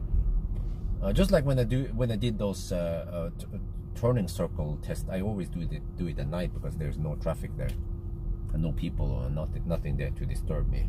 Wait, what the heck happened here? Did it snow more? Yeah, it did, man. What the heck? What happened to spring? I want spring. Shit. Well, I'm supposed to have a summary. I almost forgot about the summary. Okay, let me get inside first.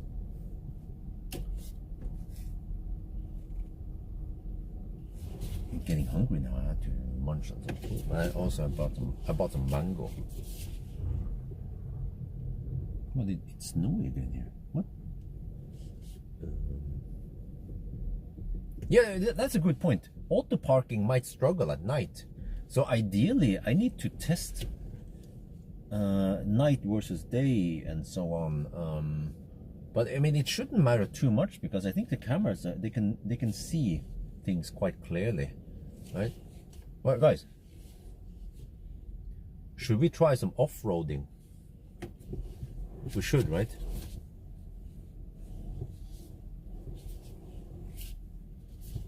How good is this Mercedes that you go off-roading? It has all-wheel. It has 4Matic. Well, how good is the 4Matic then? Can you get up the hill here? Oh, yeah, okay, it can. What about the ground clearance? Okay, what is the point of having a boxy car with high ground clearance? Well, it is so you can go off-roading. I have a little off-road track here, kind of ish. You see? How about I just drive over here?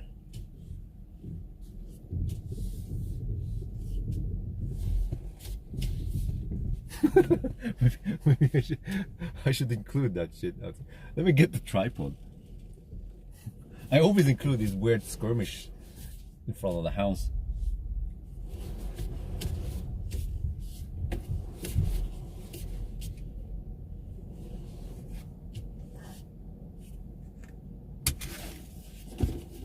Okay, let me see. I think it's a nice add-on at the end of the video to have some dicking around in front of the house. My wife is like, dude, what are you doing? Come inside and help me with the baby. I'm like, yeah, I'm coming. Just have to shoot some video. I'm at work. Don't disturb him when I'm at work. When it's time I have to say it.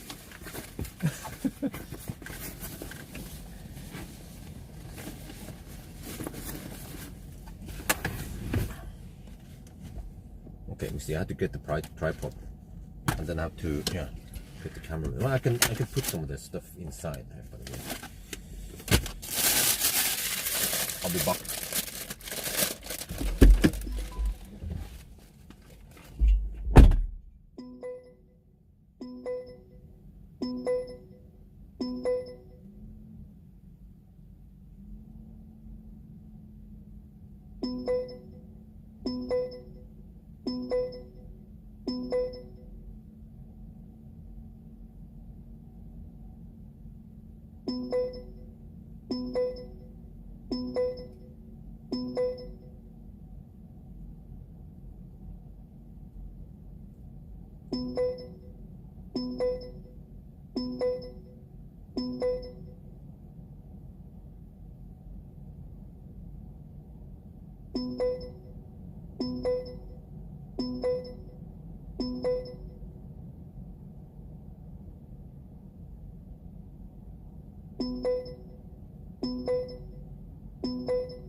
See. Wait, turn it off. Okay, now I'm gonna hope to sync it. There, okay, good. Let's sync it now. Right, we're back home and we have to do the regular skirmish in front of the house. I just happened to play around a little bit. I need to do a proper run. And here we have some snow and stuff. So, I mean, what is the purpose of this SUV? Well, it is an SUV, right? Well, we have to see if it can do some proper off-roading. Well, I mean, it's the closest off-road we can get next year. We have 360 camera, that is nice. This car does not have any off-road mode, unlike the EQE, but can it go up this steep hill, for example, without ruining the front bumper? Let's see. Come on, come on, come on.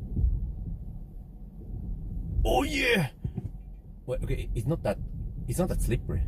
We call it kramsnö, which is wet snow. Oh yeah, no problem. Look at this.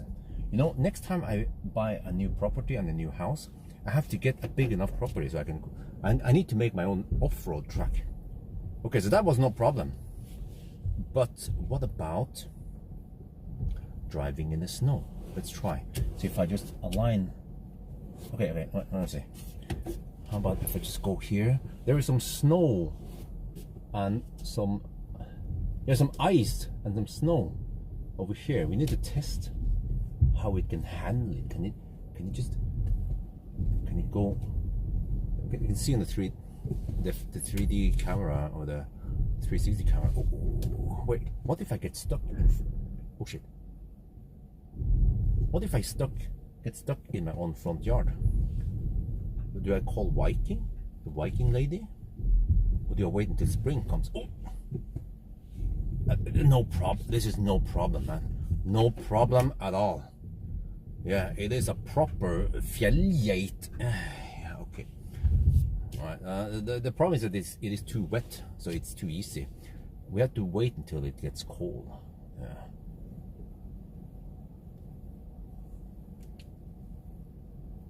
No, I don't want to off-road over there.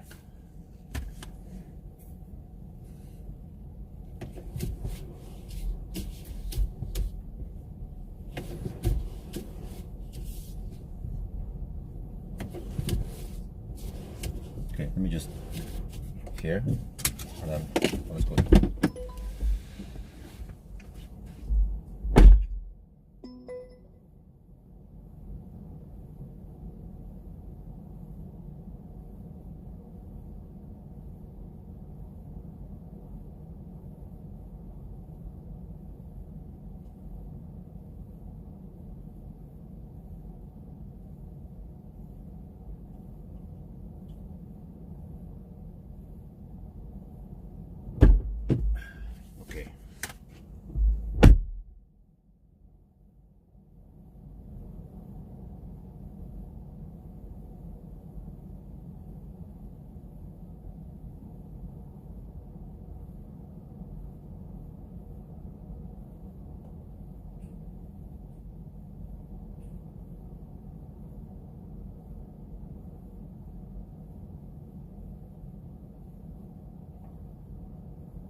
Okay, so you guys claim that I should count 10 hours and 20 minutes, 11 hours and 20 minutes then. I'm leaning a little bit towards 11:15 because I know that I messed up a little bit. I blame the coffee. ABC always blame coffee. You know, the coffee made me take a shit when I didn't really have to or should, and I should have topped up quickly and then got back on the road again. So that's why I think it should be 11:15. You know. Now I'm gonna have another mango. I'm so hungry. This is so good.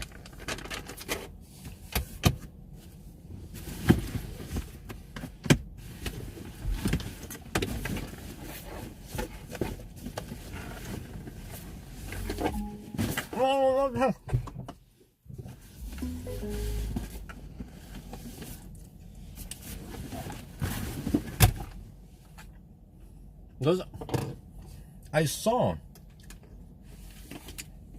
when I was in the toilet, I saw on the Kempower screen that I was ready. And if I didn't have to take a shit, I would be ready in the car and then go for it. EQB, okay. I wonder if the dry mango has natural. Well, actually, I wonder if it has added sugar, which is not good in the long run. But yeah, it would be great to have just dried mango without any additions. Okay, so yeah, okay, that is my explanation. That I think it should be 11:15, not 11:20. Plus the freaking annoying traffic, but I have to tolerate some traffic, yeah. Even though it's freaking annoying, those damn left-lane hoggers. But I mean, it's part of traffic, right? The left-lane hoggers is a natural part of traffic.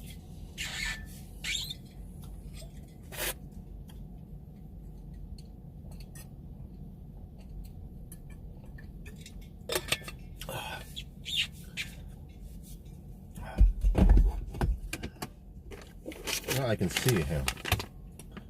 Our premium golden mangoes grow in beautiful sunny valleys and field. Well, okay, where is it from, by the way?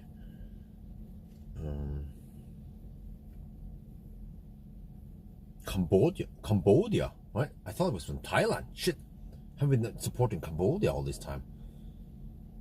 Nidings in wait, let me see. Ingredients.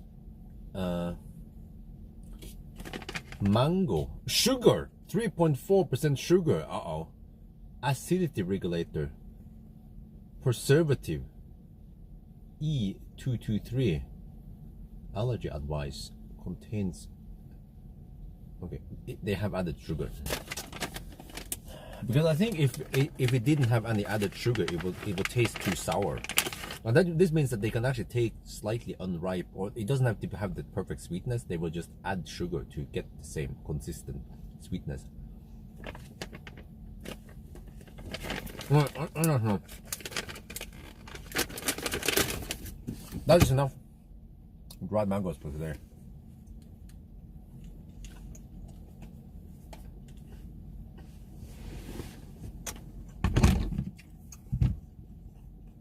So I think the dictator has spoken, and I will count it as 11:15. I mean, you can just count it as whatever you like anyway, right?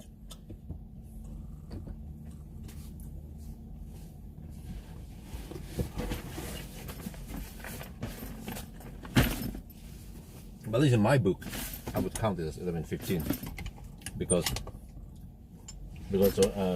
of yeah, coffee. Yeah, I like that one. It's kind of funny. Always blame coffee.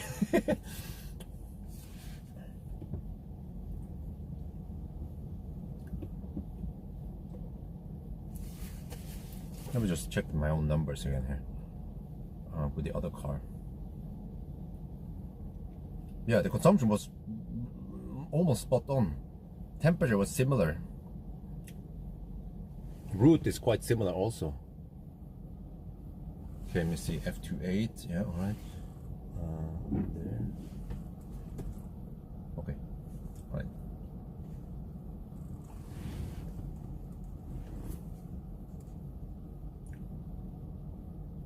Sound is on. Okay, battery is at 100%. Okay, good.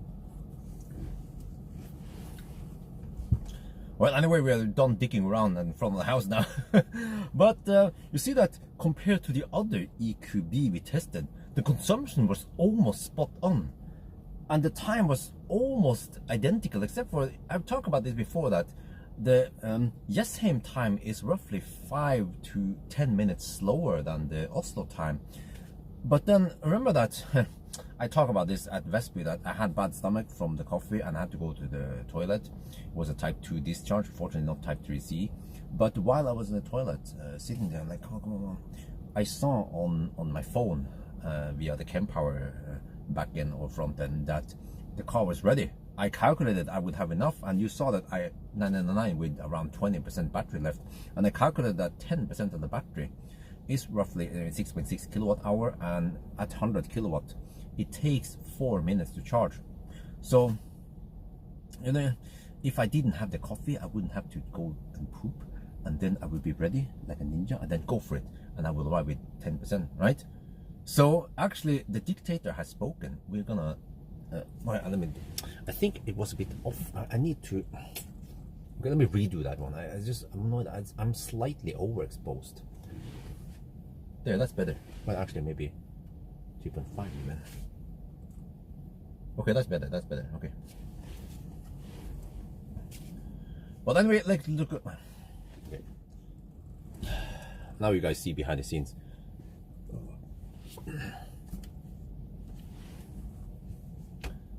But how was the result for today? Well, you see that compared to the other EQB, that was EQB 350, this is EQB 300, very similar cars, right? You see that we had almost spot on the same consumption. Huh? That is incredible. And the time was, okay, slower today, but why was it slower? I have some explanation here. You see, I have measured before that the Jessheim route is roughly 5 to 10 minutes slower because we have to pass through Oslo twice and all that, right? So that explains some of it. And also, towards the end, I had to go to the toilet again because of the coffee. So yeah, I noticed already when I was at the toilet that I had enough juice, but I just couldn't get out of there, you know. So if I didn't have the coffee, normally I never drink coffee, obviously because I know that I get stomach problems, and I've stayed away from coffee for the longest time. But this time it was just more like for fun, and I tried to drink and eat the same thing as Valdemar did, right? And then there are consequences. So we have to ABC, always blame coffee. And that's why I think as long as we don't dick around and do weird shit and focus on that we're supposed to test the car, then the time should have been 11:15, and that's what we're gonna do.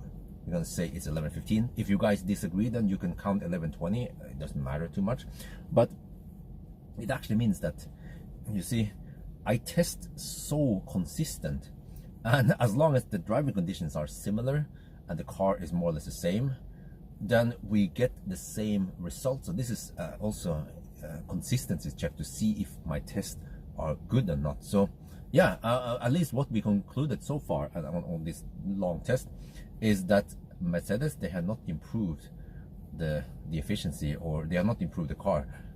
What you get is a new steering wheel. And I think they updated the star in the front there, but it still catches schmutz or schlaps, I mean sleet, and then in wet snow it blocks, and then the radar, it doesn't work. Oh shit, wait, let me check, do we have a heated radar? I need to check that. But anyway, yeah, I think that's gonna be it for now. I hope you guys enjoyed this video. As always, thank you for watching, and talk to you later. Okay, let me do one last thing. I think that's something people want to see.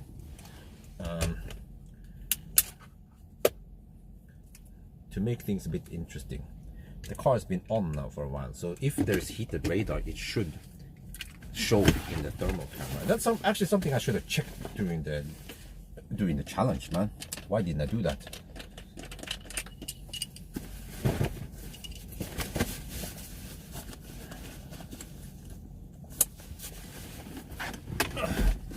To attach the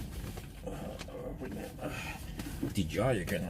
Can I just attach it somewhere else? Or no, okay, we used the magnet. It has a magnet, so for the best sound, which is still quite shitty and muffled, I have to put it roughly here. The magnet is there, and then I click it on.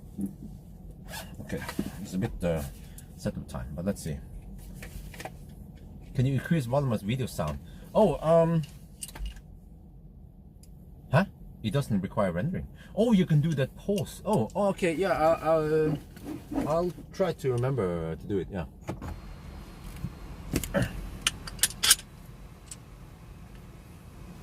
Just yeah.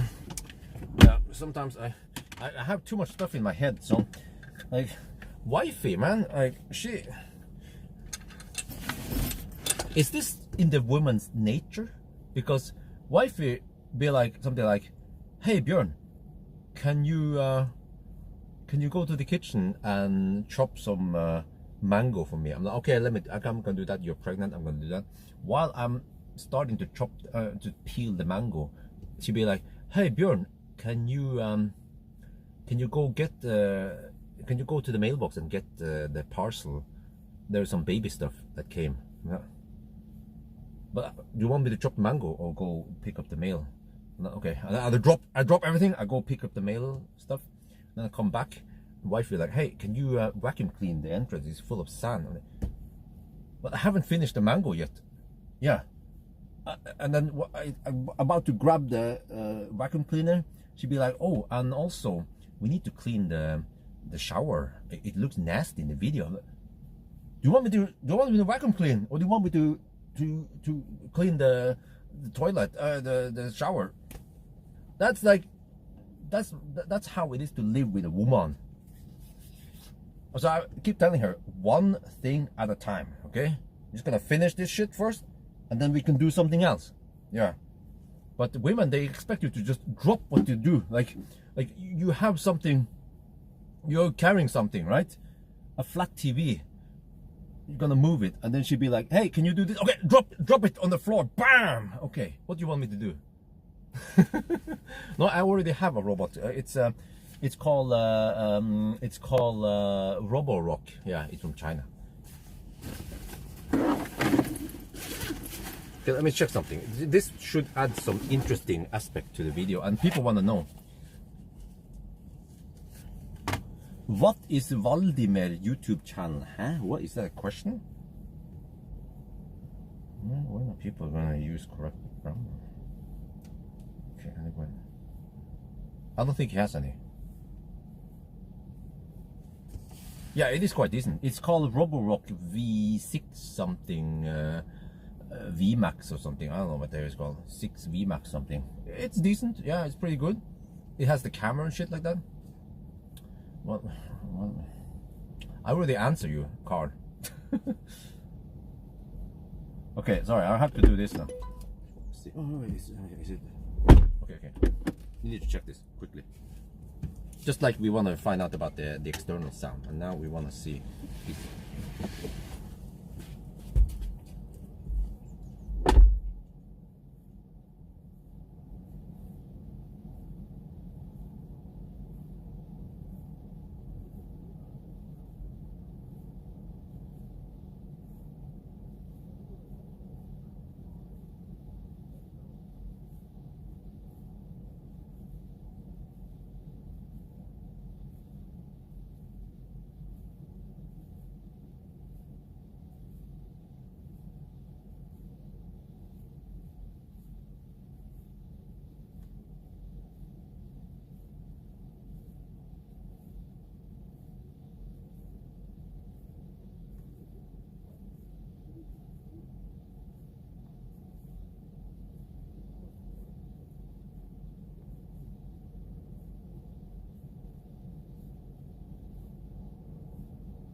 Okay, we're done. Now wife is gonna call me like, "Dude, are you not gonna finish soon?" Wait, did I not turn on the camera? Oh, I mean the mic. Don't tell me that I forgot. So I believe the radar is behind the star. Let me see. There's a thermal camera here. It seems to be heated, but maybe the heater is not that strong. But guys, my time is over now. It sounds weird, but you know what I mean. I have to leave you. So that's gonna be it. Have a nice, which day is it? Have a nice Tuesday. Yeah. I can just keep some of the equipment here because I need to shoot more videos. I need to shoot yeah, but anyway, I'm done. I need to go inside in case wifey needs me for something. And then later, oh no, what the heck, it stops the whole thing. And then later I need to film, yeah, at night maybe. At night I will film the parking, auto parking feature. So that's it, guys. It was fun as always. But you know, just like I said in the video, you guys see that as long as we take every, as long as we consider every variable that could delay us and we correct for that, you know, we actually get more or less the same result, and the consumption was almost the same. Okay, we had the detour, but yeah, so very consistent, right? Except for that the Stenungsund detour actually is a bit slow compared to the normal route.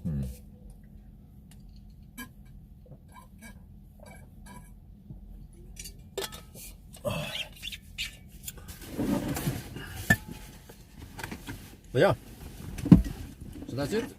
It was always a pleasure, and see you guys next time, which will be actually already this Saturday. Yeah, that's right. Oh shit. This Saturday, 1,000 kilometer Sweden route, EQA 250 plus. Oh, I'm looking forward to that. I can't wait to see how efficient it is, what kind of range we get, charging speed, and so on. And it might qualify for Hemsedal trip. Yeah, okay, that would be interesting. Finally something new and interesting on the EV market, not just a new car with a new steering wheel and some the new star and the new steering wheel. Yeah, but after that, after the EQA, it's gonna be a Brabus #3. We have good stuff coming up, and then after that, it's gonna be the Volvo EX40. Okay. Anyway, let me get inside the garage before wifey calls me, start yelling at me, dicking around too long in front of the house. Like, I'm always trying to halt, you know, to kind of stretch out the time here before I go inside, you know. So I have to do my daddy duties. Yeah, okay, but you know, I just want to get good enough content for my viewers to stick around. EX30. Oh, did I say EX40? No, my bad. I'm brain farted. I meant EX30, of course. Okay, anyway, that's it, guys. Hasta la vista, and talk to you later.